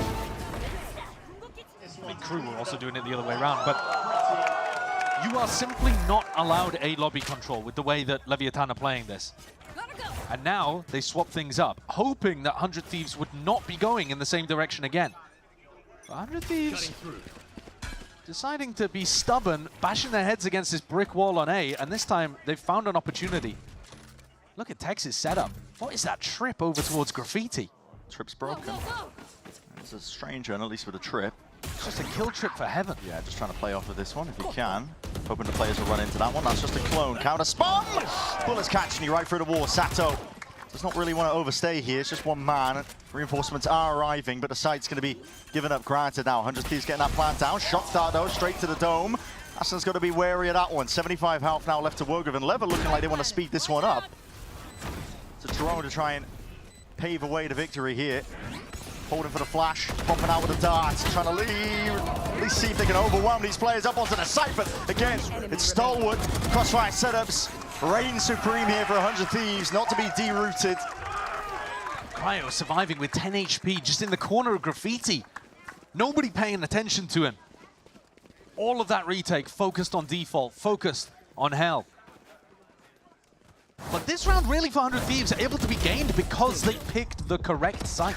They happened to be going towards A. They ignored the conditioning of Leviathan, trying to stop them going in that direction. So whoever made that pre-barrier call with a nice read that LEV were going to move away from the 4-player stack they've had towards A. Willing to play into the conditioning. 100 Thieves, yes, looking like they were prodding over towards A lobby, but this time that early utility coming out from Com, making them believe perhaps that LEV were fighting for it. Instead, though, it's Oki and Sato poking down mid, looking to try to catch Kess early. Three bullets, though. Tex almost going down himself. It's going to be an all popped off. Here we go. Dimensional Drift. Cryo spots his targets. Sees two towards the back. He's going to be assisted for the rest of his team now. That stun ricochets. Pushing him back. Lev going to be trying to play this one fully for the retake. Dart already expended though. Okeanos looking to see if he can get involved now with that paranoia. Sweeps forwards along with a stun. And he's already taken names. Assassina dropped it. Just shots to the dome. Okeanos only dropped and only stopped by Cryo. Still towards the back of his side, and he's really trying to ice out his spice. King though finally takes him out, and Kess has got to get a bit of a move on a scramble. Not playing on top of the site. Cage reveals his position now into that 1v2. He's got a lot to do! Lot to do! But still, all that pressure creates diamonds from this kid. That's amazing.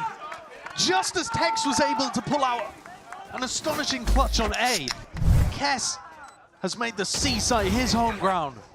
What was this? He had to bully his way through his own cage. Incredible shot onto King. And still resetting for the wall bang onto Com.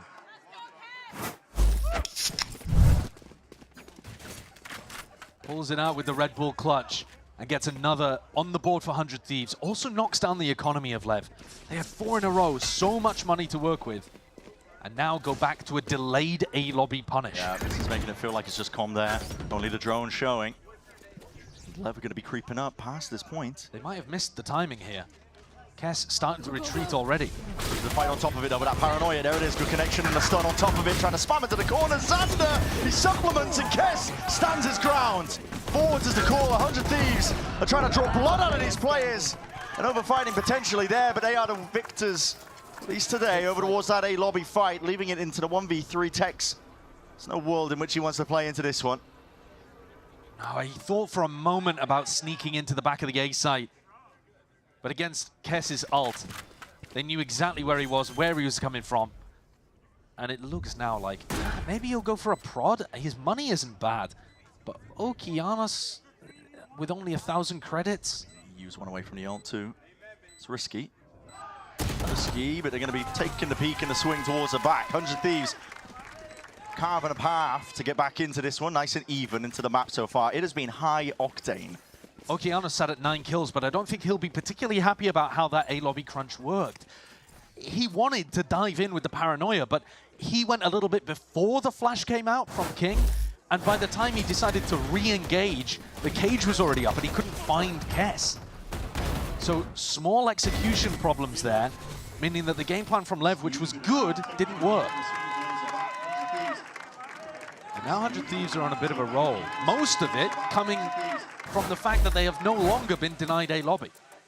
They're either taking it for free, as we saw in round 5, where LEV were playing a retake setup there, or they're bullying their way through and being able to win that team fight. And 100 Thieves are happy in a team fight.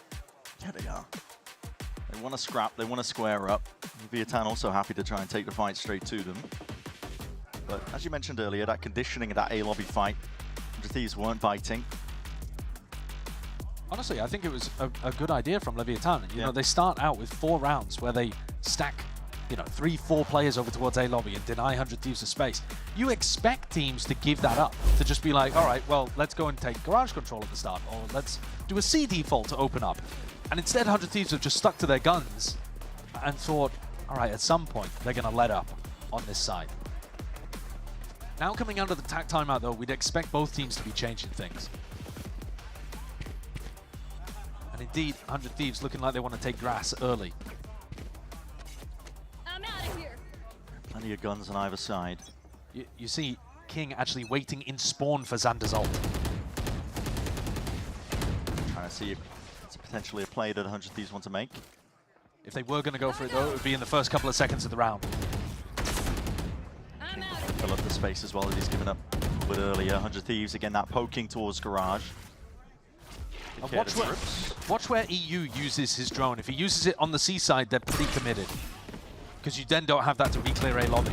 Now these players are squaring up for a fight of their own here. It's a skirmish waiting to happen. Sato's the one who drops and falls. Com getting pushed up to A lobby here. Kess waiting for it. And the hit looking like it's coming towards B.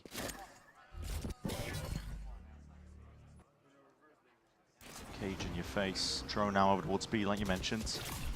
Making a go of it. Flash forwards, no connection. Okeanos could try and hold this one back, but with that util in your face, you've got to respect it. Immediately backing away. Texas all the way in though, and he's isolating. No way! A bit with Fiend as heads spinning and rolling, tumbling onto the floor. Tex ripping you to pieces. And one away from an ace under his belt. He's got 12 kills across 8 rounds. It's monstrous. And it should never have happened. Slips his way in.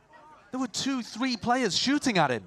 We've got to see that in the replay. It's a one-man army. He might get his chance here and now. Kess teetering on the brink, and Tex collects with the iBuyPower ace.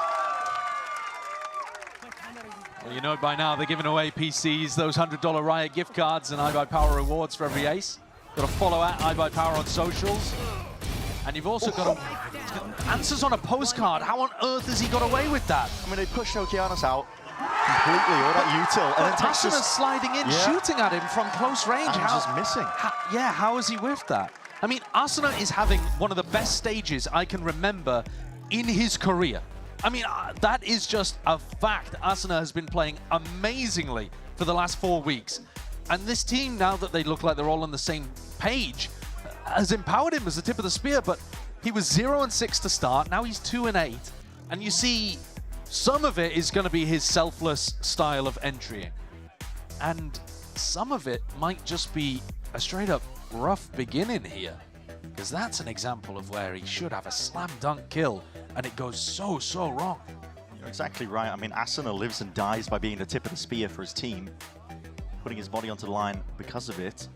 But yeah, a moment like that, a round like that, all goes to pot. They need Asuna to be playing well. We've talked so much about how good Sato has been, and for great reason. He's been astonishing, especially on the Yoru. You know, his stats are through the roof. Well, guess who's got very similar stats, only like a fraction behind him in a number of the key metrics? Asuna on the other side. And so, if you've got him down at the bottom of the scoreboard, it's not always a bad thing, because sometimes 100 Thieves can use the space that he creates. But it's not a great sign based on what we've been seeing so far. It'd be nice to get this guy activated. Fast and loose here, up towards A lobby. Again, Kess was just overstepping. Head of the smoke. Almost anticipating it was fake pressure. It's evened out, though. I think he killed Sato through the smoke. 100 Thieves now going to be drifting towards this B side, but there is reinforcements arriving. Lev, again, constantly on the move, constantly on the prowl, looking to fill in the gaps here. Yeah, Asuna just steps forward. There's no util there. He's anticipating that it's a freebie off the pressure that his team's making in Garage, but none the wiser. That doesn't work when Leviathan have already pushed out A lobby. That'll never work. Leviathan have all the info in the world. Look at it, deep push all the way out A lobby, as you mentioned. Okeanos has that space to net that's tightening here. Hunter's Fury, he's right behind them, playing off of this and all that chaos. A kill claimed and collected here. Xander stunned. Being dropped down and slowed to a crawl. It's him and Cryo have got to do a lot from this spot. Risks need to be taken in a 2v4. Paranoia and a fight forwards. Leviathan looking like they're ready for it though. It's a dart at your feet. Forced to concede a lot of that space. Smoke propped up on top of it. It's all about how you take these fights here and now, but it leaves it just down to Cryo. And then that 1v3, so damn unlikely. Another round where Leviathan completely control A lobby. But this time, 100 Thieves weren't going in that direction other than Kess. When Kess dies, though, first of all, Leviathan know that you're not going A. Secondly, there's no trips on the flank.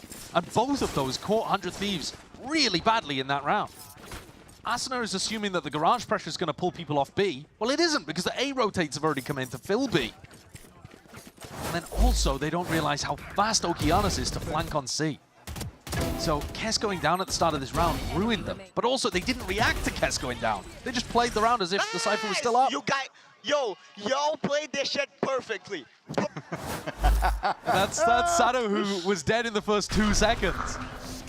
Just watching from the spectator seat. Here's the ult into spawn. This is what King was waiting for earlier. Yeah, not watching for it now, though. This is going to be Xander looking to apply that pressure. Paranoia, though, just slides and glides to the side. Sato is delivering death from above. On from high onto the window. Hunter's Fury, maybe to supplement, maybe to help them out as well. That extra damage making these kills just so damn uncertain. But Com always be flanking. That's the rule of thumb. And he is collecting. It leaves it down to just Cryo now. Doesn't know where these players are laying down, but in that 1v2, in that spot there, Sato is a 3-piece to his name. This is rapid. There's no breathing room that these teams are allowing. I love the fact, though, that LEV are so aware of the ult plays that are coming out. 100 Thieves have actually been excellent this stage with their ult rounds, but they're starting to get a bit predictable. As the weeks go on, we've seen teams get a good read on them, and LEV, they really focus on the ult rounds. They were great at predicting what Crew wanted to do with their Omen ults, with the big ultimates. And you saw it previously. They've been aware that Xander likes to teleport into spawn. And now the trip's set up on B for Asuna's ult, for example, who's still on only 2 kills, by the way. I'm sticking around here. It's really quite far out into the open. He's still staying his ground, with the drone going to be used to see if he can catch that pressure. He's calling now for reinforcements. He's so bold, just droning like that on his own. Bold. But, you know, sometimes LEV have a lot of bodies behind it. Sometimes they're doing a delayed A lobby crunch, so it gives Com that peace of mind. He knows 100 Thieves are not going to disrespect it. Portal closed. Stacks in the right place, and they're not playing a 4-1. All 5 players of 100 Thieves around A here. So LEV have the stack in the perfect spot. 100 Thieves really lacking options to go back. Down to that minute mark. They were praying that LEV would go for a re-clear down towards A long. LEV are happy to hold their ground. So Paranoia primed and ready in the back pocket when they see those signs of life. The dart is dealt with. Paranoia's forwards alongside that smokes as well. Com is just destroying them right now. Not to be removed from that A-shore position. 100 Thieves are left with no more options. There's 35 seconds left into the round. No prior map control, no working towards Garage earlier. 30 seconds left. Yeah, no option, no lurker, no way out. And it's round 11. And are they going for a repop? Are they going for a save? I don't even know at this point. That money's tight, waiting for the smoke to dissipate, hoping they'll be given a free fight, but the time is running so damn short. 10 seconds left. Take it Okeanos, but no. They're just saving. Not going to go for it, just going to save. Brutal, utterly brutal. Com has played that round phenomenally, though. Like I say, the earlier conditioning of LEV, sometimes making it look like it's only Com and then punishing, allows Com to play in bold, disrespectful positions like that, where it's just him alone, drone in hand. Because 100 Thieves aren't sure whether or not he's got a backup, got help. But then, he throws a recon dart that finds Xander inside his smoke. Xander smoke TP'd himself in as like an entry on top of box, and Com just whacks him with a recon. Yeah. He's scanned like groceries and destroyed. Vietana been on top of it so far this half. I have retrieved Complete the understanding of how 100 Thieves want to play. I have dropped the spike. I have retrieved the spike. 100 Thieves going back to the earlier playbook, just slowing it down, seeing if they can pressure, posture over towards Garage. Take out the trip, lead it forwards with the drone. These Leviathan players are quite out into the open. What a shot and an adjustment from Cryo, but now it's up to Tex. Can he stand his ground? He pushes forward to try to take the fight against him. It's counter spam with the overdrive in hand. Asuna does find it. The rest of 100 Thieves didn't actually take any space. They've still got a minute. And King, cautious. Hold on, you got your util out into your hands. There's sighted King. Skipping and hopping.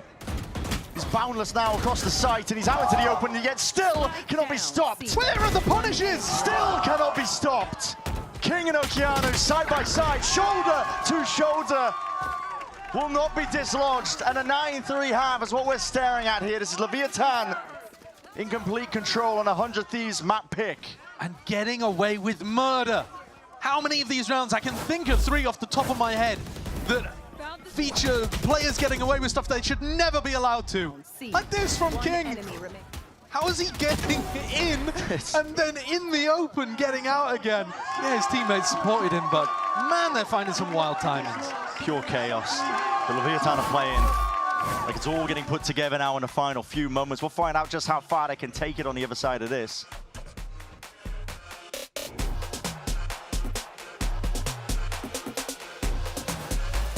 Game changers. We're making history. It means so much to us.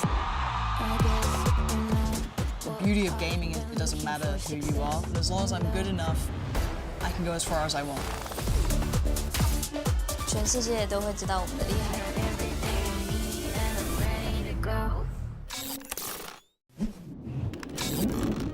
Red Bull gives you wings.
Week to week, Leviathan have been going from strength to strength, to be honest. You can see it, the team chemistry. I mean, Wyatt was talking about it on the desk before we got into this one. He said that the vibes really just feel organic, you know, pasture-raised, no pesticides in sight. They are just 5 guys that are really starting to click and find their moment on the big stage.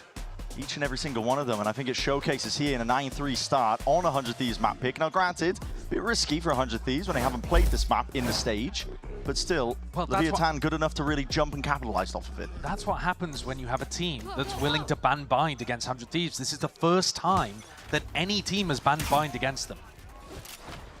50% of 100 Thieves map wins this stage have come on bind. That's absurd. And now they're forced to go in a different direction. They've had to pick Haven. And they're now down 9-3. And this pistol round means so much, and LEV have just been so good in these spots. They're anticipating a very classic defensive pistol here, where you go for a triple walk down from B, trying to get a flank A retake working on A. But instead, 100 Thieves are actually holding their ground. Normally a very proactive team. Yeah, very much a change of pace. But it will speed up. Both of these teams are going to play fast and loose in this half. Blink of an eye. Now slowly starting to make their way over towards the A site. And look at the anticipation from 100 Thieves. They've read it as well. Yeah. It's the only place where they don't have a bit of advanced info. So they reckon the pop's coming here. It's TP into the back. Stun's going to ricochet. It's through the back on top of it. It's a fake. Yeah, it's a fake with the dart on top of it. There's going to be a lot of these 100 Thieves players wondering, okay, well, when is actually a push going to be coming through? Now, players not really binding onto it 100% of the way, because Cryo, yes, still there to fill in the gaps towards C. Xander by his side. They don't overextend themselves too much here out into the open. Cryo. He's a menace right now. Not too many more bullets left to play with here, but time is running way too short for Leviathan. They've got to get a go on right now. They've got to get a move on. Moving forward to these kills. Only 9 seconds remaining. 100 Thieves trying to flood their way back in, but the feed is filled up entirely in red. Plan needs to be stuck. And Sato's going to be claiming it, but 100 Thieves got their way all the way back in into the 1v2. But Sato! Overwhelmed. Too much to do. I thought somehow the plot armor was going to come through again, but that is a round that 100 Thieves desperately needed, and they convert it. I really like the way that both teams were playing that.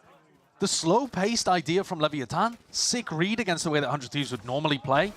100 Thieves themselves hanging back, getting the read that it was going to be an A hit, but also somebody in the comms calling that it could be a fake. Yeah. 30 seconds. So that they leave 2 players defending C. Now that is really nice awareness. Cryo and Xander staying over towards the C site made all the difference there.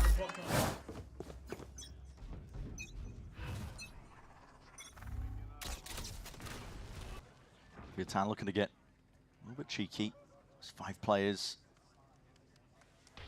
holding hands, shoulder to shoulder, up through mid. Xander's going to be under an immense amount of pressure now, even with that better weaponry to him. That's a right click straight to the dome. It's enough to do anybody in, but 100 Thieves are rapid to try and fill it in and make sure that they can hold on to this site. Could have been dangerous. Could have been dangerous. If the Bulldog had been allowed to get picked up and kind of have a bit of a reset in the round, Asuna also forced a Vandal with no armor there. So things could have got a bit weird. Thankfully, Cryo has just been a turret. Sick in anchoring spots and huge in relieving that pressure on B. A lot of emotion on his face too. Yeah. Don't see that too often. So now they get to keep all 3 of those Vandals and the Bulldog. Strong bonus, 100 Thieves, exactly what they need to try and get back in. Kess does like to turtle and play with a lot of his utility to anchor the sites. That's leaving 100 Thieves with no Cypher utility to give them information on B or Garage. But it feeling a bit spread out. Could be the right time for it. Kess he's on the side here. He's not playing from heaven. These aren't kill trips. He is very much able to get overwhelmed, but deals with the dart, and here's the cages to play from south. Like you said, tuck in the neck, that turtle gameplay. We're going to see if he can actually make a go of it here. And he's already called for the reinforcements. Backup arriving in spades, and an exit called for Leviathan. I don't want to play into this one. Bodies have been pulled across, but while this is happening, Xander, risks taken. He's pushed all the way around. Not spotted. He's going to be able to call for them. He knows. Yeah. Doesn't hear any sound cues that they are exiting out of this A. It's going to be the re-hit, re-pop. Yeah, this is perfect for Xander. You don't want to overflank in this spot. It might be tempting to go to try to test and see if you can get a kill, but the info is worth it. And 100 Thieves have got the bodies stacked towards it. They know that because of that Xander information. He's given it and granted it up. The supplementary flashes are excellent. It's prime and ready! And 100 Thieves, they strike on it! Great round there from 100 Thieves. Kess buying so much time with his Cypher setup. Flood's coming through really quickly, and Lev without another option. Lev need to be playing this attack side with at least one lurk player so that they can pivot away. One of the things that we saw from the 100 Thieves Loud game is that Robbie BK was calling some immaculate fakes to try to pull these really fast Flood rotates from 100 Thieves. They are so quick to rotate on the defense side, 100 Thieves. So you can mess with them. This is a wild play against an eco round for 100 Thieves. They have 4 players over towards C. Nobody over towards B. No trips at all as well. Yeah. No information to be given up here. These were the kind of gaps, again, that Robbie was exploiting on Sunset. This is just wild. By the way, that's our second map, so we'll see a ton of this kind of stuff. Kill trip setter, so this time Kess from a safer position and angle. Through onto heaven. Willing to concede up most of the space. Up onto the side here. 100 Thieves are happy to do it because they've got ultimates and weaponry abound. Xander in behind again. Cover going out. There was no trip on the flank. Potentially missing that TP that went back to retreat. King is holding a paranoia out into the open. That's util held, and he doesn't even know, not even aware of it. No turn in sight. Still up close and personal. That's where Sato likes it. Close quarters combat. He's already done some decent damage. Weaponry not helping him in now, but still 100 Thieves are in this fight in a 2v2. Dimensional drift and flash into your face. Sander, he's taking this, needs the defense, and he needs the trade on site. Half earned, no bullets left though. Sheriff in hand, it is Tex who runs him down. That is, again, another round, really, that Leviathan should not be getting away with. A thrifty to stop the momentum of 100 Thieves. The flank from Xander, quite nice, but it's Sato's 2K that does the majority of the work here. This 2K being able to annihilate EU and catch Asuna, who was trying to pull the crosshair. And Sato just doesn't bite at all. He kills the second player in first. We're straight back into it. Skirmish and exchange of the util out towards A lobby. No blood drawn. Rifles in either side's hands. Asuna alone. He should be able to get out of here. Wall up. Hops his way to safety. Look how quickly, though, that pressure starts pulling 100 Thieves players over towards A. And yet, nobody from LEV is actually in a lurk position to try to work off the back of that. Cryo, you see him dimensional drift to get that information into the mid-round as well. He's cleared most of the way, so 100 Thieves now aware of the game plan. Leviathan trying to commence the siege over towards this C side. Again, players are filling in towards the back of the site here. 100 Thieves are trying to stay ingrained, and in the process, dropping these bodies. Leviathan not standing a chance here, trying to overwhelm with that brutal firepower. 100 Thieves, though, one step ahead, purely off the back of Cryo. Cryo's dimensional drift caused the timing, and LEV running a lot of these reactive plays on their attack side. They don't really like slowing things down that much on the attack. They're a team that likes to re-hit sites. They're a team that likes to react fast. Nice, Matt. Nice flashes, Matt. Cryo sat top of the scoreboard, 18. Got huge value in that round. Info and forced the reaction out of LEV. Being treated here. Game between these two teams. You can tell how much it means for all of them, and Cryo so eager for the engagement. Steps up, always risks as well, taking a fight like that, but comes up with the goods. Uses one and backs off. Flash and a repeat potentially. 100 Thieves trying to bait that. They could be refighting over towards A long.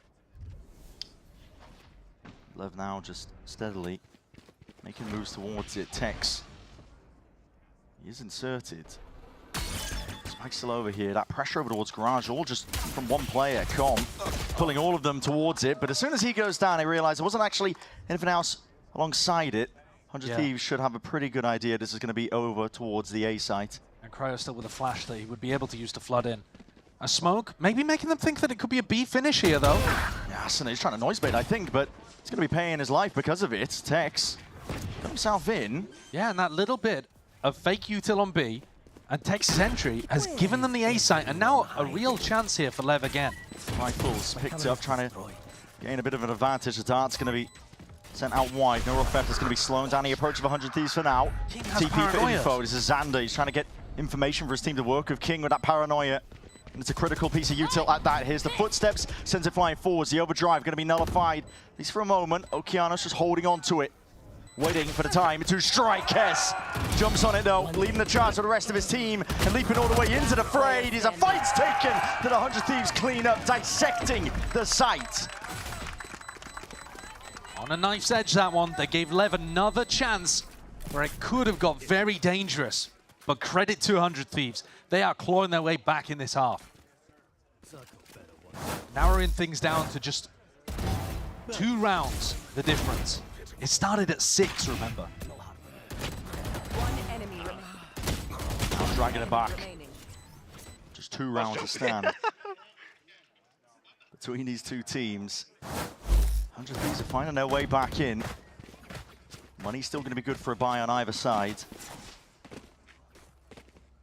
You with a big ultimate of his own. He's in position to try and let this one rip as well if they want to try and take this, and it looks like it. Yeah, an early play taken with the Hunter's Fury. Asuna sending it flying forwards. They got players posted up nice and deep in through mid, just in case there is that reaction. 100 Thieves trying to catch them. With the rotations potentially there. Cryo, what an angle to find and what a kill to spot. Com deleted.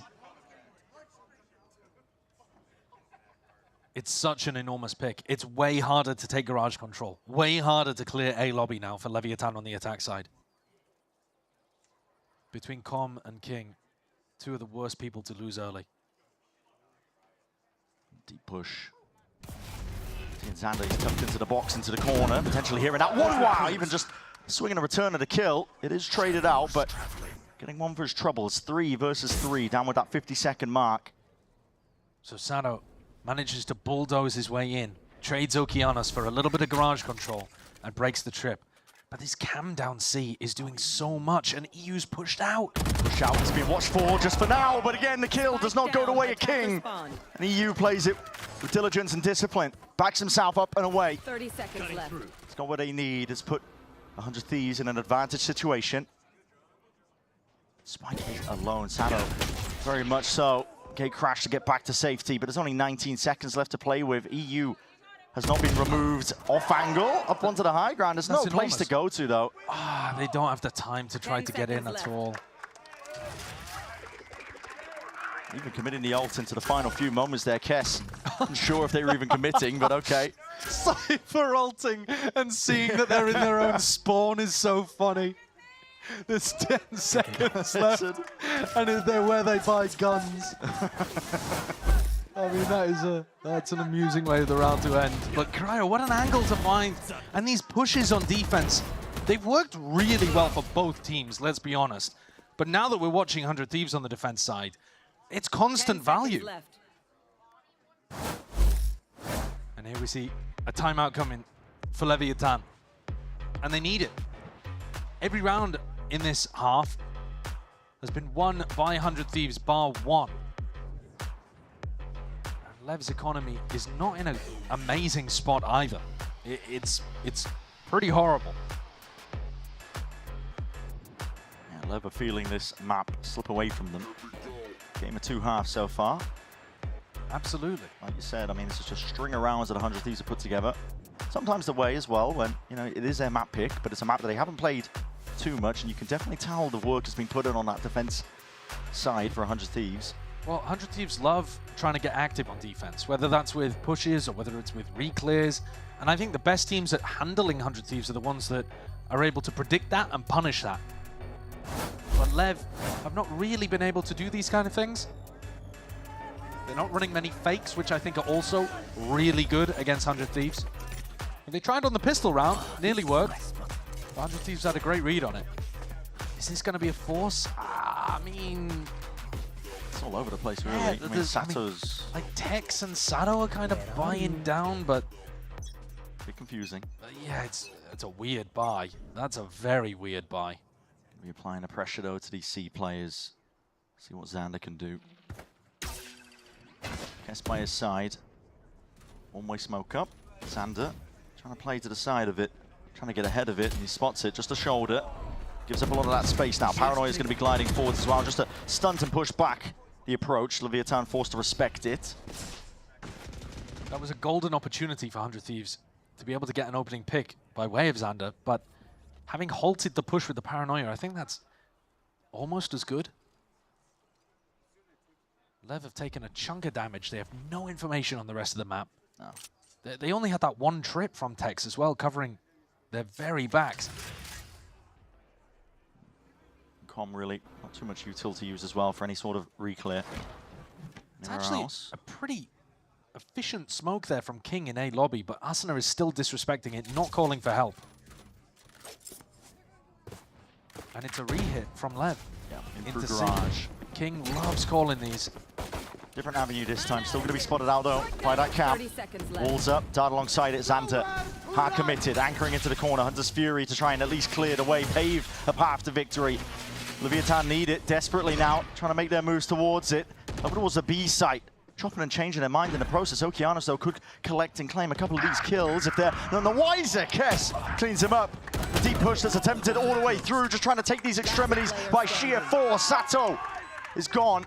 Head off the shoulders, cut clean off. King has left to stand against it in a 1v3, Stinger in hand. At this point, looking so damn unlikely. 100 Thieves just need to play this one a little bit of discipline. The smoke to obfuscate, bit of confusion perhaps, but only for a moment. Now, Brent, if General Mates wrote a guide on how to throw a lead, it would involve messing up your economy and using ults in rounds like that, like this. This would, yeah, this is a General Mates that we're watching right now from Leviathan. It's rough. They had a wonky buy. They pre-barrier pinged out where Com was going to ult, so that wasn't like some audible on the fly. That was game plan from the beginning. And now they've got Sato's ult, but they don't have a Hunter's Fury to combo with it. Everything is on this round. 10 to 10. Dragged all the way back here by 100 Thieves. Dart flash. One-way smoke, a bit of anti-synergy there, because Xander can just sit nice and pretty. Same spot as before. Not being scanned up. And this is textbook 100 Thieves. They are so good at disrespecting util and not overreacting to it unless you really put a good amount of presence behind your fakes. Xander takes a peek and realizes that this is nothing to worry about on C. No signs alive. Kess, the turtle, he's going to be up for it again potentially here. No, perhaps not.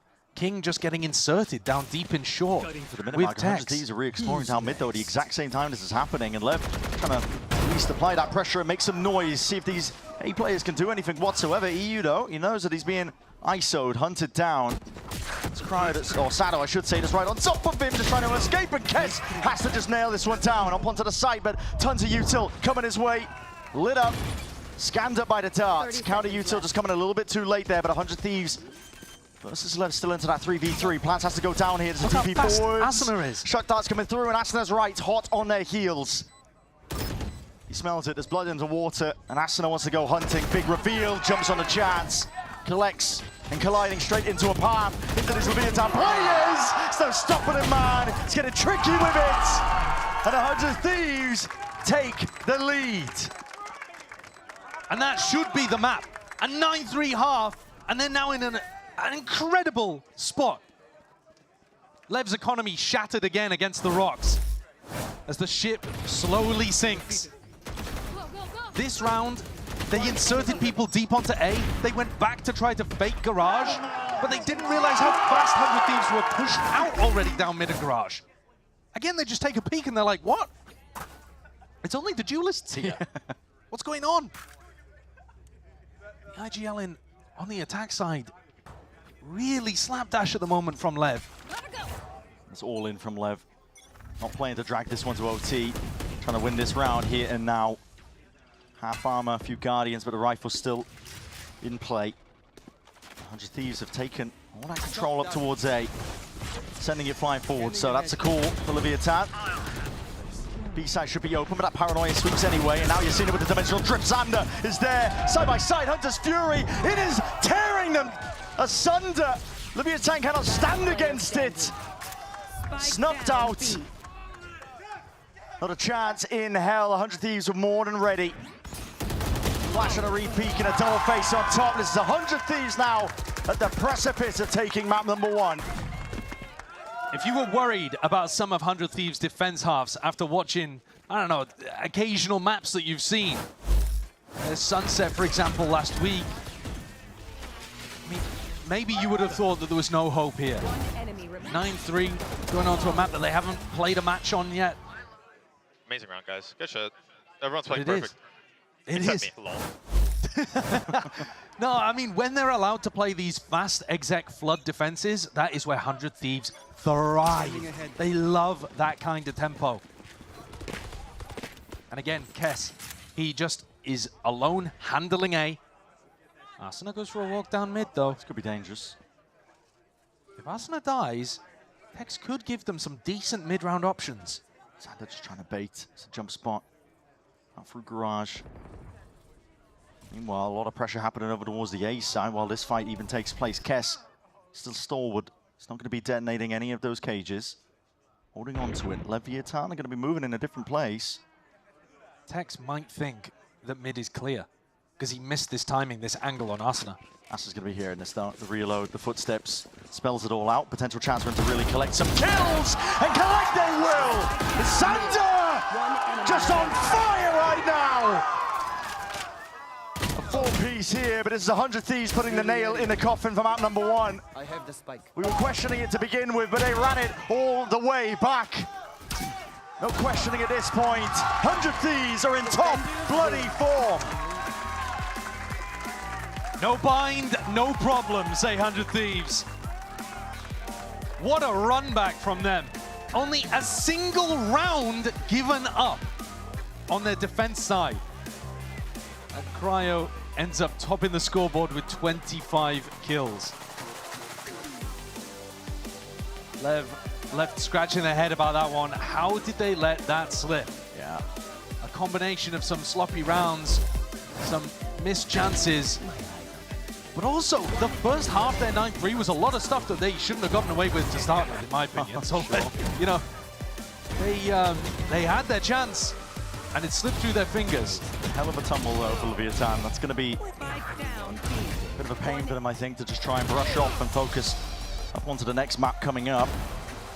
Really stepping away, of course. GB and the Analyst Desk breaking it all down for map number 1. You don't want to miss it because there's so much more left to play for.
Corrode trying to get out, but right into the nade.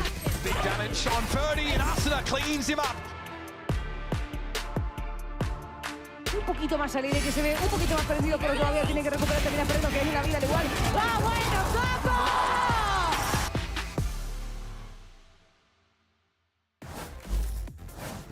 Bango map 1, what a comeback. Let's talk about the turning point here. When did you turn it around, and how can you assure a better start for Sunset?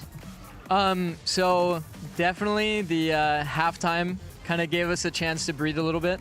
We're very, very, very confident in our Haven defense. Obviously, it's an attack-sided map, but just the way that we read the map, the way that we flow off of one another, like, I could just tell based on how everybody was calming. We had so many unlucky rounds on attack where we'd lose like 2v1s or just, you know, missed shots. But like, for me, it's never really like, missed shots is not usually an indicator of like, if you're gonna lose on the day.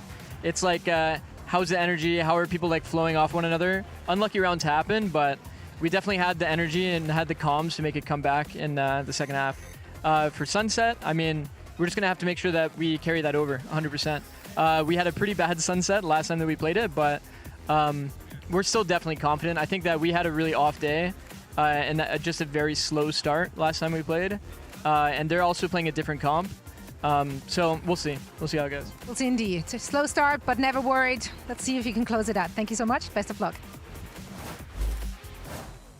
Welcome back, everyone, as 100 Thieves manages to rally the comeback after being down 9-3 in the half to win 13-10. Of course, Golden, we're here alongside with Dan Dryad as well as Wyatt. And I gotta take what we're taking from that interview there that Zoe just did with Coach Zix. Firstly, talking about the Sunset, but also I think just the mental of this team, the preparation, everything coming into this one. It was an uphill battle for them on Haven. 100%. Lever coming out with tons of hero plays in that first half, and then 100 Thieves have a fantastic comeback on defense, which involved a lot of excellent retakes, well-timed flanks from Asuna in conjunction with the retakes, good floods with the double duelist, really everything just operating completely as intended when you have this composition on Haven. Yeah, you mentioned those flanks for Asuna into that first half. That is exactly what Tex was doing. That's why Lev got that bonus round, because Tex was on the flank, goes short, gets a 1v3, and it seems like it's just full momentum for the side of Lev that immediately going into the second half gets shut down. And I really like what Coach Six was saying there, that sometimes you're listening because, you know, the aim is not the greatest, you're kind of warming up, but I feel like the general idea of what 100 Thieves wanted to do in this map, you see throughout the series. You see it with Cryo, you see it with Asuna as well, and then it closes out the way that they want it. Oh, yeah, and of course, your teeth. But I think it's also... the service here is incredible. I mean, what can I say? Riot Games Arena is a great place to work, guys. But I think there's also another thing to talk about here, which is about how when Leviathan, there were a lot of instances, and correct me if I'm wrong here, where 100 Thieves would find a way to stop any rotation or any push that they would have. And then once that one player dies, just felt like at that point, they were like, okay, what do we do? We just lost this piece, oh boy. And then everything just started crumbling from there. It just really felt like 100 Thieves had their number no matter the situation. Yeah, absolutely. And I feel like even for Lev, it was a little bit challenging the way that they were taking this side, especially towards A. I feel like Okeanos, I know that we highlight him a lot, but most of the times he's doing a fake, he's wasting time from the other side. And then the way that you see it play into the late round is some great retakes for the side of 100 Thieves, where they know exactly how they want to time those out to get the number 7 advantage and close it out their way. I want to call back to something we were talking about before this game when we were highlighting Kess, which is that his anchoring is just so strong. You would see him on defense playing with a lot of kill trip setups where he's fully entrenched and has full belief that the rest of the team are going to be there in time, flooding in to support him. And that exact scenario played out multiple times. He is critical in those duelists being able to pop off, getting back into the sites. It's just all flowing so perfectly. He's incredibly self-sufficient, which is massive for this 100 Thieves team, but also talking about players on the individual level who played incredibly well. We have to highlight Cryo, because here he comes with the Yoru, and, you know, regardless of matter the agent he runs, it doesn't matter because the guy always finds kills. He always finds an opportunity, Dan, to put up some numbers. And this time around, he was just such a reliable hand for this 100 Thieves lineup on Especially for this comeback to take place, Cryo just played a massive part into his multi-kills, but also the way that he was opening the site for them. Most of the time when they're playing this double duelist, not specifically for this map, but in general, I feel like it's a bit more reliant on Asuna, but this time around, Cryo got 5 first kills, and that makes all the difference. Massive, massive performance from Cryo. Massive showing from 100 Thieves. Remember, they were down 9-3 to come back and win 13-10. Question is, can they lock it out with a 2-0? We'll find out as Sunset comes up after this. We'll see you on the other side.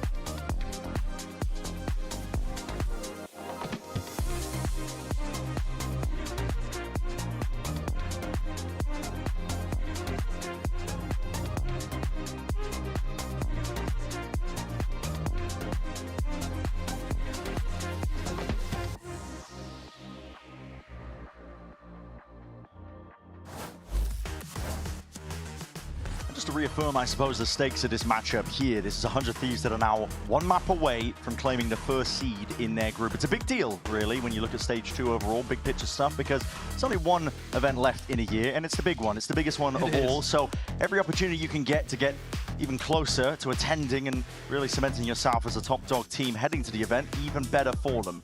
And just to look at the flip side of that, if Leviathan lose this game, they have to pray for Loud to lose in the final match of Stage 2. So that means the very last game of the season is going to have huge implications for who makes it through the playoffs. Me, kind of rooting for that, actually. But hey, you want the games to matter after this one? Exactly. Okay. Just wanting the games to matter towards the end of the week, because often this week 5 can be a little silly, but we've got ourselves some absolute bangers. And this promises to be another one on Sunset, in my opinion. LEV, I believe I've only played it once. They played it against MIBR. They crushed them. But that was bad MIBR before they really picked their stuff up again. And 100 Thieves have been hot and cold here. They had one extremely good game against NRG that sticks in my memory. And then obviously last week they got crushed. They couldn't really do much at all on their defense side. And there were holes all over the map. Yeah, there certainly were. Now, one of the big things that I want to look at is whether or not those holes exist here and whether King can exploit them. Because the biggest hole was in Market. Kess, the desk, Wyatt in particular, talking about how good Kess is at anchoring, and he is so correct. He's absolutely true. But that also means that Kess doesn't tend to use his utility for info around the map very much. And that creates holes that 100 Thieves have got to be very proactive about monitoring. And on this map in particular, Loud, Robbie BK, and the coaching staff had the read. Does LEV? This map picks, so I'm going to assume that they've done their homework. Looking to see if they can exploit potential gaps in the play overall here as we're getting started into Sunset. These teams are gearing up potentially for a clash towards mid.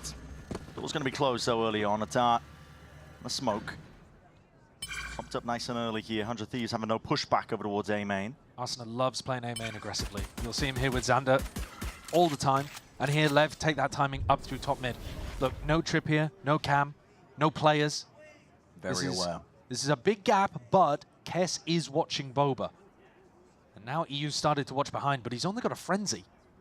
Just one man to really try and hold back the onslaught, and his attention is going to be pulled just from that one player. Look at it, they've slipped into the gap already, straight past it once more. Does he even know how many players are forwards? 100 Thieves make a call. They're going to try and take the fight straight forwards, carve out a place onto the map for them to see if they can survive this, but LEV overwhelm. They surround, and they take up the entirety of the A site now. It's 2 players left to scramble, Xander and Kess. You might as well make a play for it onto the pistol round. You got nothing to lose. It was a good protocol from 100 Thieves to push forward into Com. How he hit that shot while stunned made a big difference for LEV in a 4v2 now. Smokes up, able to push forwards, 3-2-1 together. Xander left alone towards it, but there's flashes in your face. You're blind as anything. Leviathan going to be just adding another one to the tally of the impressive pistol round win rates that they've been accruing so far in Stage 2. you couldn't get a better example of exactly what we were talking about with 100 Set it Thieves. up really, didn't we? Exactly, 100 Thieves having gaps around the map and Leviathan exploiting them. I mean, that pistol shows that exactly. I appreciate that he moved his microphone. His mic away. Yeah, so that King doesn't fray him later on. Yeah. Important one, though. Means a lot for Leviathan, as we mentioned, because of the stakes. They want Destiny to be in their own hands. Absolutely. Loss here would be disastrous. You're biting your nails watching that final match of week 5, and this is it. Look at this. Quad face down mid. And 100 Thieves love to do this, but the smoke as The it barrel's pointed out. disappears. The barrel's pointed out. They just try and creep it into the corner. Tex. Kind of lured Xander in. Yeah. Claims the one. Was it a barrel or a fishing rod? Xander got caught by the bait on the end. And now just dispersing. It's a slow round for Leviathan. They don't want to let anything slip. Make a mistake and get 100 Thieves back into it. They know that of the caliber of team that they can do it. We see it often enough. Kinda has Grouping to up be. though and going into the stack. Yeah. You're looking for it to be clean here for Lev in order to get that snowball going off the back of pistol. And this looks dangerous, not clean. Dart and the knife, he gets the acknowledgement that there are players here. Do you still want to try and take this forwards? Util is splitting up these players out towards the back of Jenny. It's a risky gambit, but Sato cleans up nevertheless. Yeah, nicely done. No massive ult snowball to really point at here for Lev as they come into the bonus round, but some decent weaponry. 100 Thieves forced to go for the full armors as well because there was an outlaw coming out here. So I think, again, another opportunity for King, for the coaching staff of Lev, to cook up some kind of specific round. Feels so good to not get ecoed. True. I agree. Is there any better feeling? Actually, maybe getting an eco of your own. Eco of your own, sure. Yeah. So this, though, I'm trying to pay attention here to what's going on in terms of these gaps. Now, look, this camera in market is something that Kess was not doing very much against Loud. Loud also, though, had shock darts to break it. Com instead going for the shock dart to break a trip that would be in market, not the shock dart that breaks the cam. So this time, no gap in market. Kess covering that, no gap at top mid. EU and Arsena covering that. But it does weaken A a little. Normally Xander would be holding this with Arsena very aggressively. Drone's going to be taking the contact up towards A. Tex himself as well going hunting, fishing for an opportunity. Shots go wide. Cryo's going to be punished as a result of it, and there is no recompense. That's already getting the way out of it. Sato is in through the back of the sight. It's a knife towards the back of the bullet to the side of your head. Xander playing claim to the side. A re-clearance is called for. Doubled up and creeping back up onto these angles. He's not done with just the one. Sick timings from Xander. Both of those kills. Pushing all the way forward. All three of those guy's kills. relentless. Don't let anything slip. It's a 4K. And a potential ace on the cards. 5 bullets left to do the job. Spots it out. Go on, go for it. And he knows he's weak. He knows the damage is done. And there it is. Why not? Another Eye by Power ace. That one is so individual as well from 100 Thieves. Normally they're a team that loves to fight together to try to get the replayers going with big amounts of utility. This round was really just Xander finding these timings. Look, he slips through a smoke. He catches Sato in the back of the head. It's all the ones. Yeah, and just finds not just 1v1s, but straight up like shooting people in the side of the head or the back of the head too, just finding those timings. Yeah, well, make sure you follow Eye by Power on socials. Hashtag unlock your ace. Plenty of giveaways yet to be had as well. This looks like 100 Thieves staring straight down the gut. Leviathan looking to try and meet them. That's a smoke up into the face. That's a lot of damage to bullet tag. My God, Arsena was praying that he could get out of that one alive, and he does indeed, but he's going to be limping back into the next engagement. That is nice from King. He throws the smoke up in the air, so it acts as a one-way for the first couple seconds. And then sinks into the floor. Trying to re-clear, spawning out a multitude of players. The mid-default so far working well for Lev, doing damage and breaking the cam in market. So forcing 100 Thieves to have a player over there is going to weaken A main. Thus far, I'm pretty happy with the way that King's calling the attack macro. Looks a bit tighter than what he was calling on Haven. 100 Thieves go to reinforce A. And now remember, there's a gap towards market if Cryo ever leaves. Door shut on them. Already a kill going to be found. That's EU just poking and prodding. Asuna straight there though, side by side with him and Cryo. Asuna stun is perfection! And the slide is the cherry on top. 30 seconds left. Filthy work from Asuna. And why not the back-to-back ace rounds? Why not? He had a rough go of things, didn't he? Map number 1. Putting his body on the line for his team to get that win. Stats-wise, he was sitting near the bottom, but he's off to a much better start now. And on defense side, he loves doing this kind of stuff, where he floods into an area that he knows is going to get exploited. Go on, Com, you can win it. Make a play. Yeah, unfortunately not going to go for it. much to the jeers of the crowd. Boo this man. Boo. 2-2 though. Evened up. 100 Thieves and off the back of just ridiculous individualism. Well, but also having a great anticipation that they were going to go back into market. What a dweeb. That's what the crowd's saying. I mean, that's what the crowd's saying, man. You know that one? I'm not familiar with that one. I've not been listening to that recently. I don't have it on my Spotify. LEV on that weaker weaponry, crying on to be baited. Just dodge that flash. Postures and contains over towards B main. Kess again going for this cover going. Camera broken. LEV would love to force Kess to stop going for this cam. If Kess tries to reposition, put it on site, put it even top mid right here. Asuna's going to be the player. Try and push back this LEV offense up through mid. Illusion shown. They're covering it from both sides. Stun, bullets. Spraying and praying a little bit there. Rattling them off and Cryo making sure that he just fills it all the way up. Outlaw in hand, that's a bit overzealous. Didn't realize that the actual player would be there. And Com not going to be able to hold on to that Outlaw for long, I don't think. Makes a go of things, but this is 100 Thieves that are really just taking this one quite lightly, to be honest. They're looking jovial on the stage. Well, I think they've made the right adjustments coming out the back of their VOD review of last week's games. You know, they're making sure that market is not a gap. They're putting less focus on controlling A main, putting much more focus on covering mid. And also, I mean, let's be real too. LEV don't really have somebody that's like Luke Show level lurker. Yeah. It's pretty rare to have somebody who's that good. So even the gaps that do exist, it's a little tougher for LEV to exploit.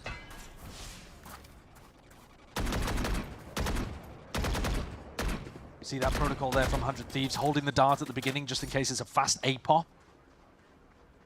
Looking at the ults, thinking that was a possibility. That's the sound baiting as well. Yeah. Slow as anything. Never heard the footsteps. And a B retake setup here from Kess. Or at least to control the back of the site. Another good cam from him as well that looks at market. Paranoia in the stun is picture perfect really there.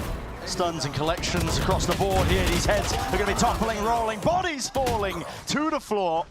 Leviathan can't even get a foothold going. King will creep past again. Asuna watches for it. Jumping out wide. TPI to the open. King is no more. This was take.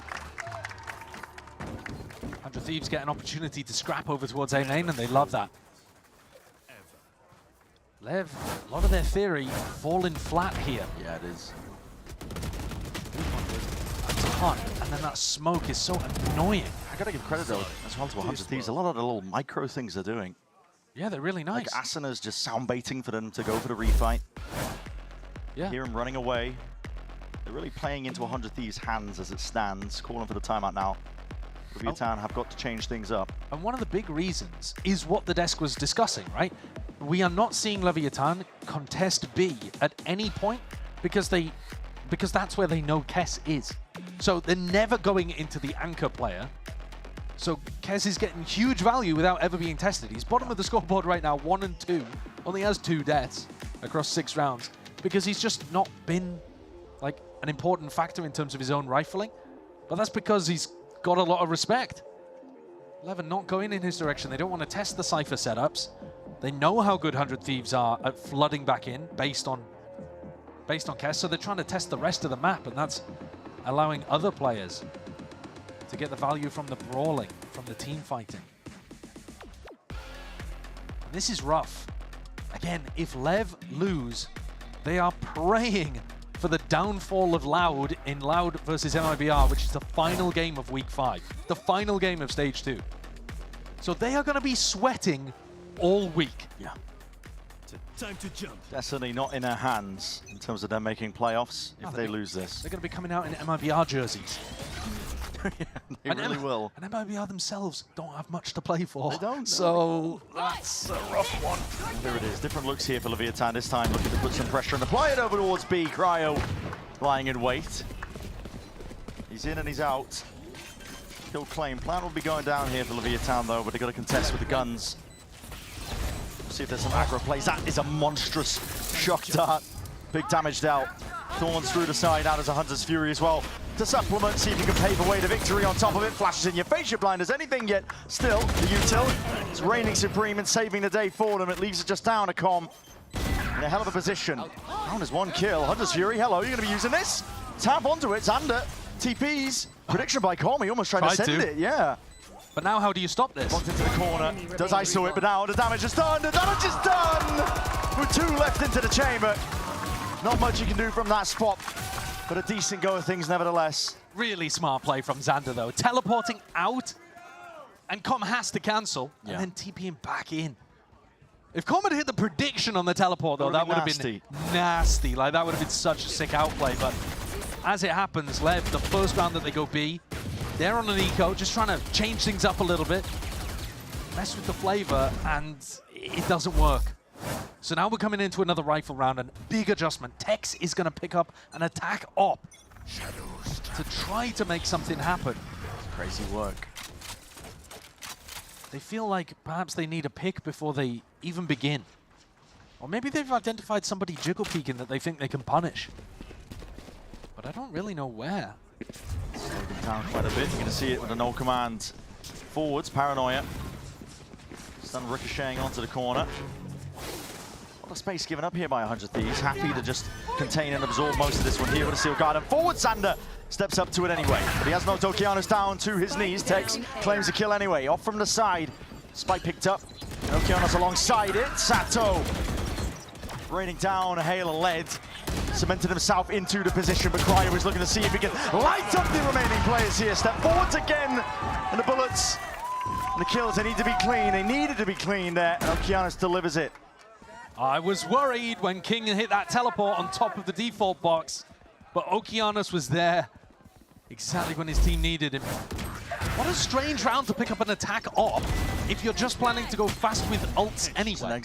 Yeah, they were just planning to go into a fast A hit with the null command and then the Steel Guard. But all right, I guess they'll be able to play a slower round now without the ultimates with Texas op. Much needed round from LEV in order to reset their economy a bit, but they're still on the ropes. And instantly. Oh, okay. No. I thought that was attack Pausa Technica. It was a Pausa Technica, Not yeah. Pausa Tactica. Yeah, no. There's a difference. Dude, EU's been having a good game considering his monitor's been turned off. He's been playing by sense of smell. Yeah, I wish my rank teammates would learn that. Just turning the monitor on, I meant, not the sense of smell. just to be clear. Just to be clear. Now what's happened here? I mean, it's just all, it's lights out. Probably a cable. Could be. Someone's been chewing on it again. I was just trying to remember the lyrics to Pinball Wizard, playing by sense of smell. What is this guy talking about? Not a Who fan? Fair enough, fair enough. Listen, okay. I'm just... All right, EU managed to get it back. It's back, it was a short one. Yeah, okay. all right. Sweet. Should be all good then. Be getting back into it. Somebody's got hold of the other side of the cable on the other side of the stage. They're just yanking it out. Messing with them. Yeah. That was a big round for Leviathan to be able to get. But as I was just about to say, their economy is still not good. Take a look at the money here for Okeanos, Com, and Sato. If they lose this round, they're going to be broken immediately because they have the minimum loss bonus again. Not ready. Puts it on its head. Heavy investment from either side here with a util. Contesting over that line of scrimmage. They don't want to give up that A main control. 100 Thieves have been holding on to it tooth and nail. The only time they've conceded it was when Leviathan had the ultimates to use to try and clear the way, but now all used up. One way to replace, flash up into the corner, glide to the side. That's a lovely way to deal with it. Breaks open the space, and a hold from 100 Thieves gets a little bit weaker. One way into the face of EU. No longer swing to take that fight just there. Drone, tag, Xander overstaying. It's going to be side by side with him and Cryo, but they are going to be toppling, falling. A very nice slow round here from LEV. Pressuring incrementally on A, and now EU forced to make a play, but with very little chance. And meanwhile, by the way, Tex has just been stood like a turret on B with his attack operator, just essentially AFK. 30 seconds I don't left. think they've had too much of a game plan around this attack op, but you know, it has correlated with success. Sure. This is one of the rounds, though, where I think 100 Thieves will be happy with their macro, and yet they lost anyway. They had Cryo in market with that cam. They knew there was nobody in mid. They knew there was no one in market. They had no gaps. They had 3 players defending A, but it still all crumbled. The reclear, the flash is really nice. I know you called it out, but that Vice flash in the window that didn't get broken immediately. Listen, that round was our best round yet. Perfect layering, perfect everything from everybody, bro. We're freezing, we're playing our game. Keep it up. Yes, and I think the freezing part of Okeanos' statement there is really important, because normally the way that they're calling the fast reactions, I don't think that's a great way to play against 100 Thieves. The faster the tempo goes, I think 100 Thieves are really happy playing that on their defense side. Hands, really. Yeah. The more you turn things into team fights, the better it is for 100 Thieves. So if LEV can just piece by piece slowly try to take angles, they're gonna force 100 Thieves to refight back into them, and then you might be able to get a punish. But that Vice Flash was critical because it isolated Asuna. It didn't necessarily catch on Asuna, but it stopped EU and Xander from being able to help. And so you turned the 3 players defending A main into only 1, and Asuna got picked off. Need to see 100 Thieves break that Vice Flash if they try a similar thing again. And LEV, they are trying a similar thing again by the look of things. Yeah. Okeanos with the IGLing, he's like, yeah, our best round yet. Let's run it back, boys. Run it back again. We'll see if there's adjustments of 100 Thieves. Well, look at the Vice Flash. So this is something where I would expect them to realize roughly where it was and try to break this. Bit of pre-fire at the beginning of the round. Doesn't look like it, though. Just util held, primed by EU. Big reveal onto Xander. Crossfire set up and forwards. It's the fight to be taken. Just off of Asuna's contact, the paranoia is just a little bit too late. LEV are picking this A-hole to pieces. Yeah, it's nice. That one way, again, stopping EU from helping in the middle of that fight. And somebody already posted on elbow. Yeah, it's very tempted. And because they're contacting up, they're not giving away the perfect timing for Xander to paranoia. So the paranoia ends up being late. They have found the right adjustment here. It's pretty late in this series, but they finally feel like they've figured out a way of calling their attacks. Have to take this one. Brute force, 5 players grouped together. Site they've been largely avoiding, but now they need to fear it too much. Kess is still going to be doing the most that he possibly can from this spot, but already shredded by the bullets, and a glide to the side is enough. Just disrupts and upsets his crosshair placement, enough for Okeanos to capitalize. Cryo and EU, do you really want to make a go of this? Looks like it. Money situation's a little bit weird for 100 Thieves here, but I still want to see if they can try and fight forwards. Okeanos, though, first line of defense. And if he goes down, the Thorns are next. Good plan position, EU recognizes it. He has to give up this. Yeah. It was only a couple rounds ago that we were talking about Leviathan's economy being on the rocks. And despite the fact that they'd won a round, we were saying, you know, there's still a chance of them getting fully ecoed again. Well, look at the money now. At the end of round 10, they're the ones that'll never have to play another eco in this half. 100 Thieves, very much on the other side of things. EU's going to be the only player with a rifle to work with.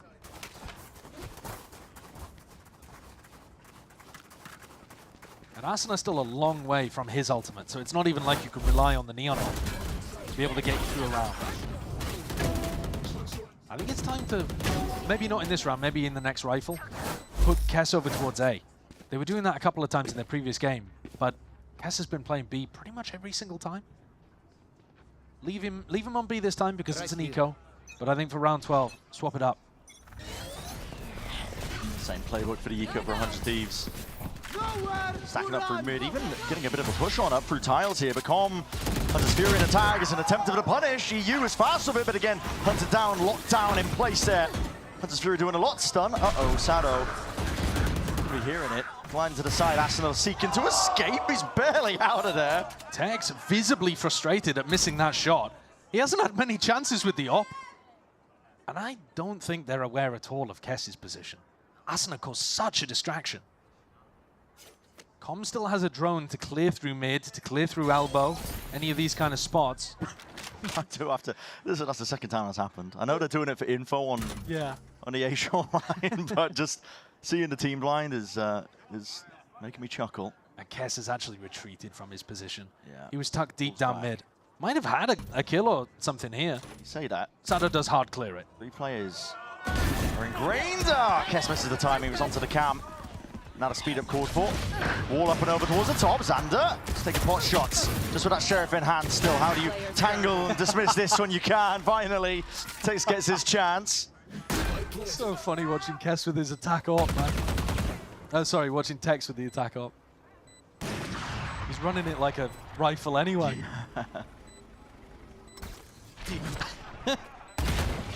Can Cryo make this work? Trying to fake and bait it out. What a shot through the box. Hello. There it is. The kills that Tex is getting with this op are just ridiculous. Leviathan are going to be taking the lead just by 1. I swear it hasn't been relevant, but the kills he's getting are superb to watch. They definitely figured something. Yeah, that is beautiful. Just went through his armpit. Yeah. So this next round, I want to see 100 Thieves mix up their defensive setup. They've been running a very similar defensive setup, basically the whole half. And now after 4 in a row for LEV winning, are they going to change anything? Not much. Still Kess, hard holding B. Looking down towards mid. Tex is gone. He's going to be calling that out to his team though, and that's why they're trying to at least take space off the back of it. An instant reaction and pivot perhaps, but that dart is easily dealt with, but as flashes into your face, a stun to replace it. Sato's just trying to slow down the approach here and calling for the pause. Everybody's slowing it down. Again, you don't want to fall into the trap of 100 Thieves. They love to brawl. They love to team fight. Yeah, I'm glad that LEV called the cancel on that one. And partially because I think Sado lost his retinas. He was the most blind anyone has ever been. Fake ultimate here from King. Trying to put the panic into 100 Thieves. No one really reacting to heavily though.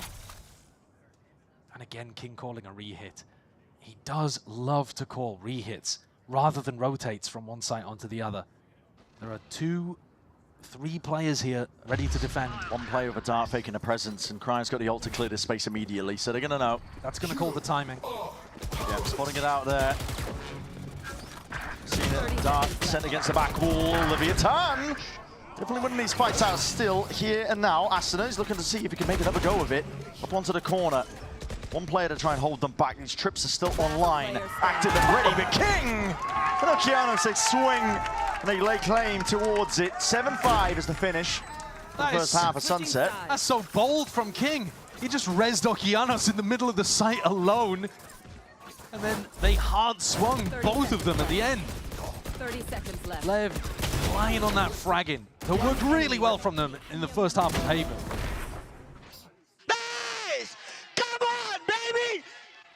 Come on, Cryo. Come on.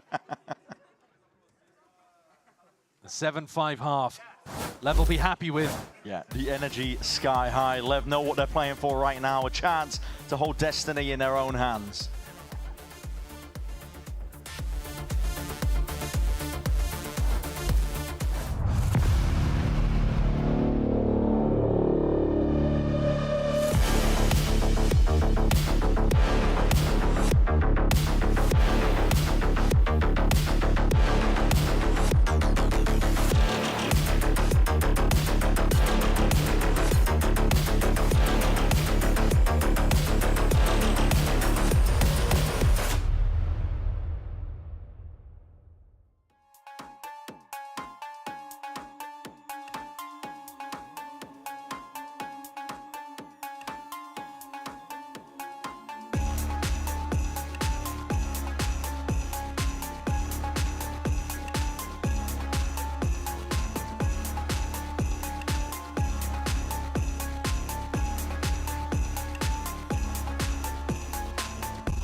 Well, a narrow lead here for Leviathan, 7-5, just 2 rounds really. It's on a nice edge, and we've seen these leads tossed before, literally in the prior map, to be honest. So 100 Thieves fully know that they're capable of running it back any number of rounds to see if they can shut down the upstarts. It is Leviathan looking to see if they can keep the, I suppose Destiny is what I've been calling it, but playoffs in their own hands as well. Leviathan would love to take this to map 3, love to take the series overall, because it means that much to them.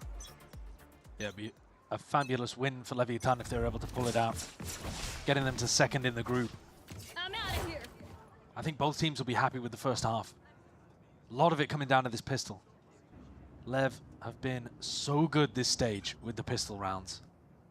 But they did go 1-1 on Haven. Part of why 100 Thieves were able to get back into that game after the 9-3 half. 100 Thieves do a bit of a B default here. Go in, take the orb, start to retreat. Yeah, what a change of pace this is compared to almost the entirety of Haven we were seeing was bodies. Fights taken constantly against one another. If you remember the second half pistol though, actually, it really was a bit more like this. Poking, prodding, both teams slow. King, signal was running. Wasn't looking for kills, just looking for the info, so immediately backs himself up and away, but hold on. There's a hole in the defense, spotted out here. 100 Thieves looking to make their moves over towards it, and yeah, tripled up. Holding it down, King's lucky that he hasn't taken too much damage in the process. He was also expecting all of the util to come out though, and 100 Thieves save it until now. Sent on either side here. Comms found Kess, that was straight up the gut. Down towards mid. Don't have to worry about the lurk play occurring, and util is going to be flying out on either side here. Bodies falling, and the shots lights out for Cryo. You looking to supplement as well. It just sweeps in from the side, but he's going to be paying a price because of it. Sits back down into the spectator seat, and it's a 2v2. King taken out, and Cryo! It's a monstrous round from him. A 4-piece. And massive credit to his teammates there as well though. Because while Cryo's aim is excellent, take a look at it in the replay and look at how well he trades off the rest. Asuna pulled all 3 of those players' attention, and Cryo just got some nice free hits. Here, he kind of... clicky is so good. So good. He allows Xander to die and trades him out as well, so 4 trade kills from Cryo in that round. Backing up the rest of his team, making sure that they're facing together in 2 little duos. And LEV stacking what looks like the wrong side of the map to open. Though Xander with the spike is in that direction. Yeah, he's very much alone. All right, I mean, it's a 100 Thieves team. All in on the double duelist compared to what the rest of the region is really trying to play, but... Yeah, we saw it from the desk earlier, playing 70% double duelist compared to the regional average of 30, I think it was. Yeah, it just fits 100 Thieves like a glove, though. Asuna to take the Aya, usually he's going to be the tip of the spear. And sometimes he gets it done, sometimes he doesn't, but usually the space created is enough for Cryo to capitalize. Now this oh dear, does not look great. Now we'll see if they use util. I'm able to navigate most of it because I've seen teams on Ecos win with less, and here it is, a fight to be taken. That's a shot to the dome, though. Classic in-hand damage done. Flash around the corner. Comms managed to find himself too. Another flash on top of it. These players are blind as anything. Well, he makes them pay. Yep.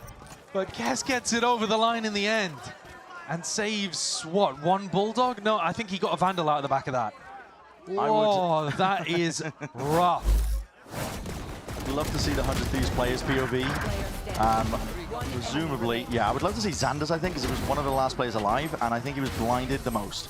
Yeah. Just everything being said. That almost worked out in their favor. Yeah, and Om there doesn't so much look disappointed they didn't win the round as just... the damage done. Yeah, the damage done's enormous. It means that 100 Thieves don't have a bonus here. This is just them forcing into the round with 2 judges. 1 for the Neon and 1 for the Yoru Ultimate. Collins with a chance of a punish! Chance of a punish! And that's it!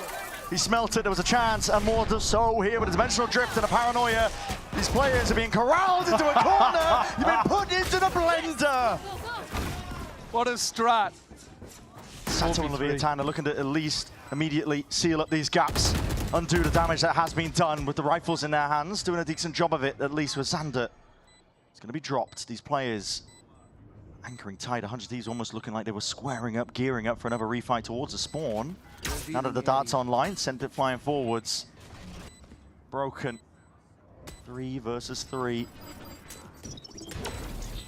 Leviathan going to be diligent with it, alongside a util, underhand with the flash, spotting and pulling out these players' positions, but Cryo finally removed. Time is going to start to tick, though. On top of this spike here, the smoke is propped up, and already your chances are running high and dry. And Asuna, he's mowing you down! Nasty business to be going up against that. That's so cool from 100 Thieves. First of all, the fact that they already have the Yoru ult built up is enormous. They're so good at prioritizing these ult cycles. Genuinely, they're amazing at it. And then also, they run a very similar strat on Bind, where they do a lamps crunch with double shotguns on an eco. The judge? Bop, bop, bop. And that's what they did. The bop, bop, bop. And that's on a force buy. But it's also done the same kind of thing as a bonus. It's knocked Leviathan's economy. That one, both teams are in the balance there, with ecos ready to crash.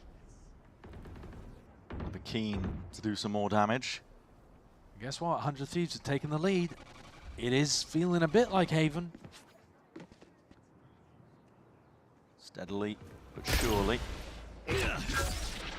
Drone spots out Cryo. TP getaway. Down mid, though. This is going to be brawly. This is going to be potentially a bloodbath. Needs to be some pushback, answer-back at least, but these sheriffs are singing right now for Leviathan. As much as you want to overstep yourself, you can't get overzealous. 100 Thieves know this. Spike's been dropped down. Backup is going to be called for, but losing control of mid. Asuna wants to fight, man. He really does. You can see it, man. He's like a dog on the leash, but they won't let go of it. King, he's ripping off heads. Asuna sends it flying forwards, but it's a prime delivery. That's a rifle straight to your lap. And Xander, you might have reclaimed that spike, but your chances in this round are looking nigh impossible. If he manages to isolate a 1v1. It's a hard one, though. Straight through the box. Bullets are rattled. No real damage done. 11 sure that they are grouping up for this. Already just trying to bait themselves out. Lovely bit of techers from Sato, the backwards dashing glide. 100 Thieves, just when it looked like they might have been able to take control of this map, it's ripped away from them. Lev with the walk down mid, and Sato with a couple of really nice shots. I mean, the follow-up stun, too. Really clean. But the fact that that then dropped the spike and just left 100 Thieves in a spot where they felt like they had to refight through mid. Brutal one. Lev win their first of the half. But remember that the previous eco was also insanely close. Yeah. Con with a classic getting a 4K, so those two rounds, the ones that they've been the most successful on, weirdly. Can 100 Thieves do it back? I think it's harder on the attack. Yeah, definitely so. Unless if your opponent's playing into your hand. Cryo takes another ult orb. Again, I do want to give credit to 100 Thieves. It's something that they are very good at focusing on in rounds like this. And building up towards Cryo and EU's ult, that combo can certainly win you another attack round. Go, go, go! Players are spotted. There's a few stray shots, nothing much more. Again, 100 Thieves are hoping that Leviathan will make mistakes, open themselves up into the round, give a chance for 100 Thieves to get a kill, potentially snowball it. You see the pings on the map over towards B here. Tex, the player that's going to have to step up, deal with these ecos. Decoy sent. Still not deaded yet, though. TP forwards, now the Thorns are forwards, and alongside that flash, Cryo barely alive, not for much longer. Shottat be laying claim to his life. Asuna reveals his position and hand. Stray shots in through the smoke. Rattle him back onto those longer sight lines. We're brought into a 3v3. Time, though, it's of the essence. 25 seconds left to work with. 100 Thieves call for the fight. Forwards, not giving up too much more of this space. Asuna is hungry for it. Hungry for more. They've drifted him right bloody back. The Thrifties are ridiculous. But also, what is Lev doing in this round? Where did their skill disappear to just when they needed it the most?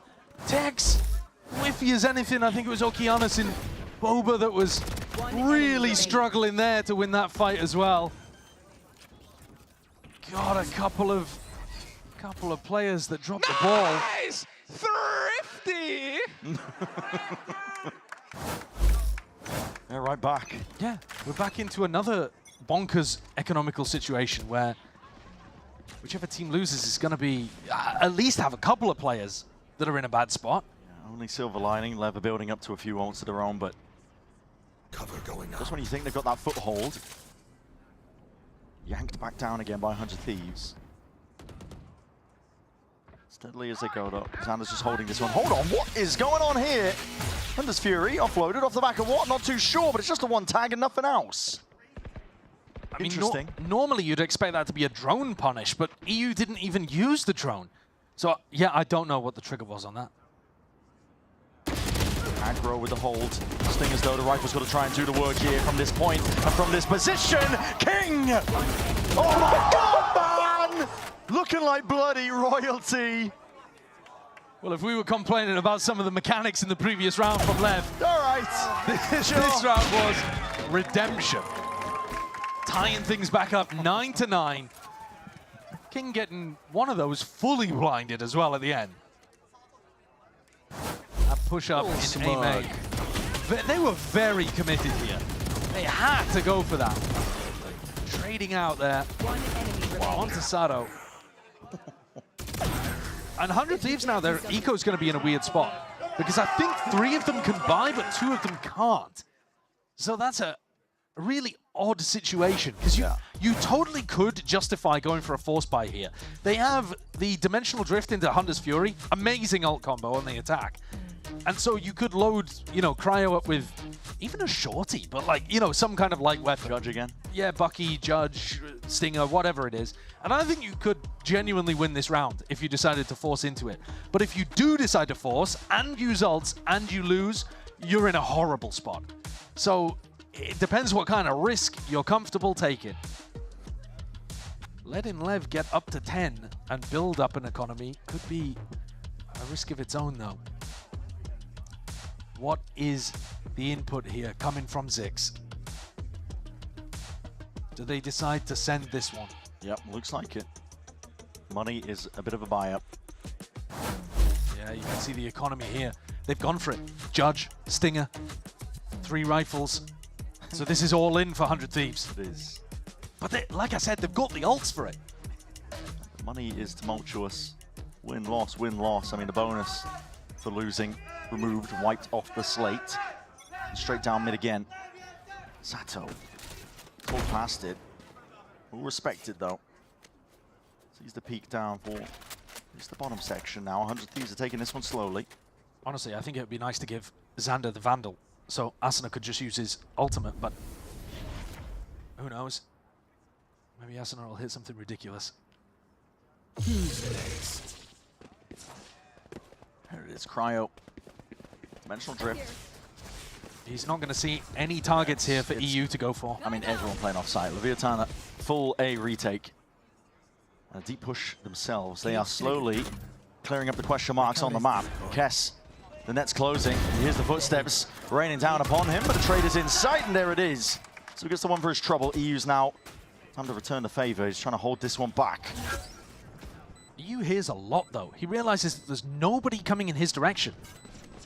Gotta be scared of the noise bait, but again, that paranoia for a paranoia. Hunter's Fury on top of it now. Place can't see much! Asuna! That's caution to the wind and a little bit more. He's going for an absolute crazy play. Still guarded, locks away the weaponry. Leviathan had all the tools at their disposal to try and take this one cleanly. Time still ticking though. Sato onto that defuse. Already got himself half. Slipping his way past that smoke again. The shot darts are in your face. And Leviathan get the lead once more. The Gambit blows up in 100 Thieves' face there. They decided to force into the round, went for the ult combo, and LEV read it. I was saying this on Haven, but LEV on the defense side have a very good awareness of which ults their opponents are going to use and how to avoid value from it. Here, you see the way that Sato just steps in front of the Hunter's Fury? Asuna is expecting them to respect that. He thinks he'll have that space for free. And the showman finds a really critical one. And this is the potential problem with what 100 Thieves did in the previous round. Oh my goodness, okay. They're now on a weird half fight with Stingers. Xander's all the way in your spawn, son! How do you deal with this one? No Sinom's going to be saving you, but the Thorns have to be dead nice and early. Tex is a one-man army! It's a three-piece before finally this guy is shut down. Sato, there with the cleanup. And despite some nice patting from 100 Thieves, Tex and the rest of LEV are on point. They are determined to send things through to Lotus. A map that 100 Thieves recently did win on as map 3, but it used to be their permaban. So one enemy remaining. This series could easily flip. Into anyone's favor. Viatan up by 2. Money in the back pocket, 100 Thieves can get a buy together. Another critical one though. Yeah. Gotta win this, otherwise LEV are up. Map point. Position here for the flash. The peek forward to the paranoia. It's sent on either sides. Deep knife as well. Tucks and gets suppression onto Asuna. Quite a nice defensive wall there from Sato. Up, they're doubled up. But they're gonna fight elbow. Maybe thinking twice against it. Info from Xander. Here. Thinks they're fighting it. 100 Thieves, jump, clear.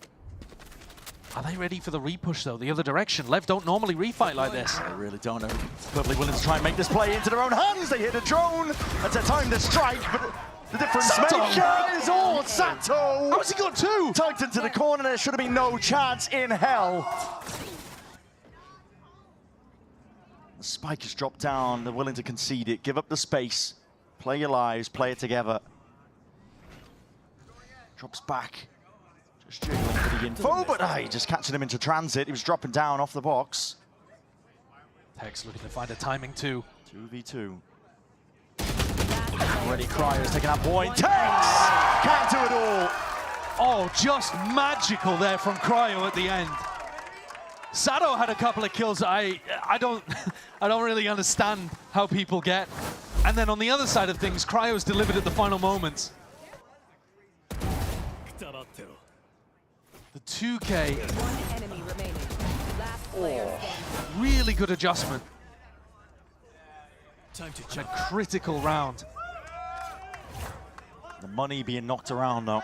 And that's King. Oh, hello. Okay, 2,000 career kills. Most long-standing players. A veteran presence onto the server. He's always been a pretty good fragger. But now it's really his calling that's being tested in this game, I think. Xander going for the TP into the corner. We did this last time, but it was just for information. He's in a fairly committed spot. Does still have the Omen ultimate, so, you know, pivots around the map with the spike can still be made. But Kess is starting to join back up with the rest of 100 Thieves, so this is going to be an A hit. I think it's one of the first times that Tex has actually been anchoring A with Thorns, with the Vice Wall. Might be a little unexpected, but also there's not really, like, he's not in a committed position. He doesn't have teammates that are in committed positions. They know that this is going to be an A hit right now, but 100, the rest of LEV are on the other side of the map, clearing out B main. Game plan, still going to be playing for that A retake. I think whenever the Dimensional Drift is online, Cryo clears the way. Getting his team back in.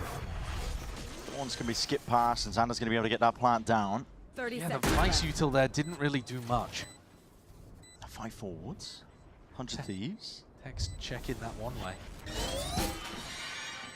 To the back here, these players are trying to make it move towards it. Okeanos will supplement, at least receive, and send some fire straight back at them. Kesto lurking straight up through mid. Finds his time to strike and strikes well indeed. Saturdo, he's at a blitzer in place. He's looking to try and take this one far forwards again with that overdrive. Anticipation onto the corner. This kid is lights out. He's trying to shut them down and bring his team up to 12. Another monstrous round from this rookie player. Cold. He's been lighting the server up every time he's stepped up the Leviathan. I've been particularly looking at his Yoru because the Yoru stats are just out of the world incredible. But here on Neon, again finding spectacular value. The Com is loving it. Plays like that. Map 3 in their sights. And with it, a chance to claim a place in playoffs. And look at what they've done to 100 Thieves by. It's all over the place here. The Thieves just sending everything against it. Kitchen sink over towards A main. Very similar kind of opening to the round from 100 Thieves. They realize that they're getting A main for free. They should be able to capitalize off the back of that. But Lev's retakes have just looked too good. How are you going to be dealing with it? Tex also just saving onto an ult of his own. I mean, to be honest, Tex's ult is not going to do that much. 100 Thieves have already got a terrible buy. The Sheriffs, yeah. Calling for the pause. 100 Thieves hoping that there's some re-exploration into them, but they're perfectly happy to play for the retake, as we've already been mentioning. Showing a presence. Bullets flying forwards. No You're expecting some post-plant aggression here from 100 Thieves because their eco's so bad. So, Lev should be expecting something like this. I mean, you hear the drop down, I think, as well. Jiggers up, already expected.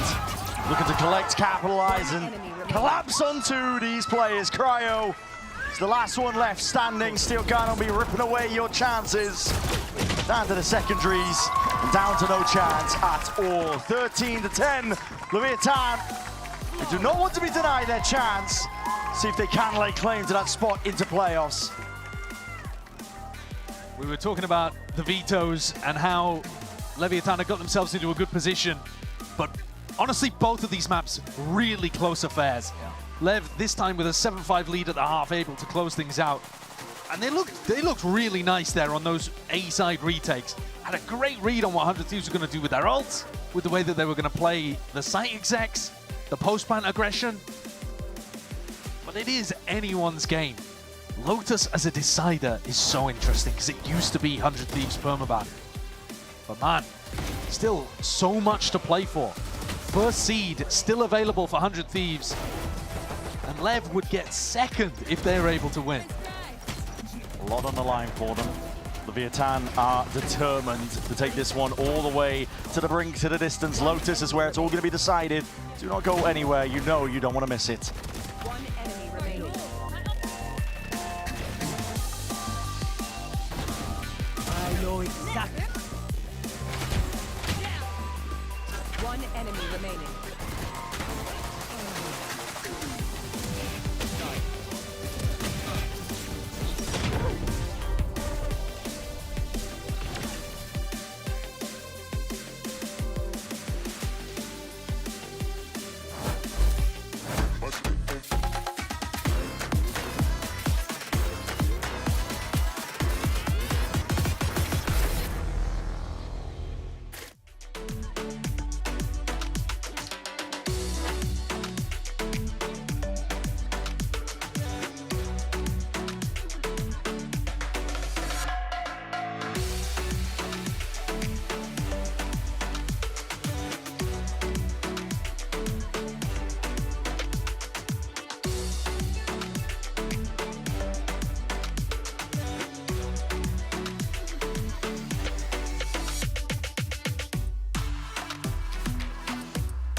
Already trying to get out, but right into the nade. Big damage on 30, and Asuna cleans him up. poquito más alegre, que se ve un poquito más perdido, pero todavía tiene que recuperar, termina perdiendo, que es la vida al igual. ¡Ah, bueno, Sapo!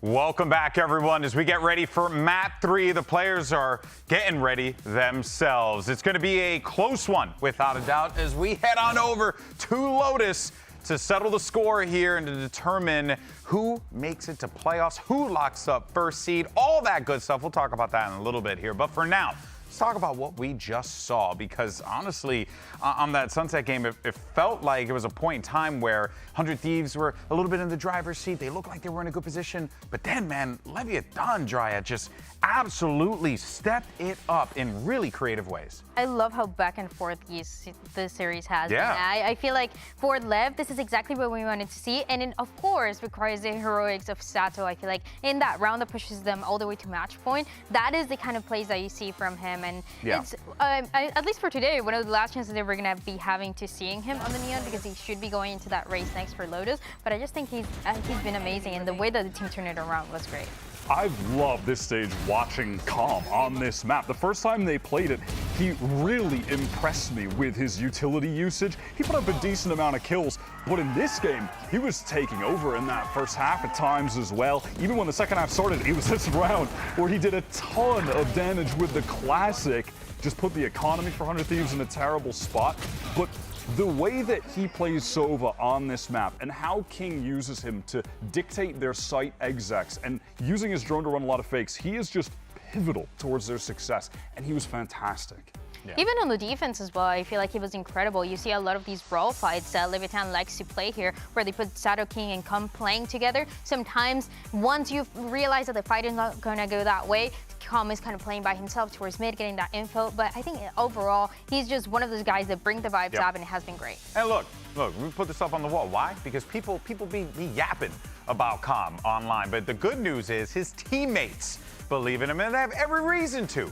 Because what we just saw on that last map, what we've seen in the past, and the guy is an effing world champion, for goodness sake, which I think is a very important thing to note here. That being said, though, you had mentioned him before. King, on the other side of that, was also unfreaking believable. Round after round, we've seen King pull off a lot of heroics in the past, Dryad, but we're not just seeing him pull off great heroics, you know, with his aiming, with his kills, with the efficiency, but also just with his calling, too. It's very clear that everyone's working around this team quite well, and he's the central figure. He's always been one of my favorite IGLs to watch, and this is why, because he's always fragging out. I mean, I think in the top 5 that we saw earlier today for the people who have gotten 2,000 kills only or IGL close there to. too, right? Only IGL, only guy that is not on the duel list. I think that is really, really impressive, the way that he's been consistent throughout the years, and how good his calling is just something that you see map after map. And now, especially in this second stage, the team has their roles ironed out. He's set as the IGL, but he's back just locking in the controller. You are just seeing him at his finest. And he did have extremely impactful solo rounds, like that fight down A main where he blinded up, he got the 4th kill. Yeah. He stood out for sure. Oh, without a doubt. But guys, we got to go to the foldy sheet. All right, here we go. Foldy sheet time, kids.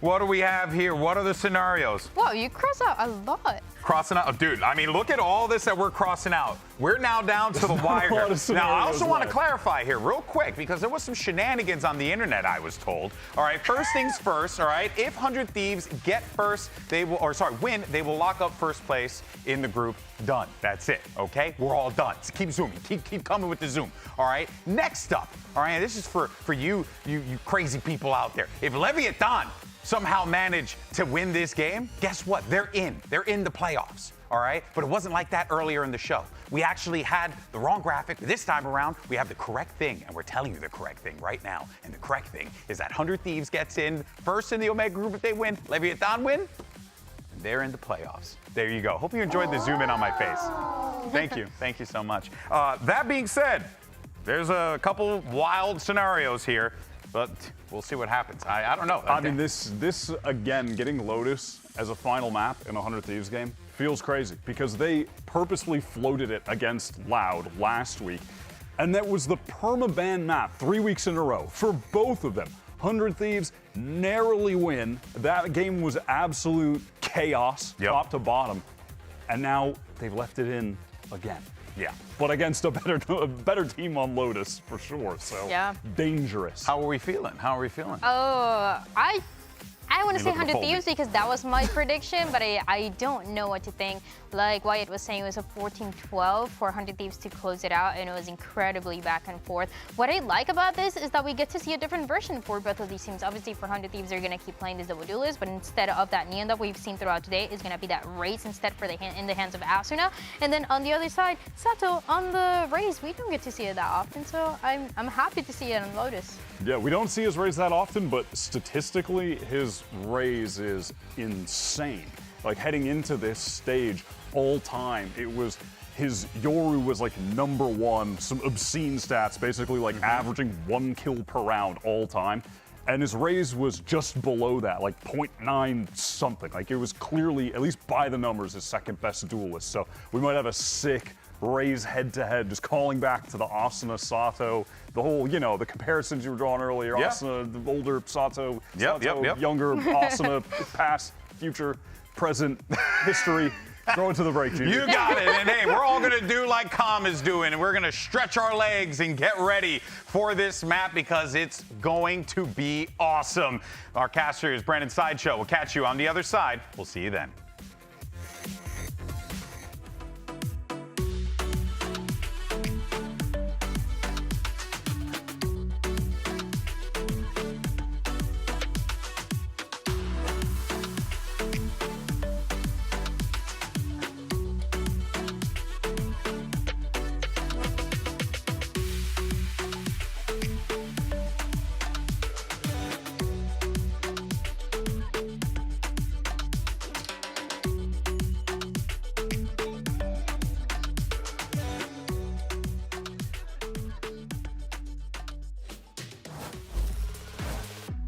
Desk has been really setting it up for this matchup here. In map number 3, 100 Thieves versus Leviathan, all to play for 100 Thieves. That first seed spot, if they get the win here on Lotus for Leviathan, playing just to really claim their spot in the playoffs themselves. Second seed is wound up and a scoff at, but a loss here for Leviathan would be dire.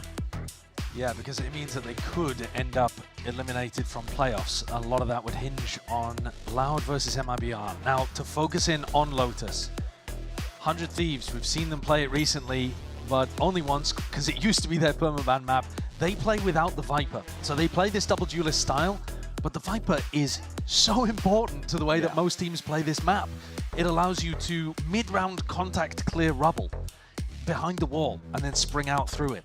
It allows you on defense to escape after you're pushed up rubble. Your Omen can TP back and hide behind a Viper wall. It allows you to defend B more easily. There are so many things that the Viper does on this map, and 100 Thieves instead have to get superb value from Asuna and Cryo. It is their style, and they managed to win against Loud, but Loud themselves are not super comfortable here. LEV, on the other hand, are going to try to showcase why they're very happy to have it as the third. Why they're a team to be reckoned with. I am really excited to see the Raze head-to-head though as well. Yeah. Just like Wyatt was saying on the desk, it has a chance to be explosive. And I think also it is poetic, the way that it's Sato versus Asuna, the old guard versus the new. How is Asuna now the old guard as well, man? It's weird to say. Because he used to be new kid on the block, the young blood in his teams, and he's just been around for so long. 100 Thieves, see how they take this one now. How many times have been playing it? It was a lot of contacting up A. Yes, they contacted rubble like this almost every single time. 3 sheriffs, by the way, on the defense for LEV. Range engagement. Next. Oh! Okay! Oh my god. Cryo, sit your ass down, back to the spectator seat. What a shot. And also a huge amount of information that 100 Thieves were in that area. It's completely pulled all of these defensive rotates. And Sato still with a nade and a sheriff, ready to defend a pivot into B. Oh. Well, that horn was not intended for that direction here. It's getting a bit skew whiff here for 100 Thieves. A bit flustered potentially into the moment. Looking to flood their way all the way back in. Com Going back a little bit here with the door swinging wide open. The kills are just opening up for them. Leviathan, all they have to do is hold these angles. 100 Thieves are just happy to fight straight into them. He's just out of EU. Locked up tight to the corner here. Reveals his position. And he's not long for the world. On around like that. Leviathan, they keep their streak going. Sato with 2 really big kills after he got forced out of B. And good patience as well from Com, who was communicating there with Sato as to whether he wanted to flood with a haunt or not. Popping off Com's there towards the end too. We've been talking about how good Leviathan are on pistol rounds, but actually so far today they've been 50-50. Every map they've won one and lost one. And so I was expecting that to actually hurt them quite a lot. Right? If they're not winning all of the pistols and they've been winning very close maps against the other teams in Omega, then maybe they need the pistols. As it turns out, it's just been a really even game today. 13-10 in both directions on both previous maps. See if this one bucks the trend. Slow, steady game here from 100 Thieves. Nothing out of the ordinary. We know how they like to play.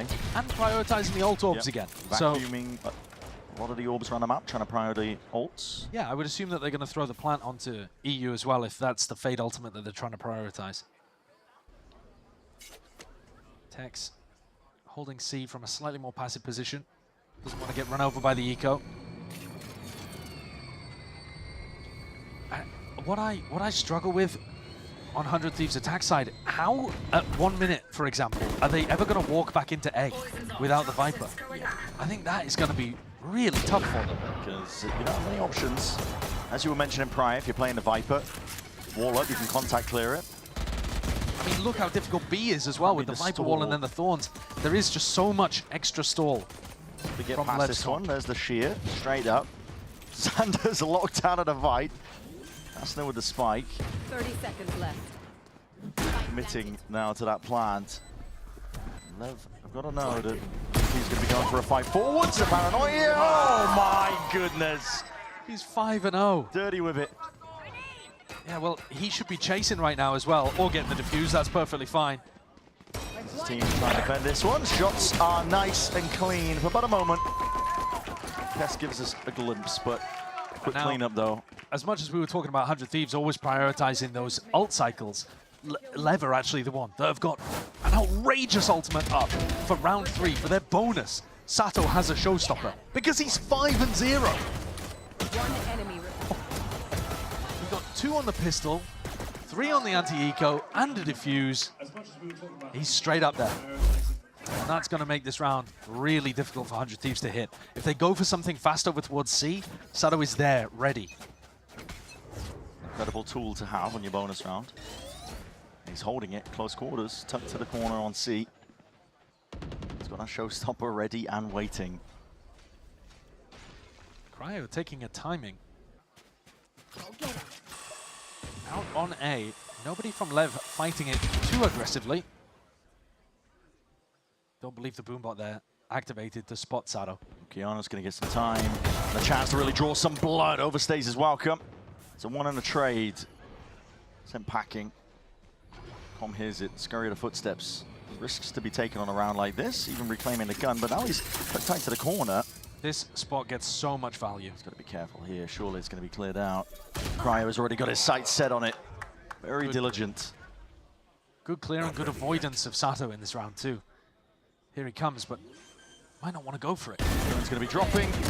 Players attempting to just brute force past that one.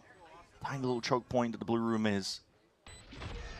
Sato, yeah, at this point, you're going to need a few more kills if he wants to have a go with it.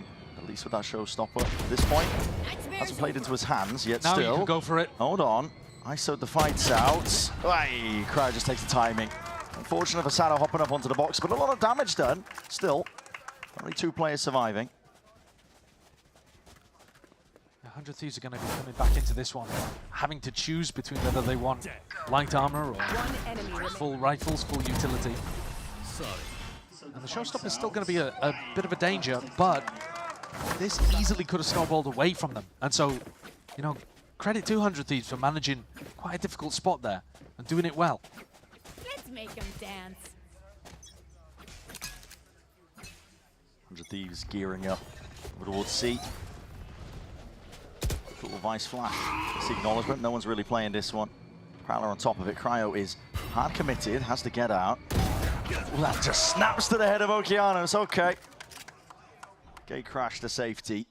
The LEV are going to have to start forcing that gate crash a lot earlier.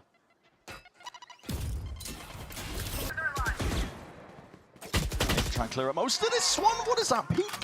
He just didn't think that Sato would be bold enough to challenge, but Sato is always confident. Cass going to be paying with his life.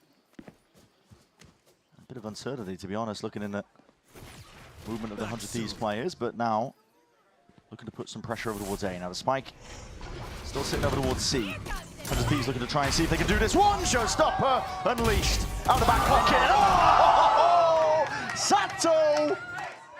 He's aura farming and he's clip farming while he's at it. The clips that Sato has put up are astonishing, right? Oh my God. The 4K rounds that he's found. I'm just thinking back to his previous game. 4K in Ascent A main, 4K in Haven A long. This one as well. Another snappy round. His aim is magnetic. It just locks from player to player. He's different. And Xander's got a bit of an impossibility on his hands here. Yeah, and they know he's going to be pushing up. Aggro plays, aggro plays! They were just feeding Sato the ace. Of course, yeah. Good work there. Body's being bait just so that we can claim that one. You know that he's going to be popping off to the camera as well. He's such a showman. Honestly, he's so great for the game. He really is. Clever eye by Pyre Ace. Getting the money's worth this game. Yeah, they really are. I mean, surely they ran out of PCs with Madders. 3 aces in one match previously last week. 11-1. I appreciate that shit, son. Yeah. Yeah, they were just feeding for him.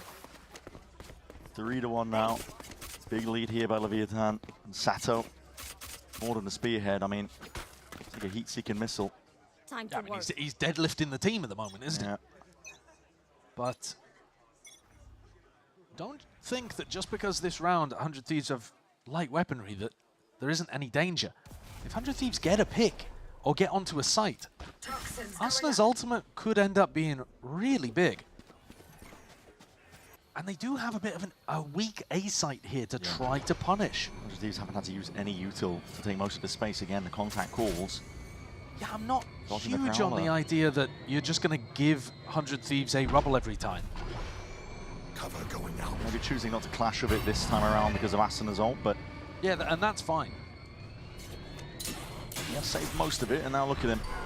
Lucky in hand. Someone's got to break that. Big reveal. Bodies. Reinforcements arriving. Tex. Oh, God, as an aid. You don't want to sit on that one. You've got to try and sidestep. Thorns, snake bite.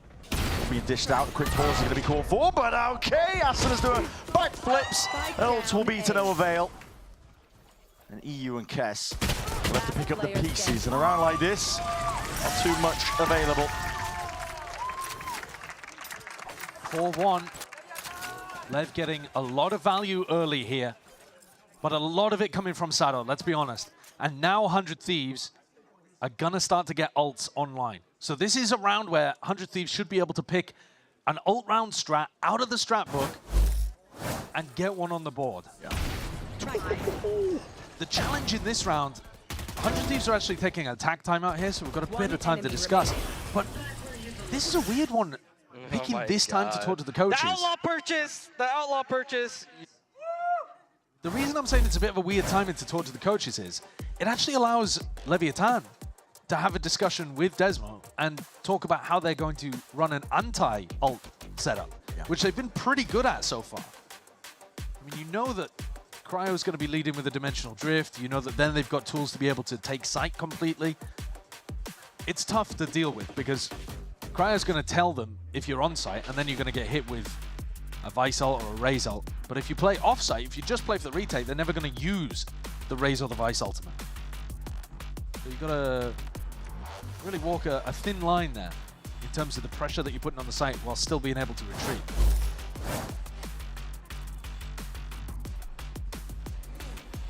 Time's ticking down. That's 5 players grouped up over towards B main. 100 Thieves. But take it in that direction. King is hard committed. In a bit of trouble here, but just backs himself out to blue room. Well, 100 Thieves, okay, that's an instantaneous dimensional drift. It's just off the rip. Looking for any presence, looking for any bodies. Sending the flying forwards here again. There's bodies in your face, showstopper. King does well to get one. He does indeed. His answer with the trade still. Sato creeping closer and forwards. They do catch that player. Kess was attempting to lurk back up. Sees connection for Cryo, and he's going to try and stand his ground, but so much util being used. Sato, relentless is this guy, and traded up in the end. Plant might be down, but Asuna has got to do it all from this spot. It's a rapid flank that's being occurring. He might be able to catch a timing behind them. Oh, he's got the It's time. all down onto this. Spotted, whipping it around. It's a complete 180. Okeanos is going to try and hold his ground and win the fight out. Finally gets it done. With the movement there more than anything. Asuna's aim, trying to keep track. Maybe if he had just a slight amount more trigger discipline, it's possible he could have been able to kill both of them. But he was put in a tough situation anyway. The retake through blue room was very nice from LEV. Lead with a Prowler. The Prowler catches somebody, then you Paranoia. And Sato leaps through. 13-2, by the way. That's not bad. Just dominating. That is not bad at all. It's definitely been a year of the new guard. Oh, it has. Up-and-coming rookies. Flash is going to be dodged, so there's no acknowledgement. The 100 Thieves are just waiting behind these smokes. Cryo actually doesn't have a gate crash here to try to escape. He's only got one in this round because they're on a half buy. So he's having to play things just a little bit more tentatively as the rest of his team tries to take mount control. More of an acknowledgement there. It's one way to bait out the wall. And because Cryo's just keeping this position, they can actually go back into A. So we were asking the question, how are they going to be able to get back in A without the Viper? Well, Cryo keeps this space for them. And now he's used that gate crash. Retreats. And they're in on C. Yeah, back to the team, it's explosive. Thorns are going to be slowing down the approach now. 100 Thieves can't push past it. Buying time, potentially for it, but there's no rotations happening. I mean, Leviathan finally now making a move over towards the C side when that plant is going down. Texas ult doesn't do much in this round. The 100 Thieves have a lot of ults of their own to use. Very winnable. It is ingrained in terms of the positioning now. You're starting to see it. Let loose here with a Steel Garden. Seize is excellent. It's a double connection. Gun's going to be removed. 100 Thieves are looking to try and take this one forward. Asuna wants to try and fight. To Nightfall. Scatters across this side as well, but the Thorns just starting to step up into it. Your guns are taken away. You're trying to take it into close quarters. Inside that smoke, it's anyone's game. But Leviathan for now are the ones winning out. Off-angle plays not working out to their fruition. Time incredibly tight, but it's managed in the end. Yeah, very well done there by LEV. Definitely opportunities, and you can understand why 100 Thieves would use ults in that spot. It felt so winnable. Asuna's got himself in, but they just couldn't stop Com from sneaking through, and Tex ended up being in the back, providing artillery support. Nice! Come on! What are you guys doing, bro? Hell no! I think you're allowed to talk when you're about to get up to your second showstopper in round 8, 13-3. This is about to be a hell of a fight to be taken as well. 100 Thieves are going to be sending it forwards. It's not a TP to Rubble. Xander's up towards the top though, still looking to contest the fight. This one, Sato! Indomitable from this position. His teammates to back him up. Com still taking that fight and forwards. Okeanos as well. Stray shots. A hail of lead being rained down, and that's a spike out into the open. Refighting, he's called forward a Paranoia. Siege just to reclaim that spike. 100 Thieves having to use absolutely everything at their disposal just to even get scraps. And there's still 2 players down. Leviathan conditioned that they were not going to fight Rubble. I think this is the first round that they've done it. And so when they do it, it catches 100 Thieves completely. 2 players dropped right at the start. And now they're so ready for this B pivot. Ahead, aren't they? Look at it. It's a high-low setup. Crossfire with King in the corner. The read is immaculate. Looking for the fights, but nothing given just yet. Moving up forwards, those bullets. It's a heavy lick to EU. I mean, to be honest, a silver lining here would just be to get the ults out from LEV. Yeah. LEV are so in control of this map. Looking like a 100 Thieves save, though, at this point. It's looking like 100 Thieves permaban. You know what I mean? Like, it really is. You can see a bit of a gap between these two teams in terms of... It's not necessarily even the theory, actually. It's just the execution and the comfort. 10 seconds left.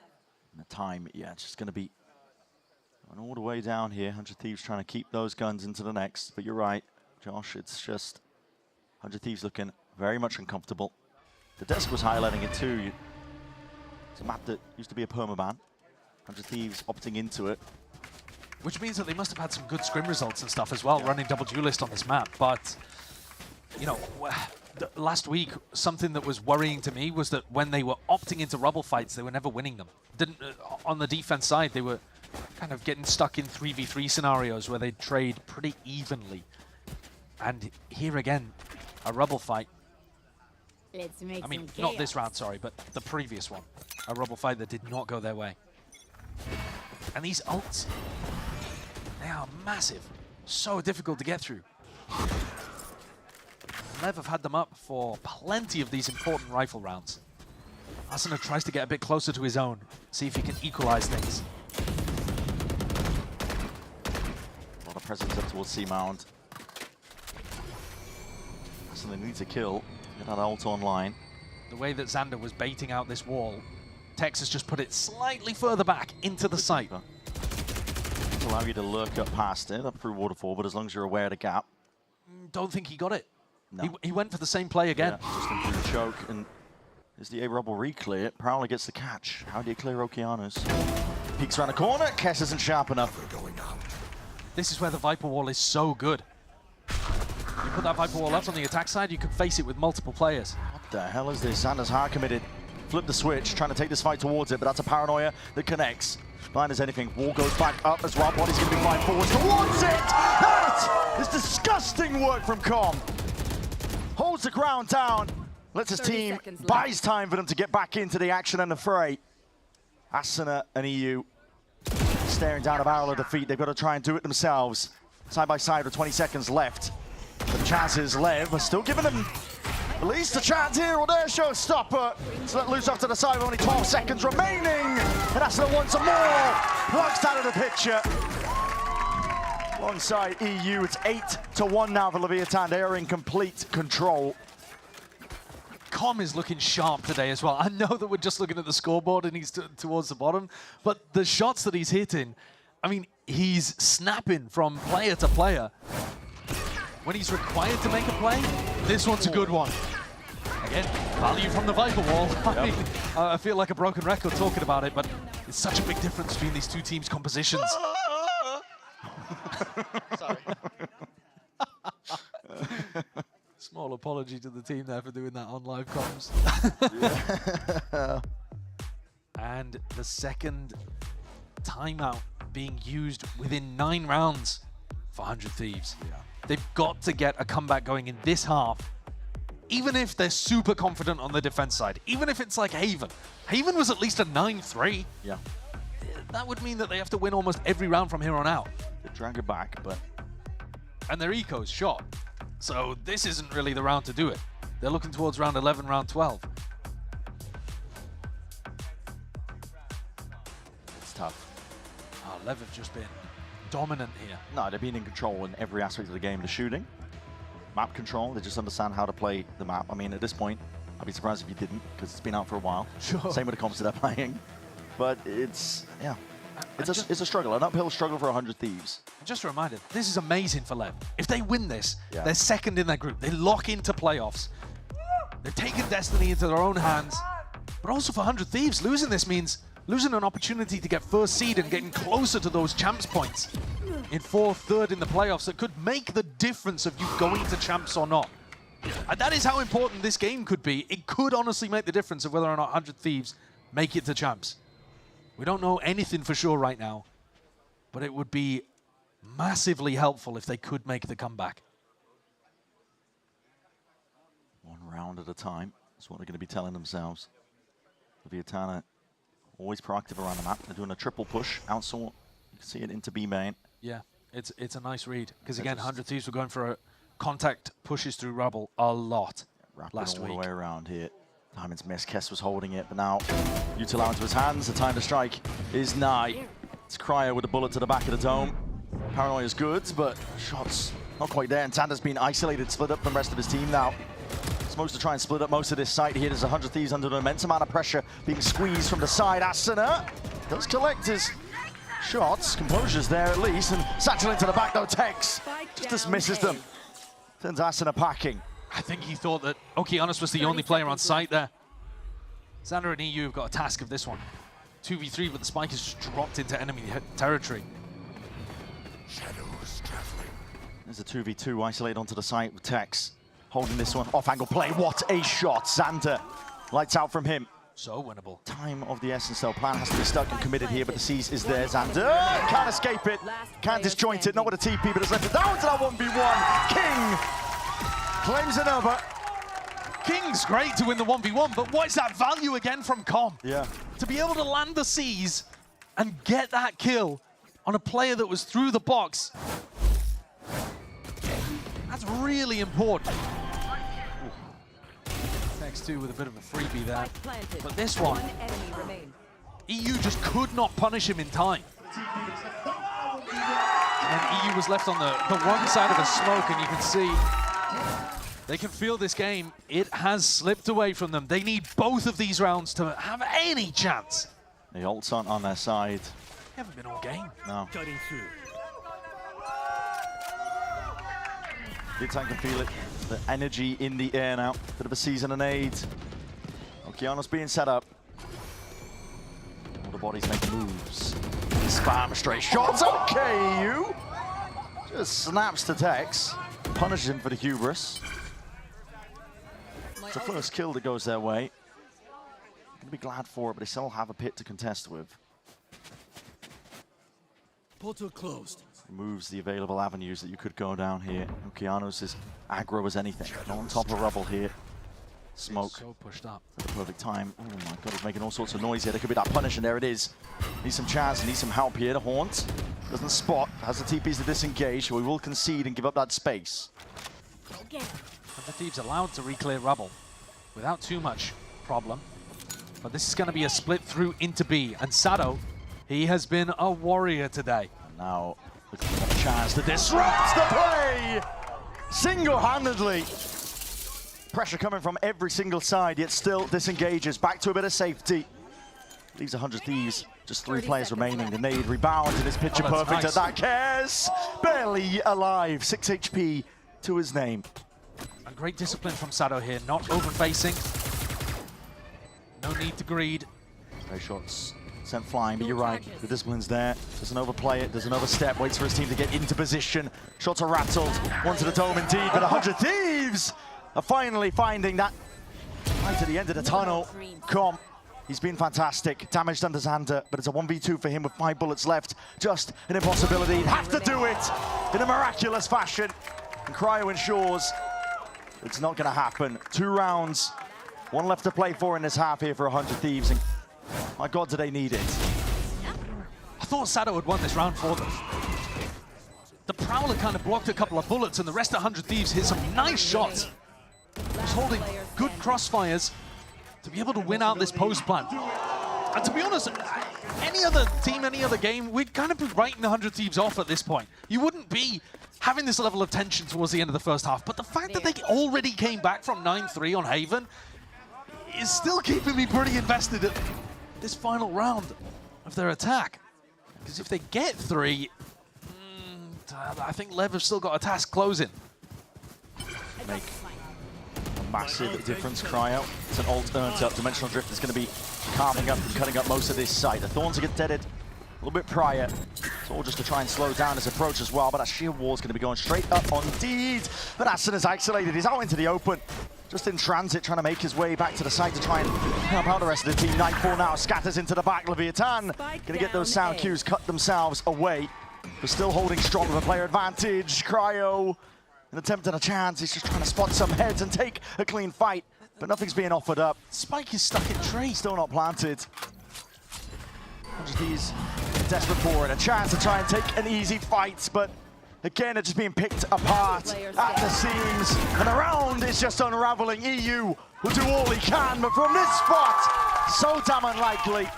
10-2 is the half. Leviathan have never been in a better spot to try and lock in their claim to playoffs. One of the players, the main player they have to thank for this dominance on their defense side of Lotus, it's Sato. Other players on the team are still playing great, don't get me wrong, but 19 kills in a half. If you finish a map with 19 kills, you're feeling all right. At the half is just unreal.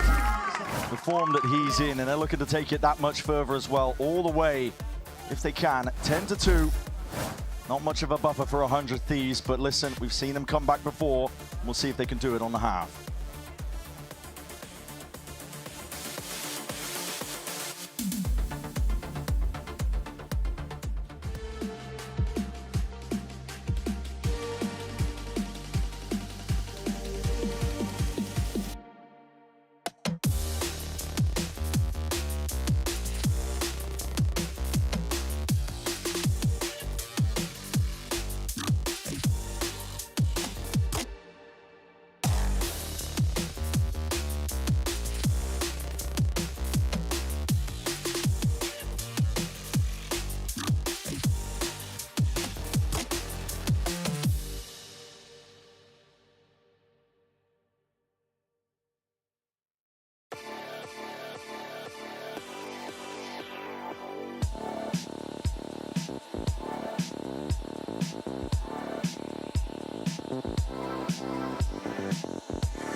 Thieves are just trying to keep their heads above water. They've got one last chance to gasp at a bit of air, but staring down at an 8-round difference on a map that they're looking too hot on recently. They've got to try and dig deep and pull it all the way back. It starts at the pistol round, but listen, it's unlikely really for teams to complete comebacks. We saw it earlier on that first map. This is a different beast entirely. Leviathan are determined. They just look a step ahead here on Lotus. Every map has been split 50-50 on the pistols. LEV won the first here, so it's only fair to give 100 Thieves a shot at the comeback. Sure. I don't know if LEV will be thinking like that. They're staring down towards A, and it's only Xander home. Opening the door. He's opening the door, trying to make himself look big. Yeah. Puffs up the feathers. Trying to push them back, make them think that there is more of a presence here, while the rest of 100 Thieves was just contact walking up through B main. Be disengaging away from that spot, though. Doors open wide, King's gone for lurks, and he's just caught to the side there by EU. No bullets, though, going his way. Still, he's got 3 players raining it down onto him. Blind into your face. Supplementary. Attempt to try and get the hell out of there, King. And that was a team flash as well from Cryo. A little bit of anti-synergy there, otherwise they might have been able to get the punish on King. That's King escape. And now the pressure moving over towards Kess. Haunts for a haunt on either side of the map here, Kess. It's going to be under that pressure. Nade rebounds. Oh, Sato! He knows the angles perfectly. And look at King. Barely ahead poking up, and now he's calling for it. Hello, everybody. Open sight. Such a nice lurk. Such value from the Viper already. King's just done it to him. King doesn't need to overforce this one, though. If he does go down really early here... Oh, no, never mind. In the heads, though. He's weak as anything, but still the damage has been done now already. Kills claimed. Asuna will mop that one up. And damage already done, right, as well. Asuna on half health. LEV with all the post-1 positions they could ask for. Need to work with. Sato.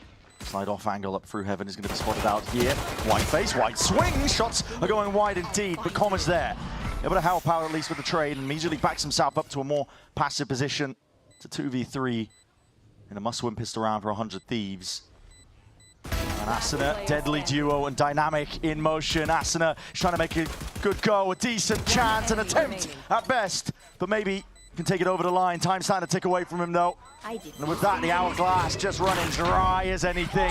Consolation kills, a decent try, but it will mean that LEV are up to 11. Heartbreaker there towards the end. Cryo and Asuna doing everything they could. But the best they could offer was not good enough. They've got to force into this now. And LEV are going to know it. Look at that angle. Barely anything to work with. But really good awareness that his nade was going to force somebody into that spot. Yep. It's crazy work. And a fantastic pistol overall, man. A demonstration of why LEV have won so many of them. The C pressure into King lurking on A, into them rotating back to A. But a reminder, this is forced by 100 Thieves. Forcing the rest of the game. One last desperate wail, I think, to see if they can claw their way back. Any chance of it here, but already the angle's anticipated. Sato, too intelligent on the take of the site. Cash just plays perfectly into his hand.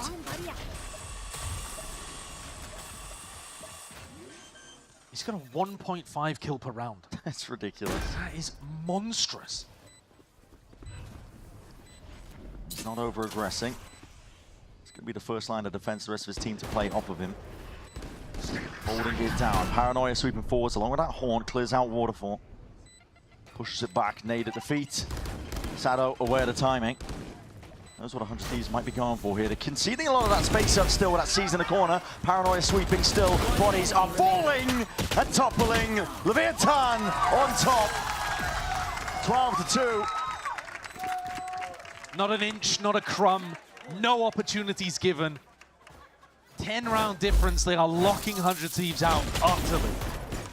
And Sato, honestly, if there was more resistance coming from the other side, I think he'd be on to break kill records here. But he's not going to get the chance, is he? Game's going to end before that. And LEV, I think... Oh, Ella. That looked like a tech pause happening in real time there in the replay, but apparently not. We play on. LEV just feeling so good about these map vetoes early on. Yeah. So tested near the beginning, but now looking like a bloody jaunt in the park.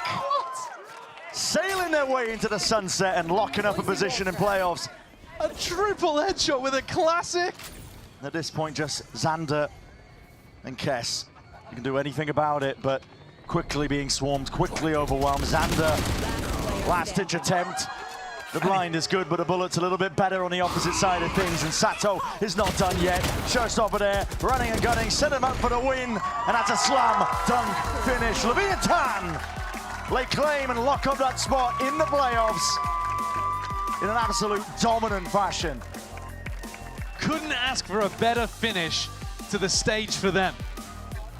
Having their destiny in their own hands, securing it today with a win, coming top 2. They were at risk of elimination, not even making it to playoffs, and they've got themselves the 2nd seed in their group. That is sick. And now the Omega teams are locked into position, actually.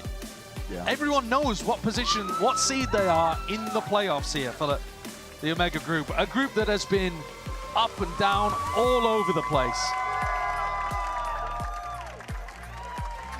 Today, Leviathan, they put on a bloody show.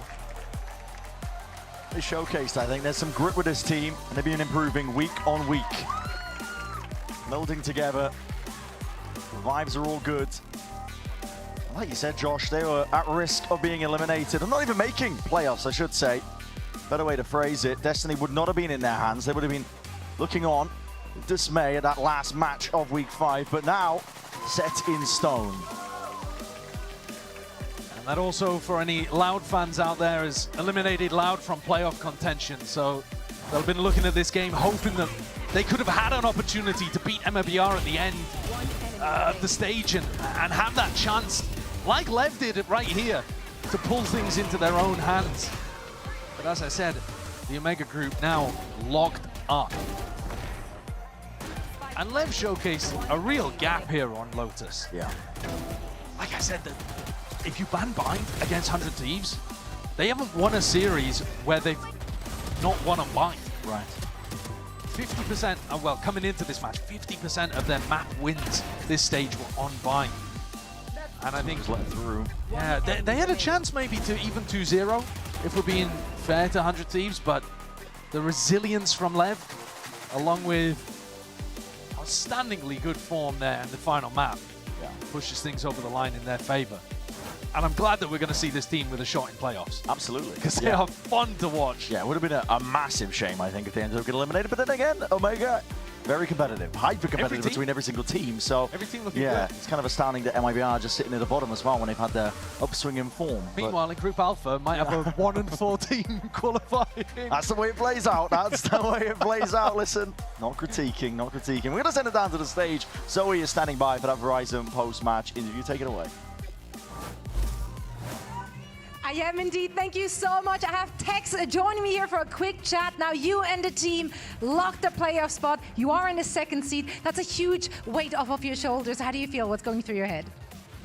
It feels so good to just know you're 100% in playoffs. Like, it's such an eerie feeling knowing, you could possibly not be in, like calculating all the different things, but really proud of my team. Just so happy. I mean, the group was up and down all around, so there was a lot to calculate. We all couldn't really figure out what the end scenarios were. So you also locked the spots for the other teams, which I'm sure they're very grateful for. Now, if we're looking at this match and how you got it done, though, 2 super close maps, and then on Lotus, you just ran away with it. How did you rally the team heading into this decider map? And also, was there anything from map 1 and 2 that maybe influenced your game plan heading into this one, Dust? Yeah, map 1, we just kind of figured out how they were playing. They have a similar style on all the maps. So map 1, we didn't really have that many answers. We couldn't figure it out. They were just going left, right, up, down, 4 people stacked. So. And then map 2, when we were out back between map 1 and 2, we're just saying, like, we're not playing like ourselves again. We just need to find the answers in the game, and yeah, we did. Okay, a bit of a retrospective question then at the very end. Looking back at the entire season, now that Stage 2 regular season is over, do you feel like there's any big takeaways, any big learnings for you personally as a player and also for you as a team that brought you to this very point? For me personally, I can always work harder, and I think that goes for most players. You might think you're working hard enough, but if you're not performing in the server, then work harder, and that's just what I've been doing personally, and the team as well. Honestly, everyone's working all day, all night, everyone's playing all day. The coach is working 25 hours a day. Like, honestly, just so happy. Yeah, I mean, and you should be. The performance was really standout. Stage 2, you guys absolutely popped off with a lot of new explosive talent. What were some of the biggest challenges you guys faced this year?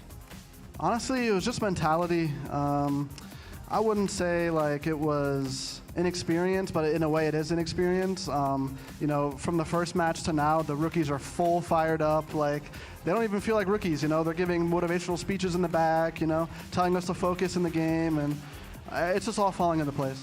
That's awesome to hear. Everyone on the same page. Tex, thank you so much for joining me here for a quick chat on stage, but we're not done yet. We're going to head on over to Match Point, where Wyatt and friends are standing by.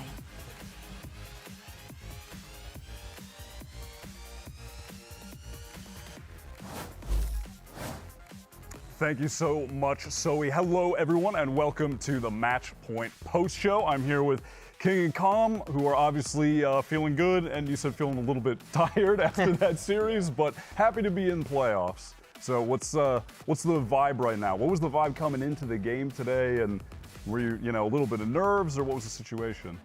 Nah, the vibes were mostly just go out there, show what we know, what we can do. We had a very good day of practice yesterday, the whole week, honestly. So I just tell my teammates to go play good Valorant, just be happy about it. And none of us were thinking about like, oh, if we win this game, like we're securing playoffs. Like, we honestly don't care about that. The only thing we care about is like showing what we're doing, and we did. For sure.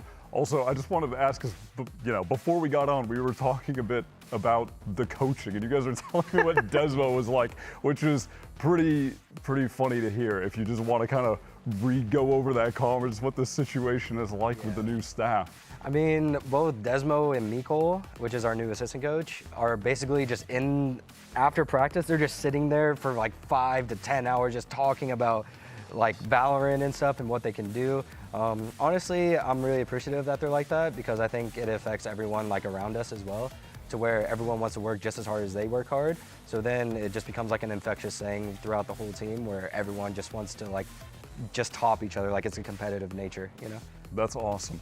All right, well, in Match Point, we want to get to know everybody a little bit better. So we have a new game today. We're gonna find out how well the Common King know themselves in a game of Know Thyself. This is so ominous and philosophical, but I'm just gonna ask you questions about Valorant. So it's really not that serious at all.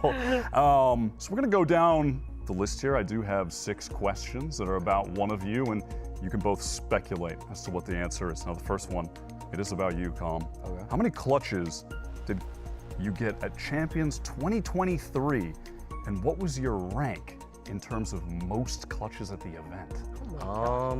I think it was 23 out of 69 or something, and then it was like, I think I was second to Ethan, I'm pretty sure, or something around that number, I think. That's what I think. King, you're pondering. Hey, I have no clue. Come on, you made a tweet when I was clutching. Okay, the only clutch I remember, honestly, okay, it was against Paper X. Whenever he did the classic like ascent through, faking the orb going through mid heaven, that's the only thing I remember. And then I just tweeted, I made a tweet, but like, oh my God, Corrode is frying. We didn't know each other back then, so it's like Destiny maybe. Damn, Destiny. All right, well, he's got at least one clutch then. We know that for a fact, at least one. You were close, but the answer is 20 clutches. And you were actually ranked #1. Oh, okay. So you got the most. Hey, so you were selling yourself a little bit short on that one. Yeah. But hey, you were I hyped up my #1. teammate Ethan over there, you know what I'm True, respect. Yeah, just baiting a little bit. Okay. All right, King.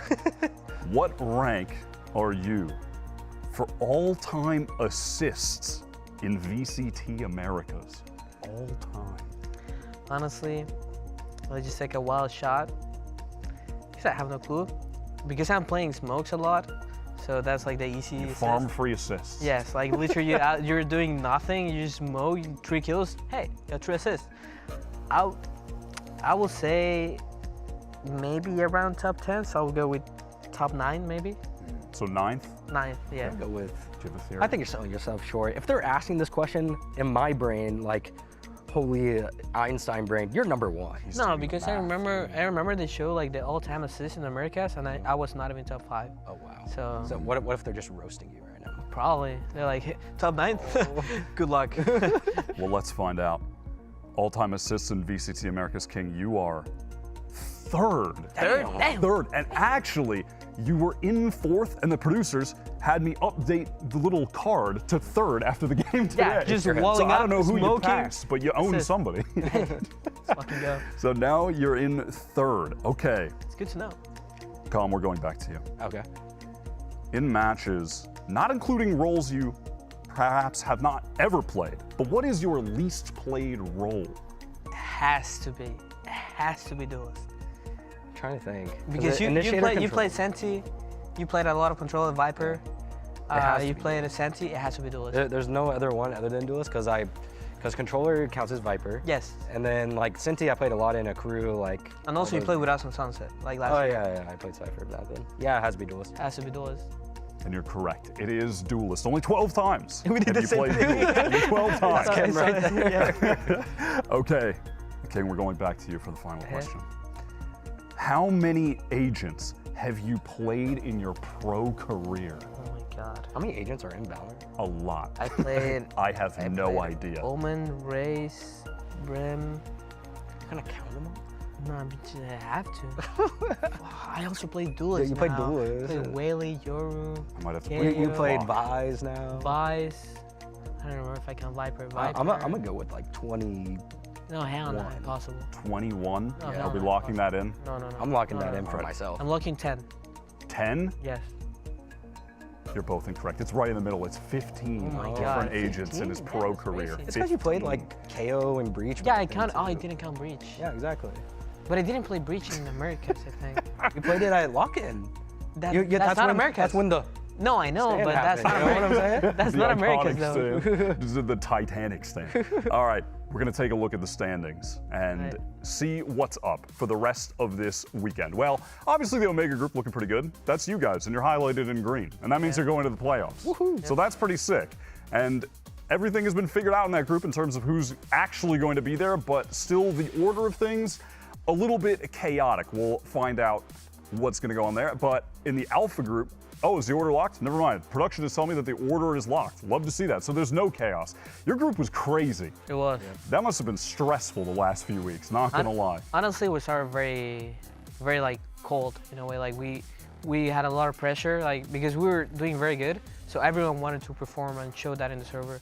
So with each match, it was like kind of like a wake-up call. Like, come on, boys. Like, we know we can do better. Like, blah blah blah. And honestly, if we were to play like those matches again, I'm pretty confident we will do even better than we did now. Yeah, no, I feel you. You guys have just been getting better and better. Let's check out what the matches are going to be tomorrow. We're going over to the Alpha bracket where there is one more spot available. We do have, what is that, Furia versus EG? Is that what I'm seeing? And the other one, man, I got to look at the TV there. It's my contact lenses. The prescription is really out of date. It's tough, man. I can't see a damn thing. That is that 2G in Sen? That is 2G in Sentinels. My sight, not good. All right, what are you guys thinking about the games tomorrow? What are you feeling? I think Furia EG could be interesting, even though like people say like, oh, it's Furia.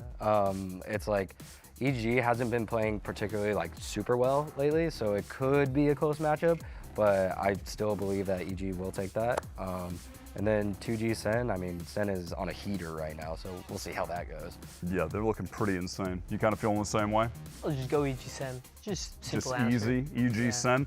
Well, we're going to get a lot of info as to what the last team in the group for Alpha will be tomorrow. It could even be Furia. They're still in the running. There are 65 different potential outcomes for that group. Actually? Yes, we have on That's the sheet. crazy. It is actually insane. So we still have, even though it's week 5, a bit of a ways to go to get the full playoff picture. But thank you all so much for watching today. Make sure you come back tomorrow. There's going to be some really sick games. But until then, here are your Samsung SSD fast highlights to end the day. A very, very challenging matchup for Crew, but for NRG, a great chance for them to really establish their dominance here. Now forced to go all the way back into sight, but they dodge out from the fault line, from the Rolling Thunder, and they get those first 2 kills. Crew still on a warpath here, peeking on forward, and NRG are dropping like flies. 3 out of Dante. Gets the first, and now on a quick reposition, gets laid out by Shy. Great timing, but it's again Shy. An absolute menace in the server. Scuba was a hero at the start, but it's over for him now. That is such a crazy round. 13-6, Crew decimate on Sunset. Peasant to follow. Brock again. Dante forward on the line. Scuba's there, and it's starting to crumble. Scuba once more, and it's all good for NRG. We're tied up at 6. Relatively little assistance. It's just Shy. 2 kills for him. They're holding on by a thread, but that's all they're gonna have. Pesnit sees this map slipping away, and Brock steals it from him. 13-7 for NRG. Brock blinded up in the corner. He was pushed into the paranoia. Now Mata enters into the fight with Scuba. These 2 players completely shut out the first wave of the assault. Oh, is he going for the backstab? No time to Does do that. he dare? Does he dare? This first kill is his, 77 HP. 6 seconds has to plant on the B site. And you can hear these feet sprinting forward. Ethan waiting around the corner, clears the first. Holding down! Ethan! NRG are gonna take this. They dominate Crew here on Haven to take the series heading into playoffs. Leviathan, if you win this one, you basically locked yourself into playoffs for 100 Thieves. It's the first seed on the line in that's playoffs. Huge. Immediately backing away, Texas all the way in though, and he's isolated alone! No way! A bit whippy, and his head's spinning and rolling. Kess teetering on the brink, and Tex collects with the iBuy power ace. And 100 Thieves have got the bodies stacked towards it. They know that because of that Xander information. He's given it and granted it up. The supplementary flashes are excellent. It's prime and ready. And 100 Thieves, they strike on it. Potential chance for them to really collect some kills, and collect they will. Xander just on fire right now. 100 Thieves are in top bloody form. What a run back from them. That's EU just poking and prodding. Asuna straight there though, side by side with him and Cryo. Asuna stun is perfection. And a slide is the cherry on top. How do you deal with this one? No Sidearm's going to be saving you, but the Thorns have to be dead and nice and early. Tex is a one-man army. Hell yeah! Finds his time to strike and strikes well indeed. Sanado is at a blitzer in place. He's looking to try and take this one far forwards again with that overdrive. Anticipation onto the corner. This kid is lights out. He's trying to shut them down and bring his team up to 12. Leviathan, they do not want to be denied their chance. Need to try and clear up most of this one. What is that peak? 100 Thieves looking to try and see if they can do this one. Showstopper unleashed out of the back pocket. And Sato! I know he's going to be pushing up. Aggro plays, aggro plays. Guys, I like that. Thank you for giving me the ace. Lev just feeling so good about these map vetoes. So tested near the beginning, but now looking like a bloody jaunt in the park. Running and gunning, set him up for the win, and that's a slam dunk finish. Leviathan lay claim and lock up that spot in the playoffs in an absolute dominant fashion.